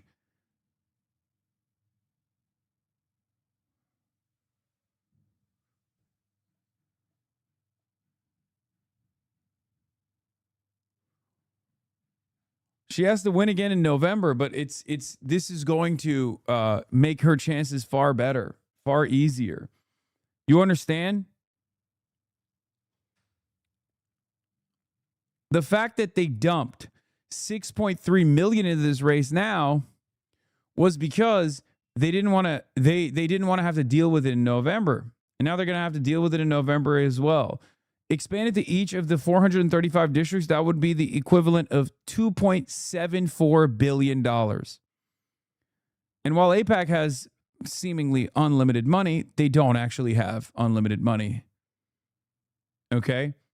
And it's not just 6.3 over the course of like an entire race that spans across a year. This is a special election where they put down $6.3 million in 17 days.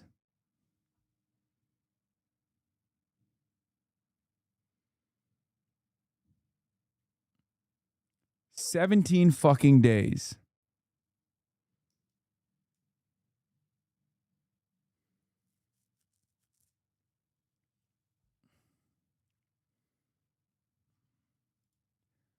I don't think you guys understand how psychotic that is. Much tighter margin than her 21-point win over Hernandez in June 2nd primary and her 26-point win in June 26th special election primary.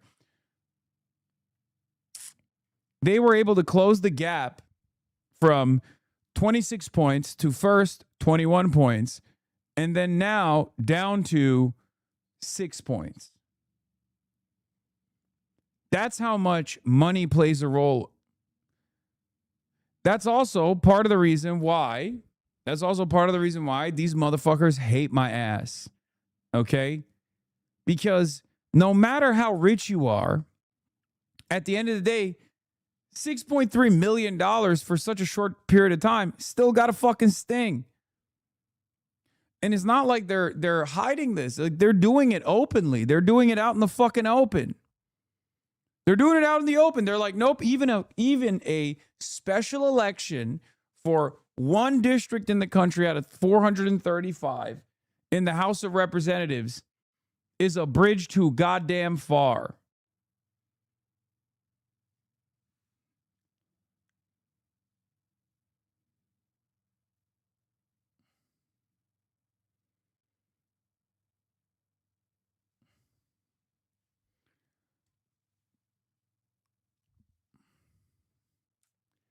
She wanted the district I lived in while in California. I felt so shitty about the Swalwell situation because my dad was a huge fan of his and find out that he was crazy. I'm glad I can no longer find a capital L liberal and align more with progressive values. I'm glad to see this win. Thanks for the update. I'm looking to join my local DSA chapter. I think Champaign is the closest. Another Champaign socialist.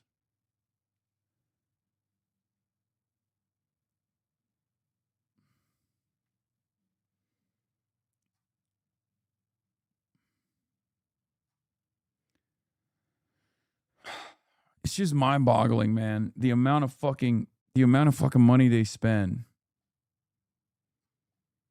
Yes, I will get the Israel lobby authors on stream, Lustig and Eli.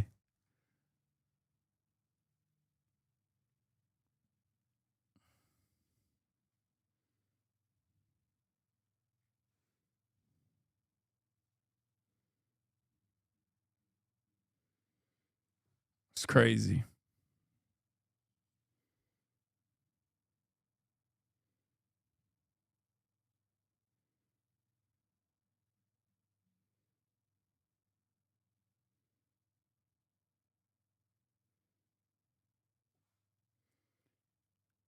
Is this another win on your scoreboard? Yes.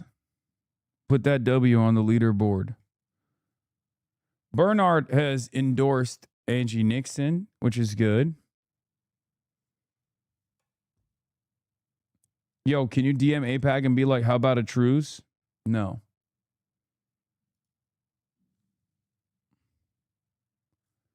What is this? Estonia comes to me in my dreams.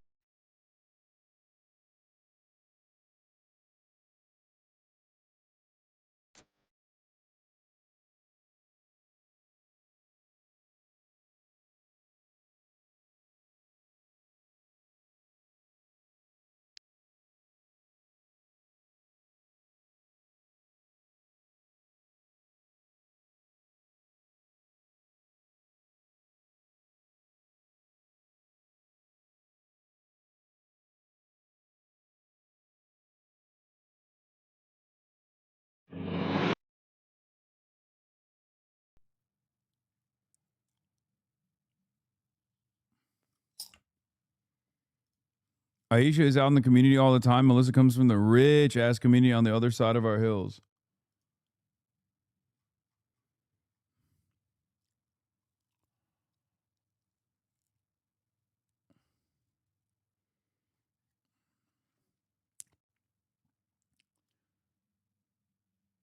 Anyway.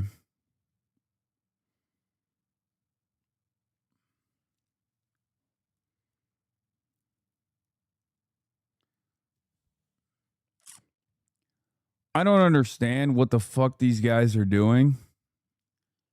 But I just need you to understand we're going to continue fighting. Okay? We're going to continue fighting no matter what.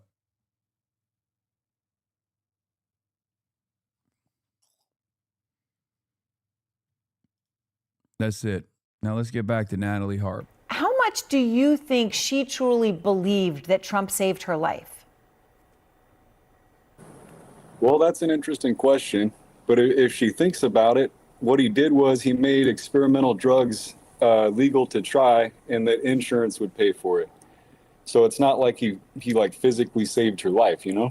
It's kind of different. Like, it's like Donald Trump didn't pay his own money to save my sister's life. So it really just depends how you look at it. You know what I mean?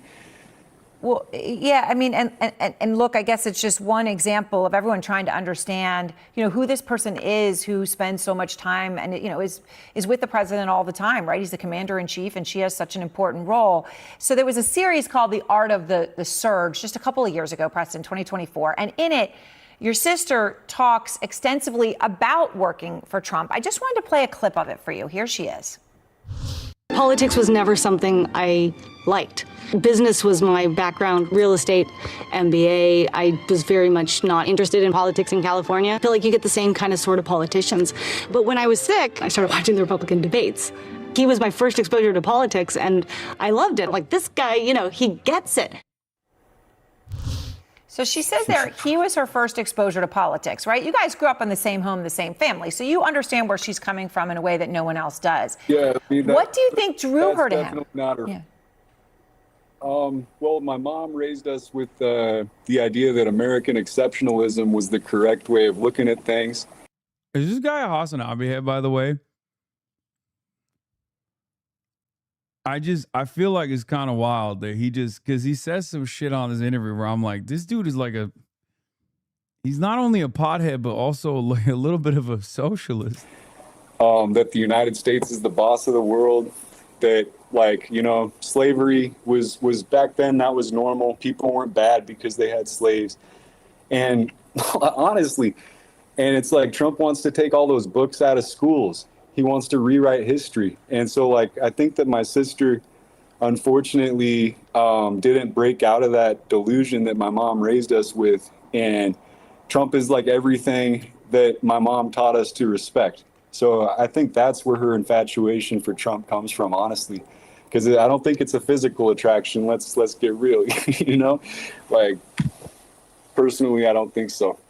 So when you use the word infatuation, I understand your point about the nature of it. I mean, she obviously is his assistant. They call her the human printer, right? She prints everything. She takes his social media dictation. She accompanies him on almost every trip, including when he goes to Mar-a-Lago or his golf club in New Jersey on the weekends.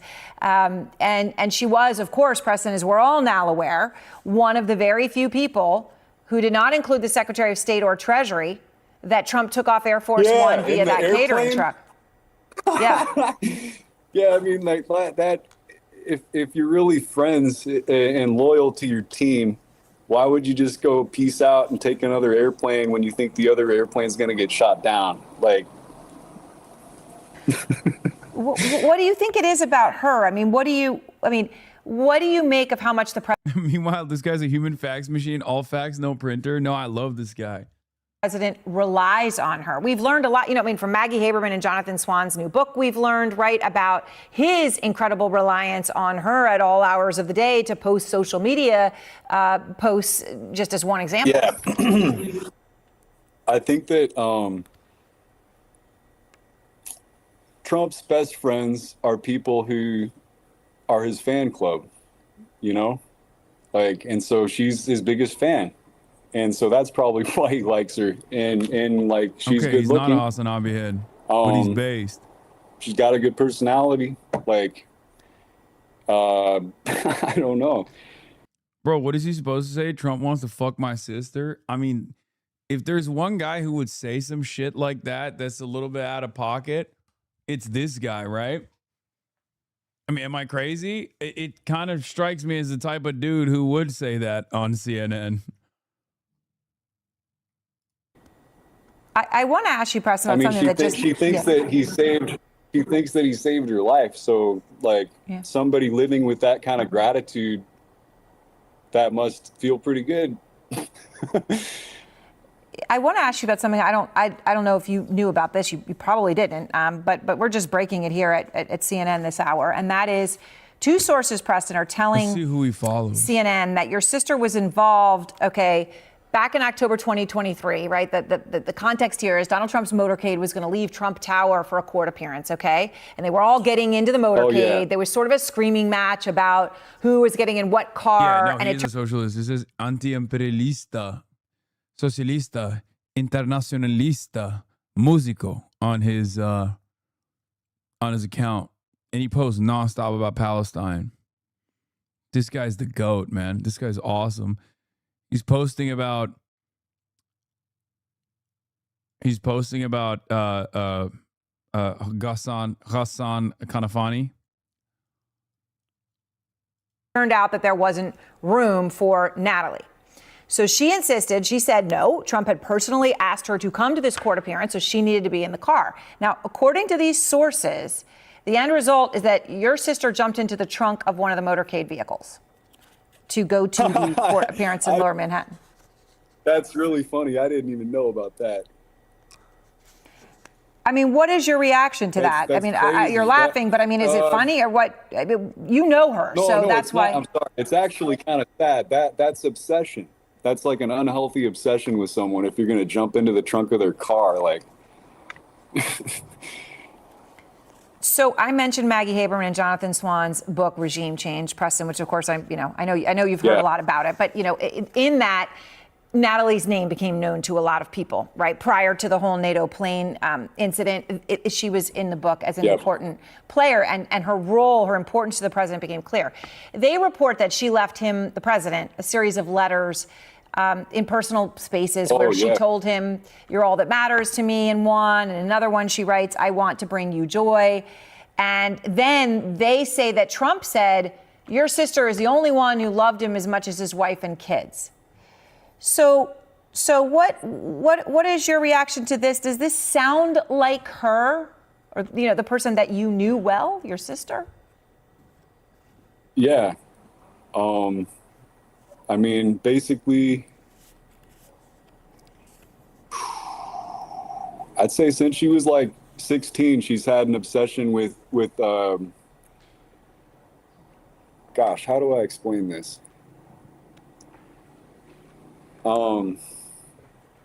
She's written letters to other presidents. Let me put it that way. What the fuck? Hey, yo! She's like one of those like Charles Manson fan type individuals.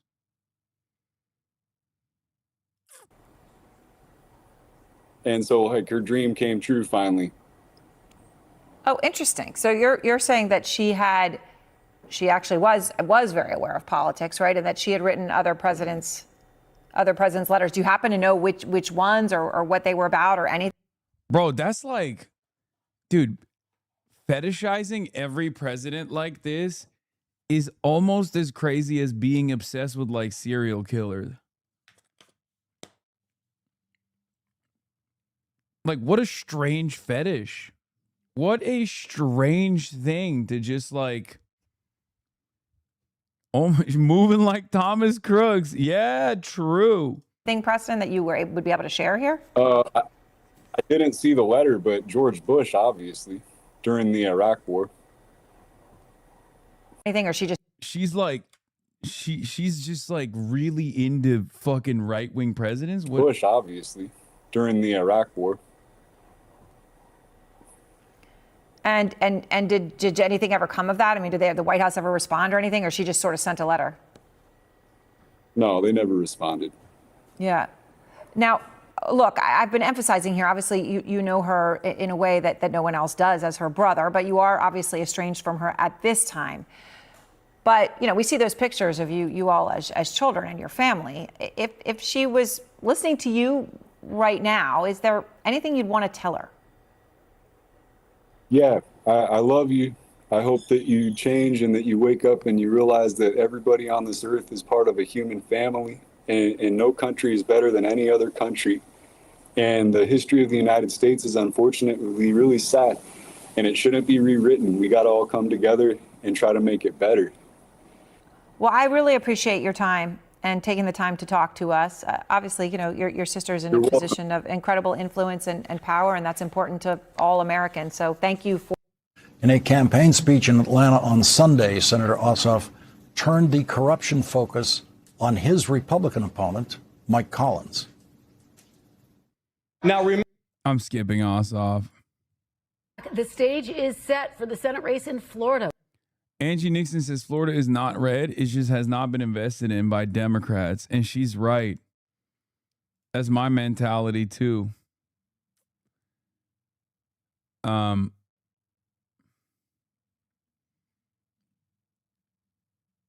about an inelegant segue.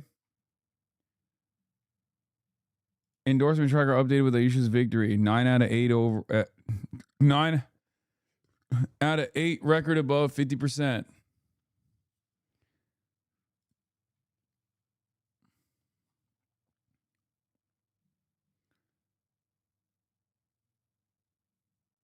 Have you seen this? Karen Bass with the worst opinion ever, stated by someone running for office in Los Angeles. She wanted them off. I do not believe that you should have a food vendor in front of a restaurant, period. Bass shot back, adding that she wanted them off the streets completely, and in brick and mortar locations, their presence near restaurants discourages people from going in, just like you shouldn't have encampments in front of a restaurant or in front of schools. You just should not do that. What the fuck? Dude, what the fuck is wrong with her, bro? What's her problem? What the fuck is her problem? Apparently it was a near career-ending debate. Yeah, I heard it was abysmal. Look, you want to know why I don't fucking touch Los Angeles politics, by the way? Last night, Karen Bass and Nithya Raman debated one another. And you probably didn't hear about it or see it at all. And that's because in the state that gave us Hollywood, there wasn't a working fucking camera equipment or team. It was hosted by the HOA. And it was basically a fucking Zoom call. A Zoom call which cut out in many different parts.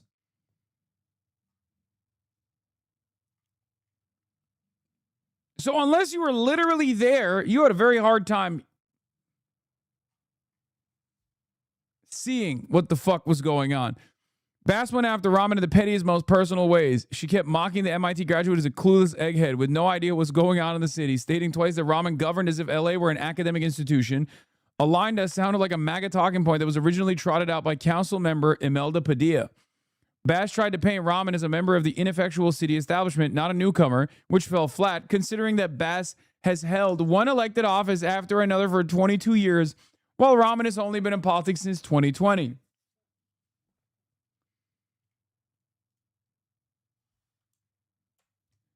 Yes, it is the Homeowners Association.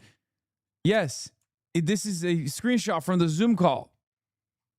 Sherman Oaks Homeowners Association.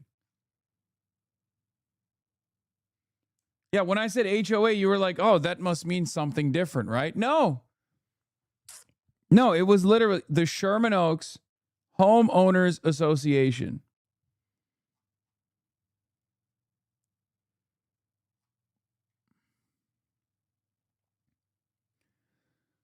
I'm embarrassed. I am so fucking embarrassed. I'm so goddamn embarrassed of my fucking state, of my city. It is abysmal. Every part of this is abysmal. They booed when they mentioned Mamdani. The Hoa sucks so much.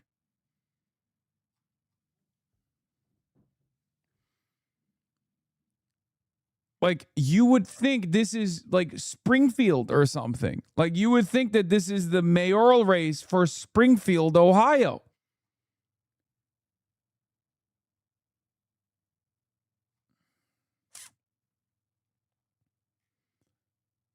What is this? Ex-Biden campaign. Everyone keeps wanting me to watch this fucking... What kind of a Democratic strategist are you?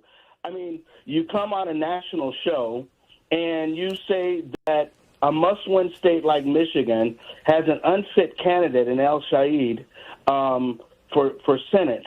And I can see you saying that maybe in the run-up. You know, I didn't vote for Said. I voted for Stevens. And it's okay. You could have promoted her as well. But now that we're down to the general, and are you trying to get Democrats not to vote for him? You can have your own personal views, which is fine, if you don't like El Said and others. But as a Democratic strategist coming on a national program, I think that's totally unacceptable, and I think that you're doing a disservice. What do you say about Stanley, that? before we talk to Michael, you said you did not vote for Abdul El Said. Will you support him in the general election? Yes, I most certainly will, which is the reason I'm calling, as I'm calling on the Democratic line. He is not DSA. People try to put him off as DSA. He says he's not DSA. The DSA did not endorse him. And even if he was, I don't understand Michael coming on and doing that. Yeah, great. Let's get an answer from Michael LaRosa. Well, I've never supported a Republican in my life. Until now. For the Senate, for the White House, for Congress. And I don't live in Michigan, so, I mean, my opinion really doesn't matter that much. But I could never support El Sayed for a couple of reasons. One, there's certain things that do transcend politics, that do transcend parties. And that's okay. That's what I was saying. Vote blue no matter who. The problem with that is who still matters. At least it matters to me. And I just come from a time when I watched people. He's like, yeah, I'm a lifelong Democrat. I also am a lifelong racist. Okay. Hey, I'm a lifelong Democrat, but I also think that every Muslim is responsible for 9/11 and loves it. And Abdullah Sayed is Muslim, and therefore I can't see myself voting for him. Sorry, sucks to suck. What are you going to do about it? I'm going to put on my Klan's robe right after this interview is over. People jumping out of windows on 9/11, 70 miles from when the towers were falling and burning for 3 months. We could smell it from where I was from in Pennsylvania. You weren't even near the towers? You're saying 9/11 impacted me so dramatically that I hate all Muslims because I was in Pennsylvania?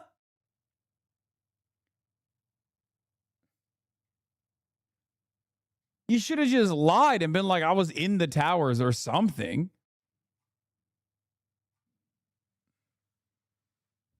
The fuck's wrong with this guy? What a piece of shit this guy is. Because of how the wind blew. It's personal to me.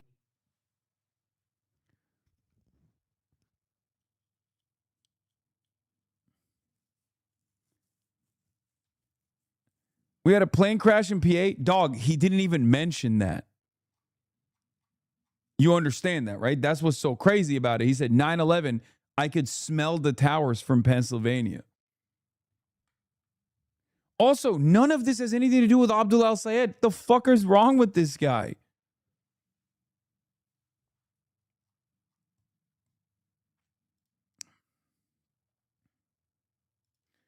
New York Times just lost a defamation lawsuit. Wait, what? An Alabama jury says New York Times defamed former college basketball player Kai Spears in a 2023 article, awards $9.25 million in damages. What the fuck? A 2023 article incorrectly reported that the University of Alabama basketball player was at the scene of a deadly shooting. A jury awarded $9.25 million in damages. The Times had not lost a defamation lawsuit brought in the United States over one of its articles in more than 50 years.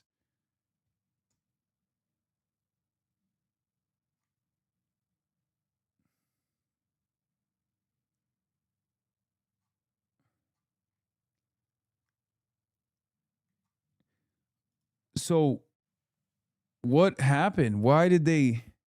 How did they fuck this up so hard? Why didn't they do a redaction? I don't understand. I got to see the details on this.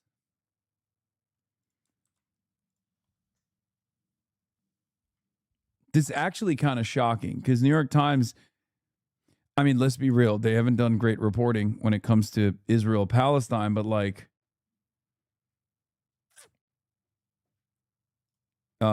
you know, they have a fairly high standard of reliable reporting usually.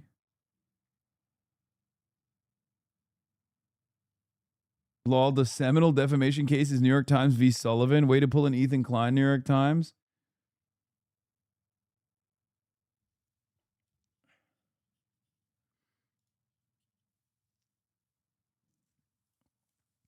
After it published articles erroneously identifying him as the unidentified passenger in a car at the scene of a high-profile shooting, the Times based its reporting on information from two confidential sources. Spears, who was not in the car, alleges that the Times failed to use reasonable care in publishing false and damaging statements about him. During litigation in the United States District Court for the Northern District of Alabama, Spears sought discovery to uncover the identities of the sources and related information. The Times resisted, invoking Alabama's Shield statute, which protects journalists from being compelled to reveal confidential sources. United States District Court for the Northern District of Alabama certified two questions to the Supreme Court of Alabama concerning the scope of the state's Shield statute. The first question asked whether the statute protects the identity of a source. The Supreme Court of Alabama addressed the second certified question. I just don't understand why they didn't just like redact it.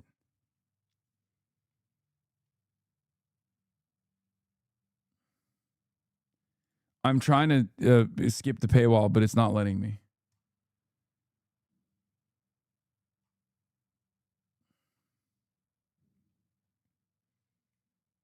Or not redact it, sorry, retract it.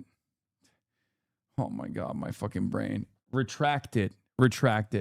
No, gift links don't work. It still makes me try to fucking create, it still forces me to create an account. Redacted. Was it a hit piece? They doubled down and failed? I don't know. I don't know what the actual... Crowley is so fucked, it's not even funny. What is this? Candace is rubbing off on me. Yeah, she is. Original suit asked for $75K. Yeah, see, it's like trying to get me to. Fuck. One of these days, I'm just going to take the L and fucking subscribe to the New York Times, bro. Ah!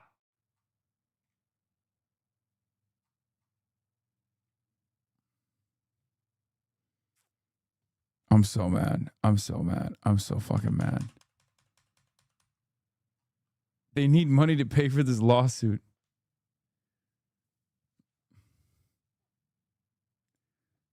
Thank you for the on-wall link. Jesus Christ, we found it.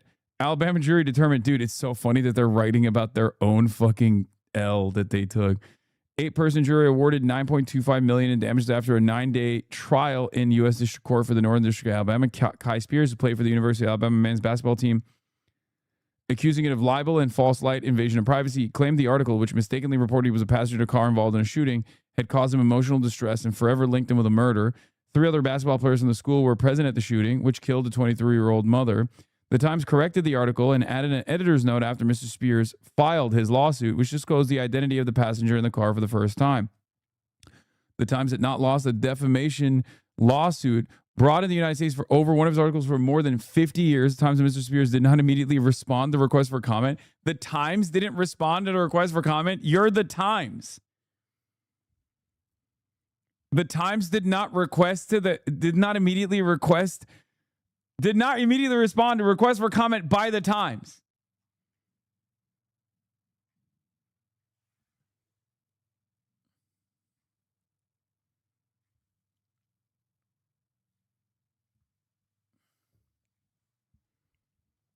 What the fuck? It's you, man. God, it's just what an abysmal situation, man. What are we doing?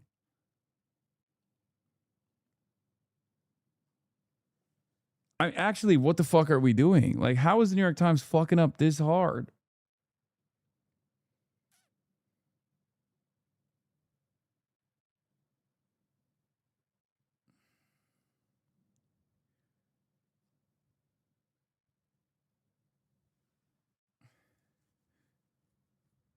CNN has reached out to Jennings, who works for CNN. Yeah. It's not an Associated Press article. It's a New York Times article.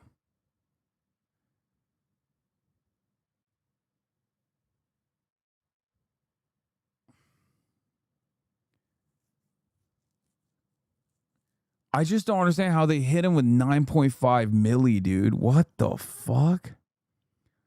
9.5 million is so much.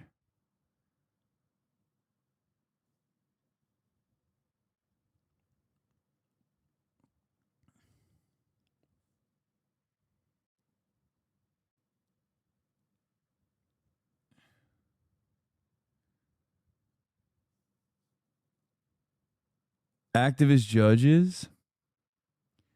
Juries can go almost as overboard as they want. It was linked to a murderer. That's traumatic, I guess.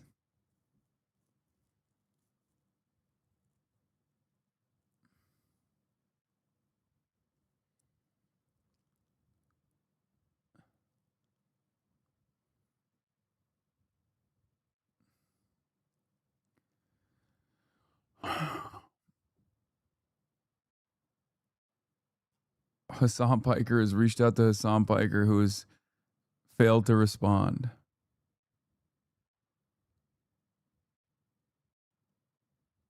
Good news for your suit against Jennings. I mean,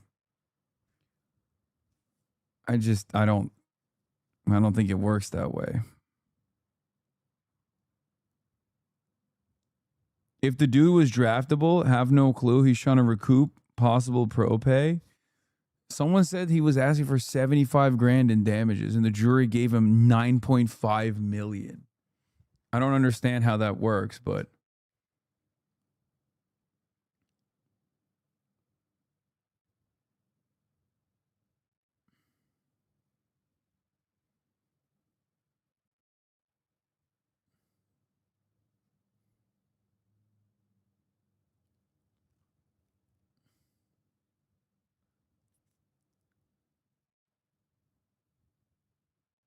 I don't know.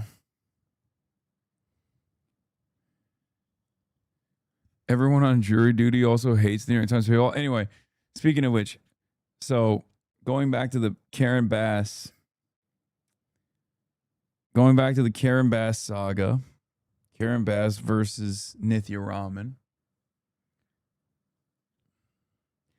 Bass frequently resorted to her trademark nervous laughter and repeatedly obviously crafted lines with all the enthusiasm of someone gulping down cod liver oil. Her furrowed brow and exasperated looks, which she had effectively used in her previous debates, made her come off as embittered, tired, and unable to defend the indefensible mess that has been her first term. This is LA Times, by the way. LA Times commentary. They're absolutely flaming her. At one point, the mayor even trashed one of LA's most famous industries, street vending. I really tried to like Bass. Her trajectory from South LA activist to nonprofit founders, Sacramento, Washington, and City Hall is impressive and important. Yet when Angelenos needed her to rise and succeed as their city faced one crisis after another during these last 4 years, Bass stumbled and stumbled again. Her flop of a debate performance left her sounding like someone with no vision or kindness. Career suicide for someone who has made her reputation on both traits. At this point, the architects of Bass's campaign need to burn sage to drive out bad spirits or just bow out altogether. Anytime something could go wrong, it has. Bass placed first in the primary with 34% of the vote, an abysmal number for a Democratic incumbent in a deep blue city. Her campaign's cynical gambit to boost washed-up reality TV star Spencer Pratt into the general election because he'd be an easier opponent than Raman failed. The lineage fire in Boyle Heights brought back memories of the deadly Palisades Inferno, angering a voting bloc Bass desperately needs, Latinos. Then came news this week that a poll that the Bass campaign had promoted, claiming that she held a commanding lead over Raman, turned out to be fake. Bass came out looking like someone incapable of overseeing paint dry, let alone running America's second largest city. And now this debate. All the mayor could sputter in her closing remarks was that Raman does not have the support of any of her colleagues, yet another line she had repeated ad nauseum. When it was her turn, Raman said she keeps hearing from residents that this city feels rudderless. I have news for you, Angelenos. You're right, she continued. No one is in charge right now. Wait, what? Then, instead of launching another fusillade against Bass, Raman went for something few people associate with LA nowadays, hope. You have every right to expect more from your city, Raman proclaimed, her voice strong and clear. She urged Angelenos to raise our expectations of what's possible and strive for a city that's affordable, functional, safe, joyful, ambitious. A few months ago, that would have sounded like the delusional ramblings of someone with no chance of winning. After Wednesday night's debate, Raman seems like LA's final best chance. No, I don't want to fucking watch the debate, man. Wait, is this AI? PTC Punjabi USA co-sponsored? Scale businesses across the entire city. And what they're saying is that they have a city hall and a mayor who has not invited them in and who has not created the supportive environment. Bro, she's not even fucking in focus, man. What the heliante, bro?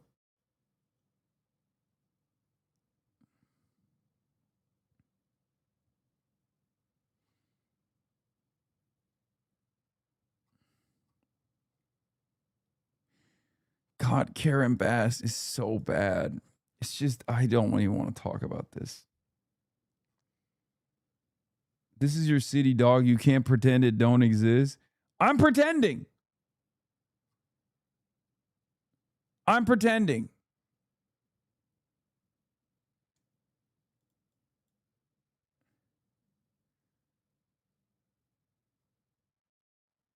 Isn't this good for Nithya? It is.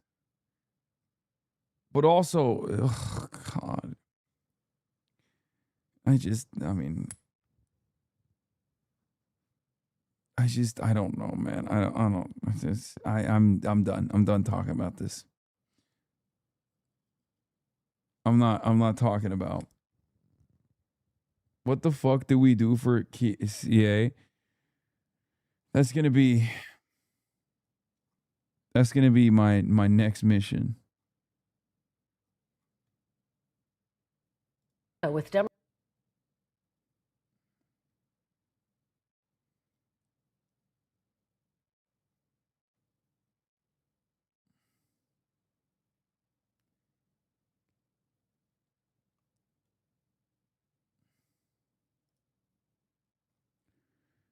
There's simply no preparing you for how undignified last night's LA mayoral debate was to pick who leads a city with a GDP larger than many European countries.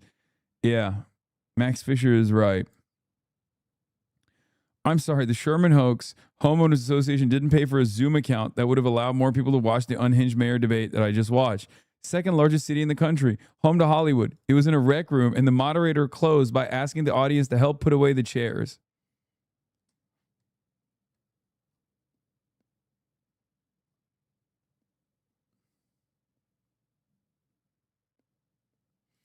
Schumer defended Abdul. Wait, what? Look, the bottom line is we're going to win Michigan. Let me tell you why we're going to win Michigan. First, El Sayed has brought in new energy and new talent. Stop. I don't know how I feel about this.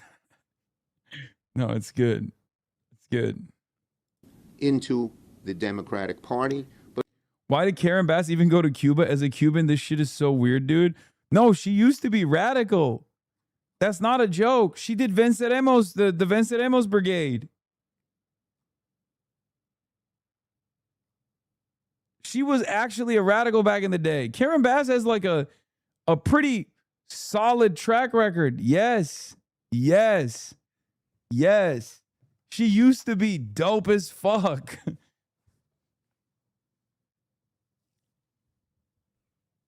Yes.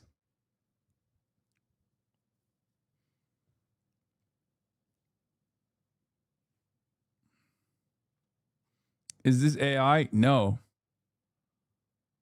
But also in Michigan itself. But second, Michigan, Trump has so bungled the Michigan economy. You know, the numbers for Trump on how well he's doing in keeping costs down in the economy is in the low 30s. In the country, it's in the high 20s in Michigan. Why? He created a trade war with Canada. Anyone who's halfway decent as president knows that the Michigan economy and the Canadian economy are totally intertwined. And he's blown it. We're going to win Michigan.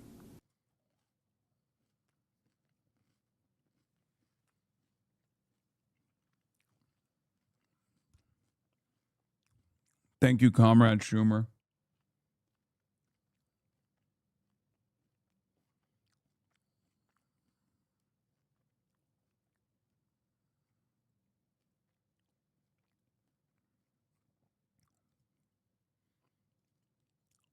Imperial harem politics, imported Slavic wives, endless wars with Persia, complex relations with Arabs, protector of Jews, ostentatious displays of wealth, endless corruption, extreme state brutality towards rebels. Is Trump the last Ottoman Sultan? Yeah. Sultan concentrating power, territorial expansion, controls trade roads, Slavic wives, luxurious palaces, red hats, dominates the neighboring sea, succession battles, red hats. It's fucking true, dude. Maybe that's why I feel so close to him.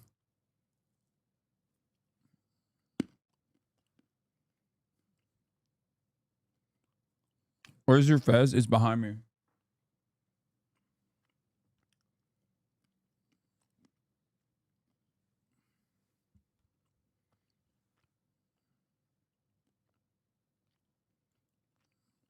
Why do we care about Natalie?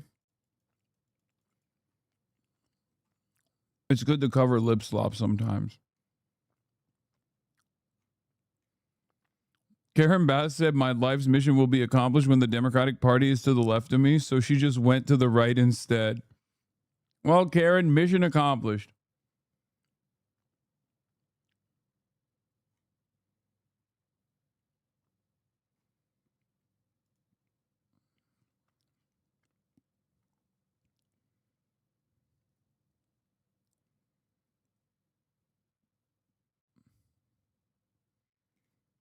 This meme is obviously rent-free in my head, but what really gets me is that Aryan third worldism is an actual material start date, and it's when these guys deployed to Mozambique and Angola to run and train and equip programs for like half a dozen national liberation movements. Hans Dieter and his Prussian friends on his way to materially support the MPLA Zipla, Frelimo, Swapo, UMK, and the PLO.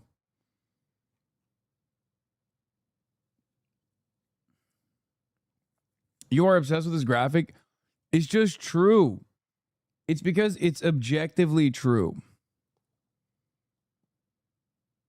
The reason why it comes across like I'm obsessed with this graphic is because I'm obsessed with the truth of it.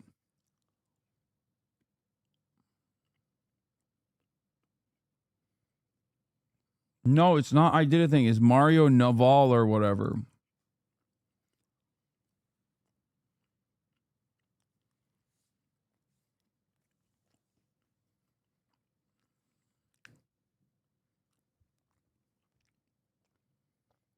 People always say this is incoherent. What is brown white supremacy?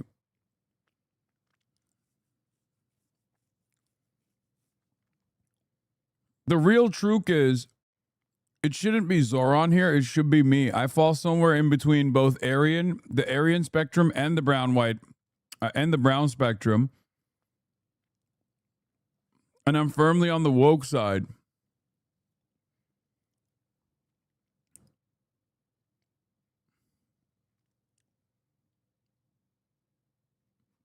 And the only reason why Nick Fuentes is on the chud side of like the center is because he's a white Mexican. He's white-sican.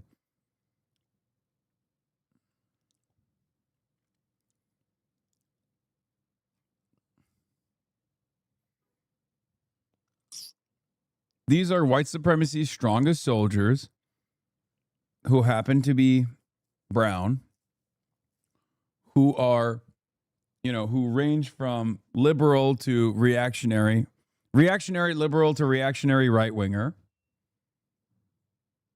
Why is Jason the Ween? That's not Jason the Ween, man. That's Ian Miles Chung. He's not even Viet. He's Malaysian. Y'all are just racist, man. Jesus Christ.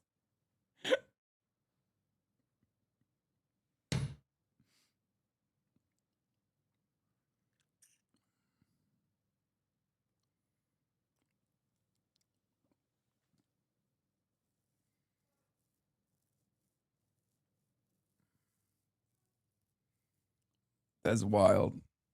Y'all are coming after nephew aggressively. Matthew Petty said you spent more time analyzing this chart than he did making it. I look back at it all the time.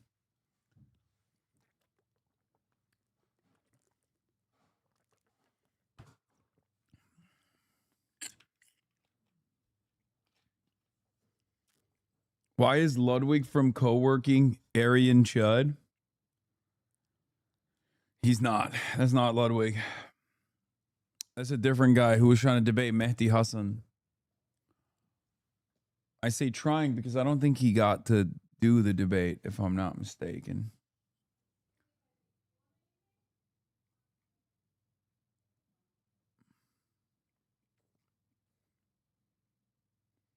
I found a good one with you in it.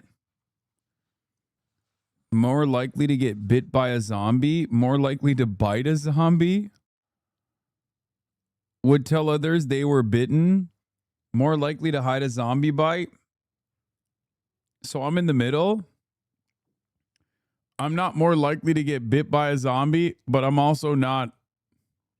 I'm just somewhere in between. I could go in either direction. I could bite a zombie or I could get bit by one, but I'm definitely I would likely tell other people.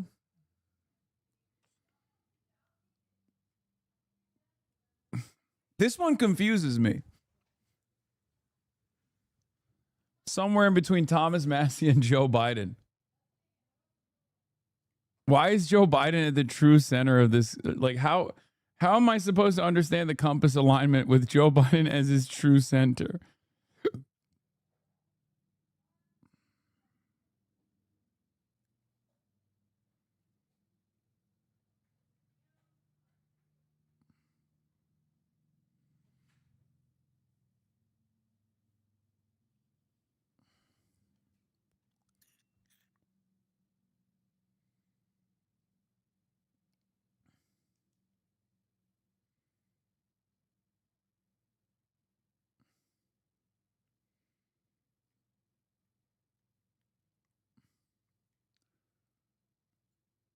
Consult Joe Rogan. I just don't get why Joe Rogan would be more likely to bite a zombie, but then also not reveal. Or why is he in the center of whether he would tell or not tell? Okay, we're done. We're done with this fucking chart. We're done with charts. We're done. No more political compass memes. We're done.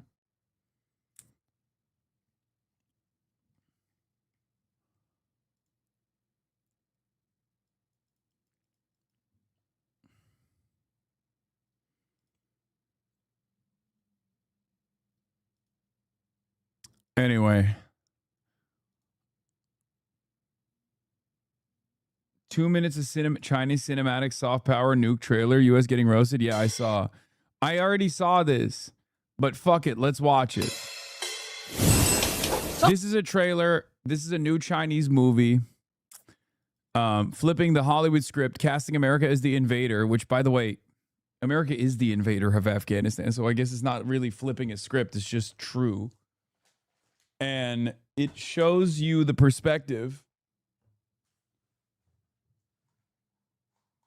It shows you the perspective of a Chinese chef that happens to be living in, I guess, is it Afghanistan or is it Iraq? I think it's in Iraq. I don't know. They just say like,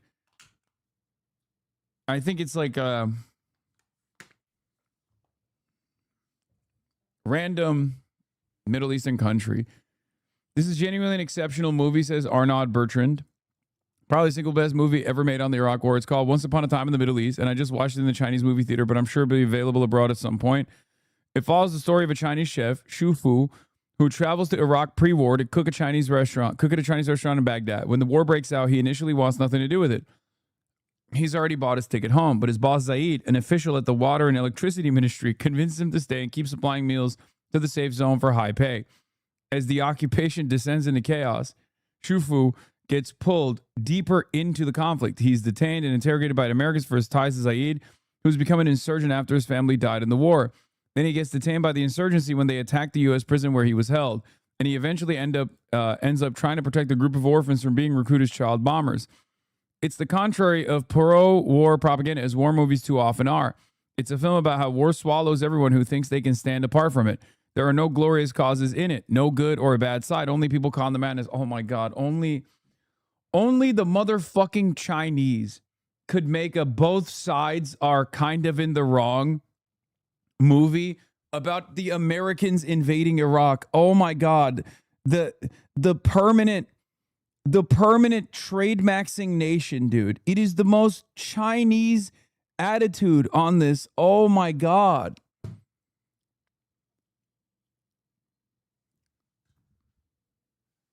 The only time where the allowance is given to take a position, a hard stance in Chinese works is if it's China related. If it's related to the party, if it's related to the revolutionary history. Yeah. Chinese movies be like, the real victim was trade. Everyone was kind of a victim in this. But let's not forget who suffered the most, which was the amount of trade opportunities we had with both Iraq and the United States of America.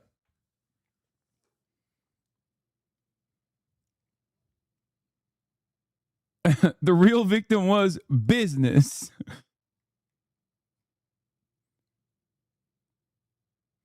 It's a lot more anti-American than Arnaud presents.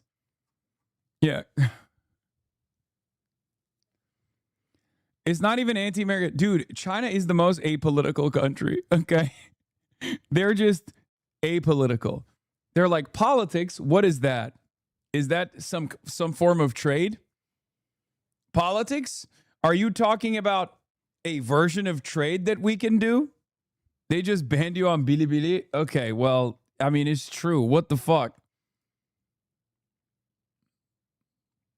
China's the Lex Friedman of international relations, okay? True center. No one else has ever tried it. No one else has ever attempted it. And no one else has ever succeeded in it.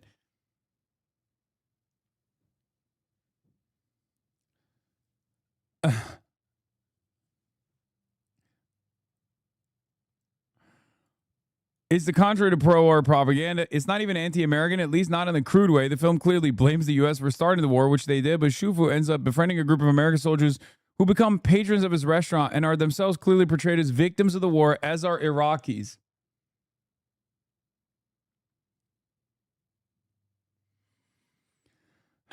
As such, there's no hatred in this movie. The only hatred is against the hate itself. Oh my God. Yeah? How about they make a movie like this about the Civil War? I mean, maybe they have. I'd be shocked, you know? When Chiang Kai-shek was transporting metric tons of gold to the island of Formosa, perhaps they were also thinking about both sides, you know? Perhaps there was a good reason for him to do that, right? No, not our Civil War. I'm saying like they wouldn't do that about something related to Chinese history. Because sometimes there is a right side and a wrong side. It's kind of ridiculous.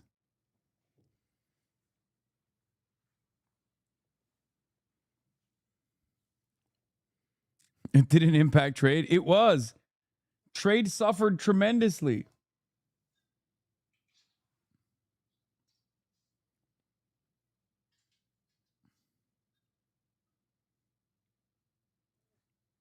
Anyway, which makes it very subtle and profound film. It never lectures, never simplifies, and lets the tragedy play out quietly until it overwhelms you. People weary of Hollywood's black and white framing, where wars are always morality plays with designated good guys, will find it deeply refreshing. Here, there are just human beings, which is precisely what makes it so devastating.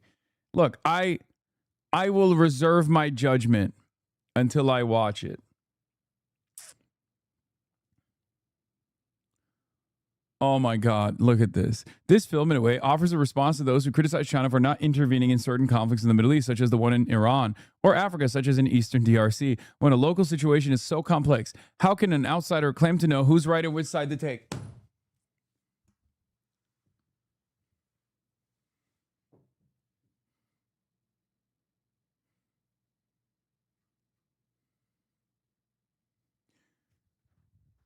This is why it's tough for me to sometimes sit there and act as though that like Khrushchev was not or did not play a pivotal role in global affairs. Okay? Do you understand? Like people will shit on him for de-Stalinization, but he was there when it mattered.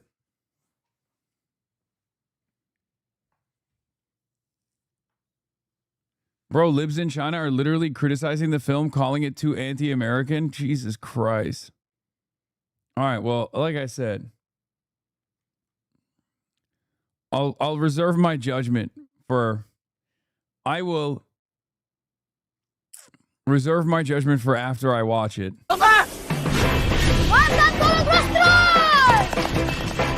But Arnaud's coverage is leaving much to be desired. This is the Chinese chef I was telling you about, Mr. Shu Fu. Pardon? 我这餐馆现在天天排大队。舒克，不是反应的，这正挣钱好时候。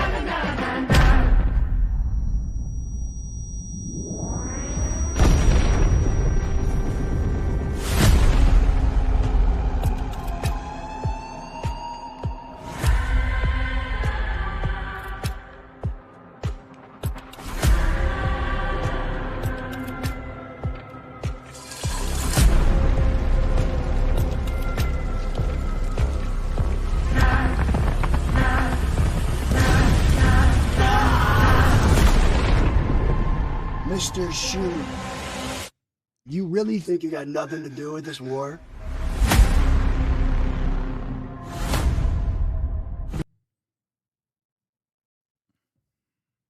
Where do they get the white people for this movie? Bro, it's China. You don't think they have enough white monkeys? Are you crazy? That's a Chinese term for it. Before people yell at me, that's there's hella white people that, you know, are out of a job in China. Okay. Yeah, this seems pretty clear who the baddies are. I mean, the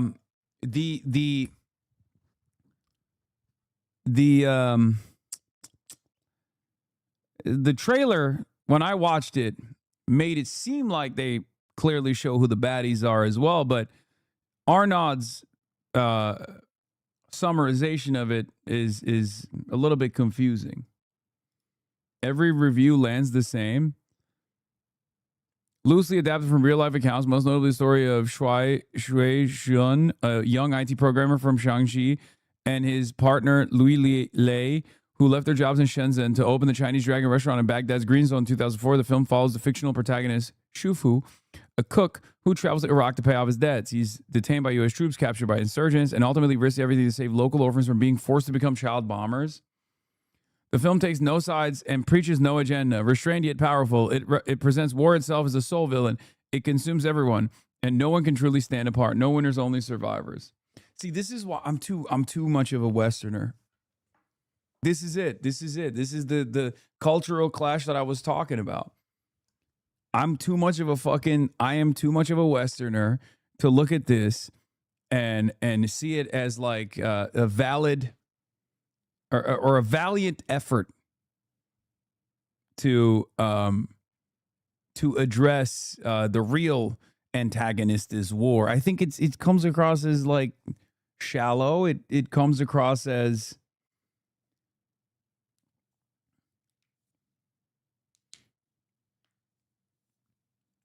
you want him to take the Afghan side. First of all, it's Iraq.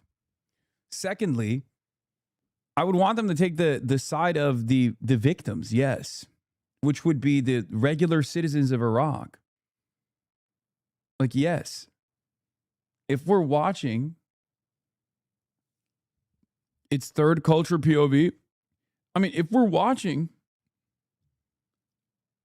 a unjustifiable, your mood has an apt coverage of it. Everyone in China is talking about this movie called Once Upon a Time in the Middle East. It is about the US and UK's invasion of Iraq in early 2000, how extremists were created, and the devastating impact of wars on a country, on ordinary people, especially on children. And I'll be honest though, I think Lee will probably take a stronger stance about America's invasion of Iraq than the average Chinese netizen. strongly encourage you to watch it too. This movie left me shocked, touched, and crying in the cinema. It not only shows the trauma wars leave on people, it also shows China's attitude toward world peace. Let me explain. Spoiler alert if you haven't watched the movie. When you look at posters of the movie, you think it's a comedy about a Chinese restaurant, especially since the lead actor is China's most famous comedian Shen Teng. But I was wrong. I didn't expect to feel so heartbroken by the movie. The movie follows the Chinese chef Xu Fu, who went to run a Chinese restaurant in a country in West Asia. At first, he was purely driven by money, but as wars broke out and the country was torn apart, he and his friends were dragged into the chaos and forced to cook for different forces. He saw I hate world peace. No, dog. Listen. The Marxist tradition is supposed to be no war but one, okay? Class war. And if that's the case, you talk about the events that unfolded and the build up to this. This is how you frame it, okay? You frame it as these wars are fought and the workers lose no matter what, okay? It's not a centrist summary saying, well, you know, the poor imperial soldiers are also victims in this circumstance, or rather the real victims in this circumstance also did some crazy shit. The global proletariat is the true victim of war, Hassan. Put on your Maoist glasses. You can't, you fool.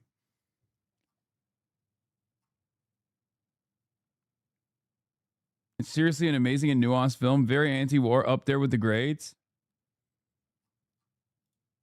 how the US bombed and destroyed a country, how some US soldiers at the front line treated local people as non-human, and how some other US soldiers were just ignorant kids that want to go home. He saw how war orphans in the country were used and trained to be suicide bombers by terrorists, how foreign invaders deprived every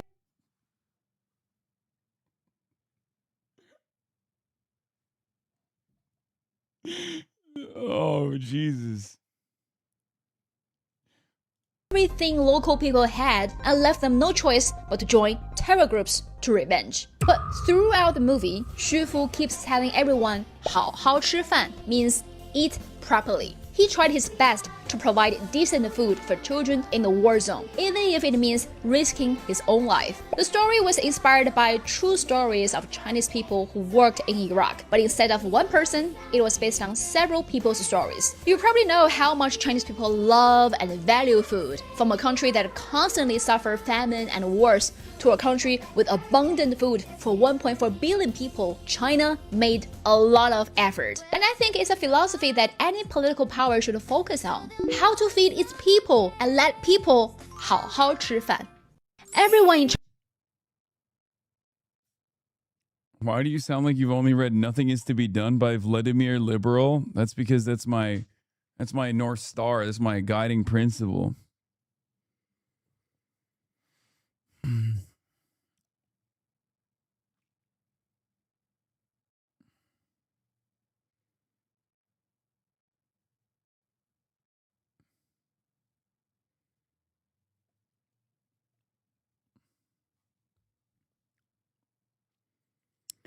All I'm saying is it kind of shows you China's non-interventionist attitude around global affairs.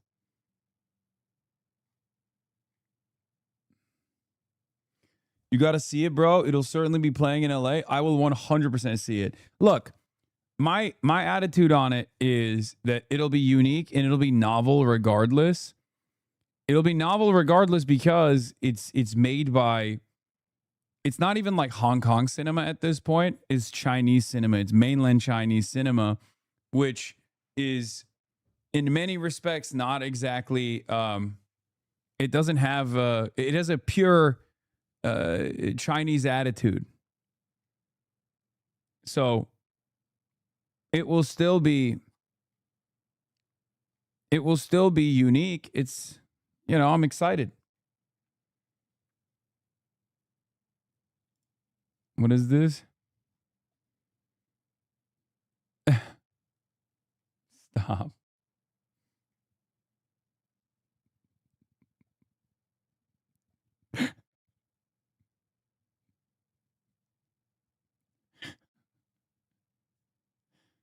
Anyway.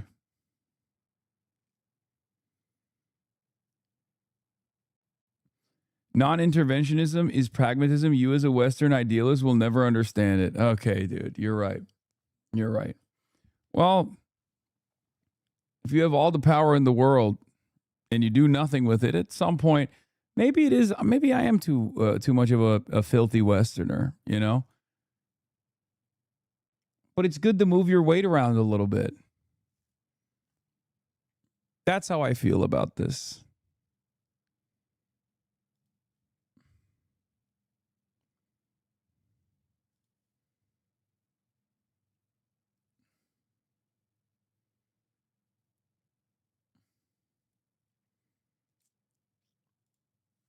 Highly recommend this one. Atonement Review. Boyd Holbrook and Shattering Him a Boss. Grace, a drama that widens the perspective on survivors of war.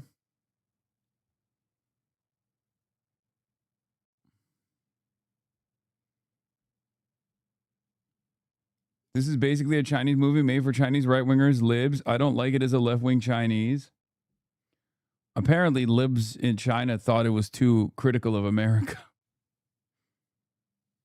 I wish mainstream people knew how often you get hate from people in to the left of you. I don't think mainstream media should know that. And it's not for people to the left of me don't understand that I don't entertain the ideological squabbles as much or like publicize it because I think it's it's a cowardly thing to do, to constantly be like, look at me, I'm so moderate in comparison to these real radicals. I don't like that. I only yell at them internally in this community and sometimes on Twitter when I can't stand it because it shows up on my For You page. But often from the perspective of them behaving as weirdos or wreckers. I think it's it's bullshit.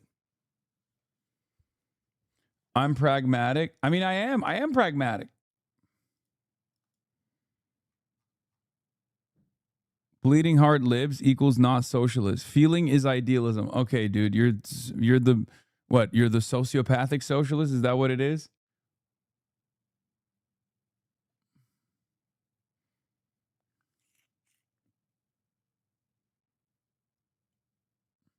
My roommate is slowly warming up to you, and today they said they're not voting for anyone who doesn't have a smear campaign featuring you. Wait, what? What does that even mean? Like, as in, he's only voting for people who have been smeared for being associated with me?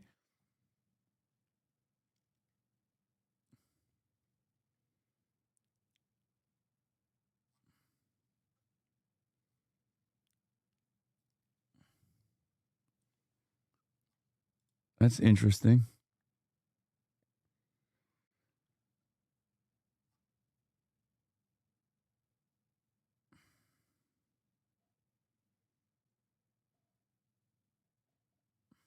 Anyway, a new Chinese psyop, Chung, has emerged.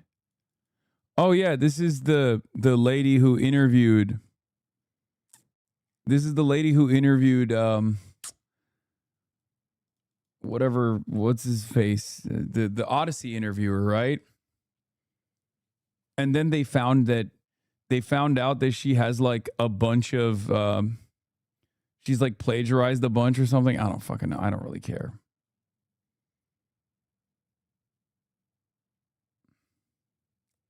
Yeah, people online in China already accused her of plagiarizing. Yeah, I saw that. Most people online in China are making fun of the libs who still criticize the film as Wolf Warrior film when it's already so middle of the road. Yeah, I wanted it to be fucking Wolf Warrior. I wish it was. But on the other side, you know what I'm saying? Like, that would be beast mode.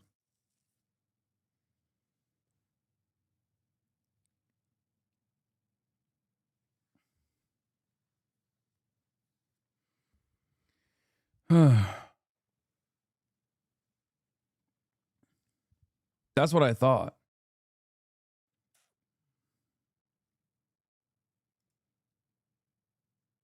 Is Mitch McConnell's wife in China still planning her new life? No, she came back. She came back. Let's look at this. Corbett Dillon. I don't know who this guy is, but he's scared.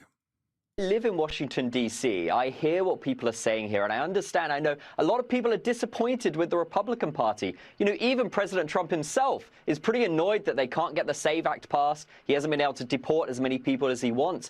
But my concern is that, particularly the young men, if these young men check out, you might be looking at a Democrat takeover of the White House. And we say Democrat, what do we really mean? These are socialists. This is exactly what we're looking at.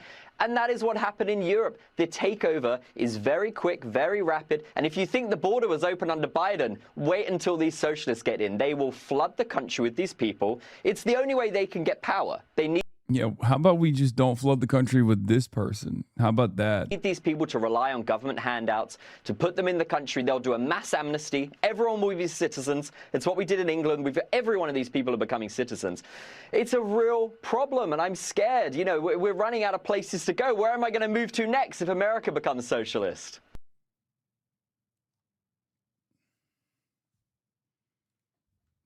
Yuck.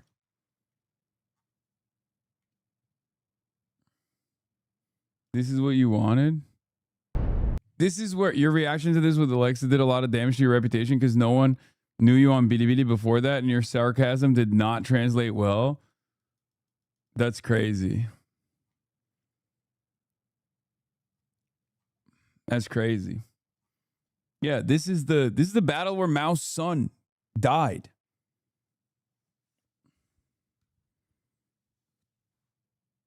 You never finished it on stream with the Aussie boys? That's true. When you visiting Australia, man? Soon.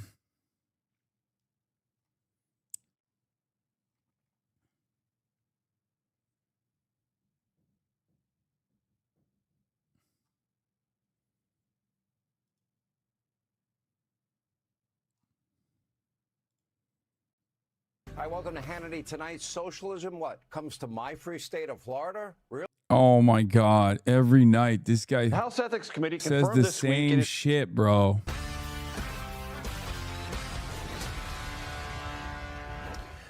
I'm so bored of fucking watching Fox News. I've literally lost interest. They say the same shit every damn night, dude. We're in Austin, Texas, about to meet with 22-year-old Ryan Johnson, a social media influencer, bodybuilder, and transformation coach whose mission is simple. Tan, jacked, and handsome. Tan, jacked, and handsome. Be tan, jacked, and handsome. Number one thing you should be focused on in your 20s I gotta get on TRT, man. is becoming as f***able as possible. Because when you look as... Hey. Hello, Ryan. What's going on? Yes. How's it Isabel, right? going, Isabel? Nice to meet you. Nice to meet you. Wow, it's a beautiful spot you have. Oh, yeah. It's a great place. Gorgeous. Everything's bigger in Texas here.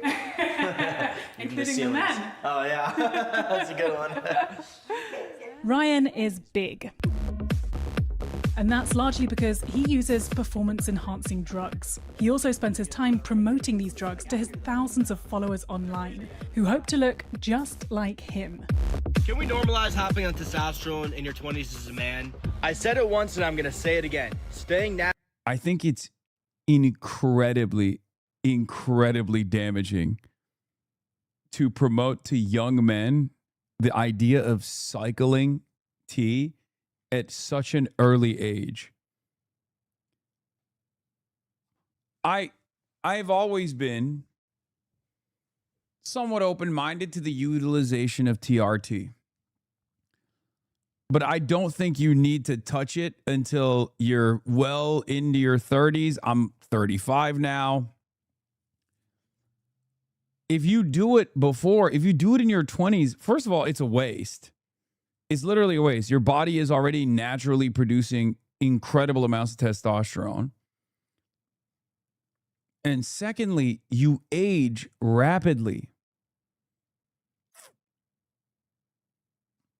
You age rapidly. It makes no sense. You look like you go, is this medical advice or vibes? No, I mean, it's vibes. Nothing I'm saying is medical advice. I'm a doctor. I have a doctorate in racism, as you guys know. A doctorate in jihad and a PhD in racism. Nothing about anabolic steroids or anything like that. But your hairline starts receding. Then why would you want to be on it? Because I'm already 35. And once you reach a certain point in your life, your body doesn't naturally produce the same level of testosterone. So once you go over the hump, it can have at least some like, I want to say healing properties, but it just has... Natural is for losers. If you want to become successful, literally just take steroids, bro. Getting on testosterone will make you the most motivated, productive, unlazy, disciplined individual ever. For all my other health protocols, DM me the word group and I'll send you an invite link to my enhancement community. All right, guys, so we got a whole stock and a whole supply of peptides right out here. You ready? Yeah, go for it. He looks so ridiculous. Holy cow! Oh Yes. my god! Whoa! Whole lifetime supply. Jesus. More like a monthly supply for us. How many different types of drugs do you have Look at in his this hairline, house? bro. A lot of peptides, a lot of steroids, I will say that. Jesus, you're like one big walking guinea pig. That's the way to look at it. Little lab rat. Yeah. Follow me back over here. Come down here as part of the morning routine. And we got some syringes right here. Get the little air bubble out of there. Oof. And that's good to go. And all you do is you pick a fat area and you go to Do you have any fat areas? Oh yeah. So like right over here is where I'll typically go. It's like the back fat. Crazy. That's crazy. You don't even feel it. Where do you do all your research? It's online, online, YouTube. There's a lot of good creators out there who know their stuff. Reddit's a great place to hear about, of course. Oh, no. Oh, no.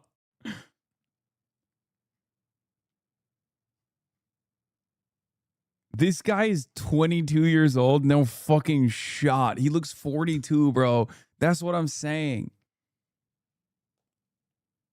Yo, what are we watching? I work at a library, Lamau. We're watching Testosterone. Like to talk on there, but then also real life experiences. Is that worrying at all that you're taking these drugs but you don't fully understand them? No. I mean, these all were created by. Anabolics are not TRT. They're doing anabolics to improve muscle, not to increase testosterone. It shows remarkable gains even in your 20s, but it's still extremely detrimental long term. Yes. Scientists and stuff like that. They've been out for years. I guess not everything that scientists make is always good, right? For my personal research, it's been good. Okay. That blue peptide is GHKCU. It's for skin and hair. Shit stinks because it has copper. Bitch, it's not working. Look at his hairline. I would say when it comes to that, yeah, there's pros and cons. What even are your credentials, by the way, bro? Credentials? I'm Dr. LefRLJ, Instagram doctor. Okay, that's fair. No, Ryan is just one of a dizzying number of male influencers battling for clicks online, while dishing out advice about what cocktail of enhancements delivers the best results. You need to inject twice a week, period. TRT is the shit. Any levels above 1100, you're gonna feel like a fucking G. Check it out. This is my breakfast. This is my lunch. This is my dinner. Here are all the mandatory supplements I take whenever I'm blasting gear to stay safe. The push for young men to enhance their appearances is relentless. From looks maxers willing to do virtually whatever it takes to embody a hyper-masculine ideal. You've been on test since you were 14. Yeah. Correct? Correct. To podcasters and politicians normalizing the use of drugs like testosterone. Dude, we're so fucked. We're so goddamn fucked. You take more meds than an 80-year-old, bro. I'm on an anti-aging protocol from my doctor that includes testosterone replacement. Your immune system would work better. Everything would work better. So why isn't everyone just on it? Well, a lot of people are. I have never used steroids, period. In the professional sports world, though, doping has historically been just about the most controversial thing you can do. I'm going to remember him as a cheater. But right now, there's a movement in the sports world attempting to rebrand doping into enhancing. One company is attempting to destigmatize these drugs by promising to put on an Olympic-style sporting event, the Enhanced Games, where athletes are allowed, even encouraged, to take performance-enhancing drugs. We are enhanced. It's brought ex-Olympic... These kids are going to vote one day. You don't have to worry about that. I don't think any of them vote. They're all apolitical. Athletes here to Abu Dhabi to train for the inaugural Enhanced. Yeah, the same people taking testosterone but don't want trans people to have HRT, that is also true. The same people that inject this shit into their bodies because they saw it on a fucking Reddit thread will also then look you dead in the eye and tell you about the dangers of the vaccine. None of it makes sense. Joe Rogan is the guy, by the way. Joe Rogan is the anti-HRT, only hormone replacement therapy for me, not for the guy. And he's also an anti-vaxxer. Games. The company pays for their housing, food, medical care, and even a good salary.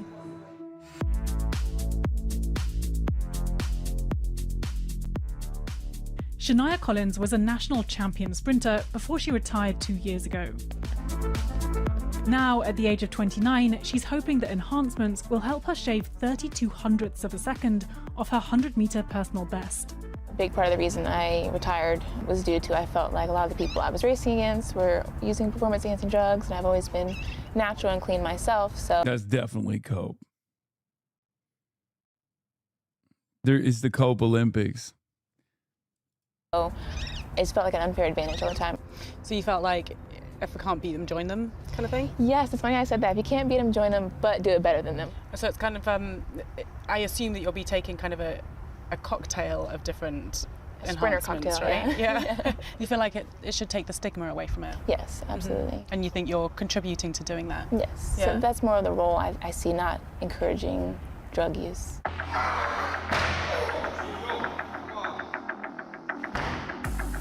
I've competed in a sport my whole life that is very corrupt and dirty.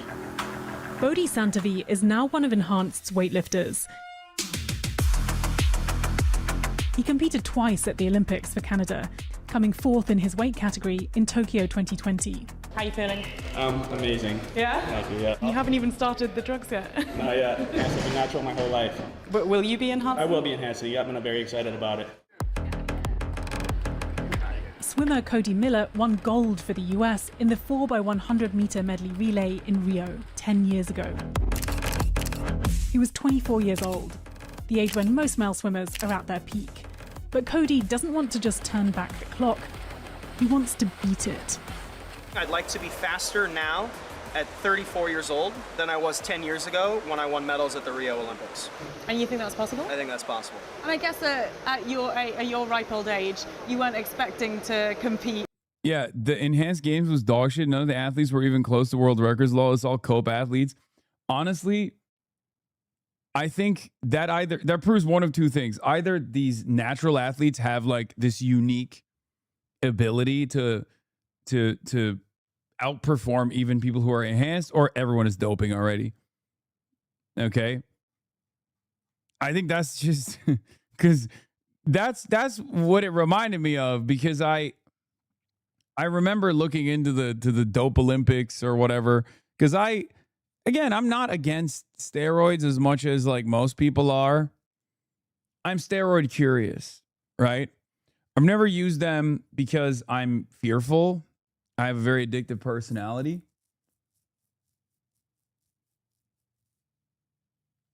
And I was worried that I would just like constantly cycle, especially if I really like how it made me feel.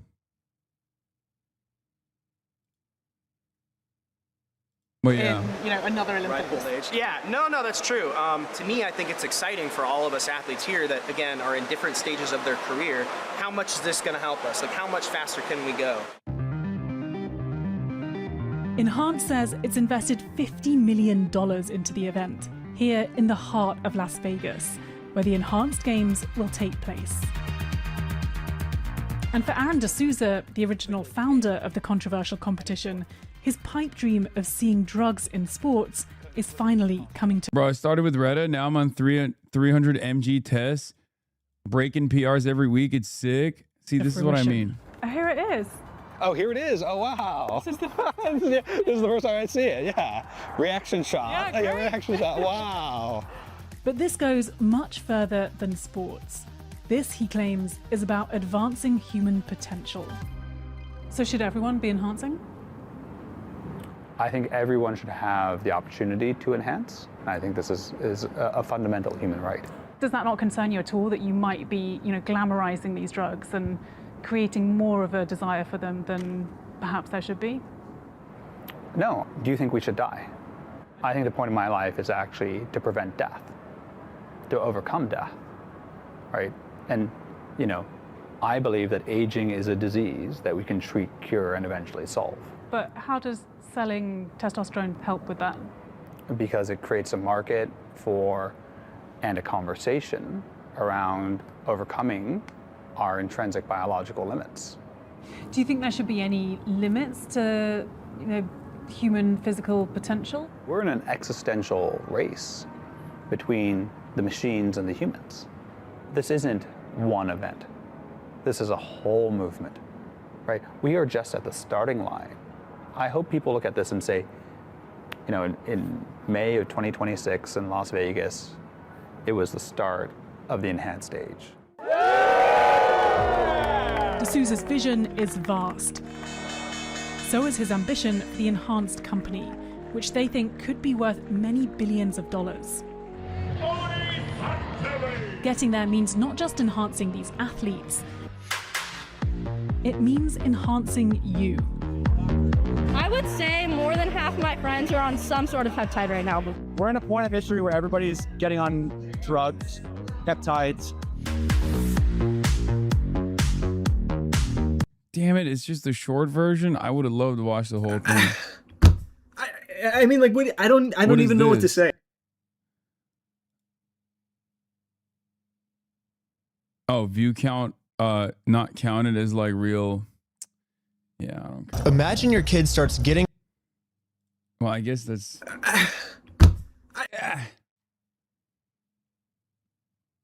She's so good at these attempted media hits. Oh, I saw this. Healthcare, right? I don't understand what is wrong with me not wanting people to go bankrupt if they go to the doctor. There are literally people who are dying because health insurance companies want to deny their claims. They want to deny them life-saving health care. Like, that is wrong. Do we But not let me see ask anything you- wrong with these companies doing this? They're only doing this because they want to make a profit. Why join the DSA if you disagree with various parts of their platform? Does it not just become a distraction from your own campaign? So awesome. Why are you so bent out of shape over it, Kristen? I love that.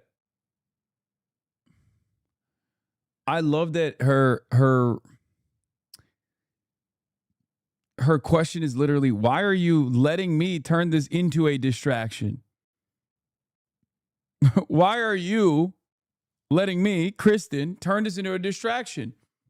You should have thought twice before joining DSA. You're making me ask you about it. I love unbiased liberal media. Okay. Again, this is NBC News Now. This is not Ellison purchased ZBS. This is not Ellison purchased CNN. This is NBC News Now.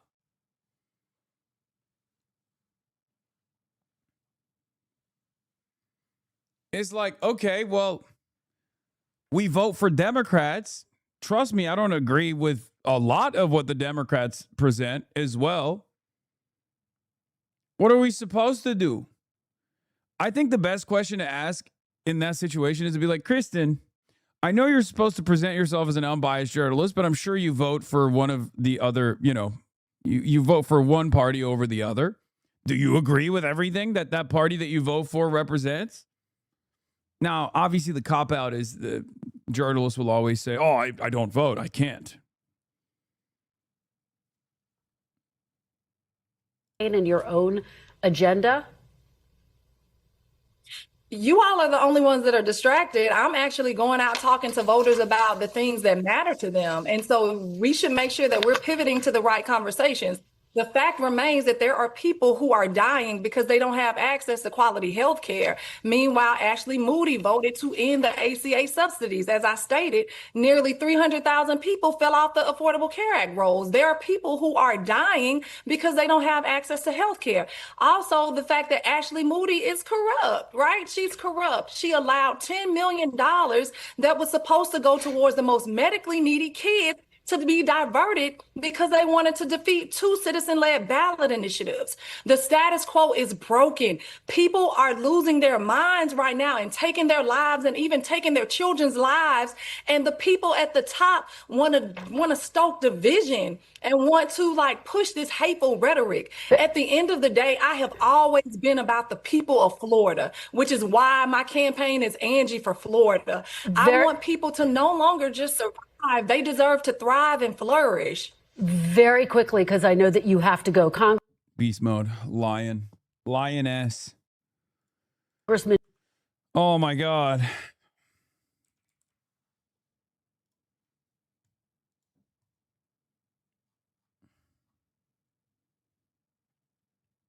Yeah, no, she did that already. Angie Nixon seems like a real talent who comes across a very normal person responding to Gil King's bizarre questions about Hassan Piker.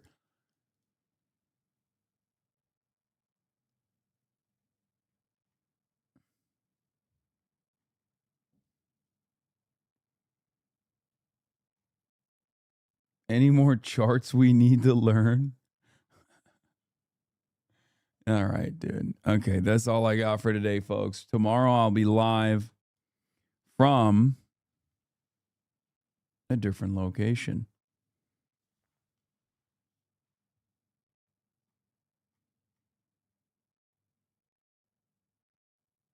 Tomorrow I will be live because we're going on tour, baby. This is the weekend of the tour. This is the weekend of the tour. It's finally here. I will be in San Francisco tomorrow. And then in Seattle on Saturday. And then Portland on Sunday.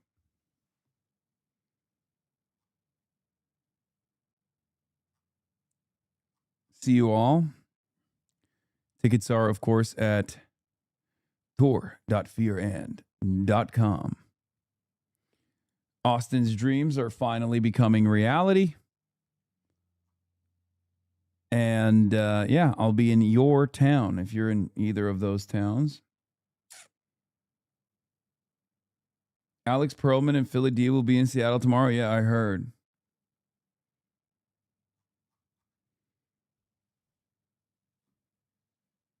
Anyway. Fear and Australian leg of the tour win. Don't even fucking bring that up. Do not even put that word out in the universe because Austin is going to hear you and then he's going to start pestering me before we're even fucking done with this tour. Okay? This is entirely concocted by one man, Austin Show. Okay? Mr. Show. He is the sole person responsible for this tour.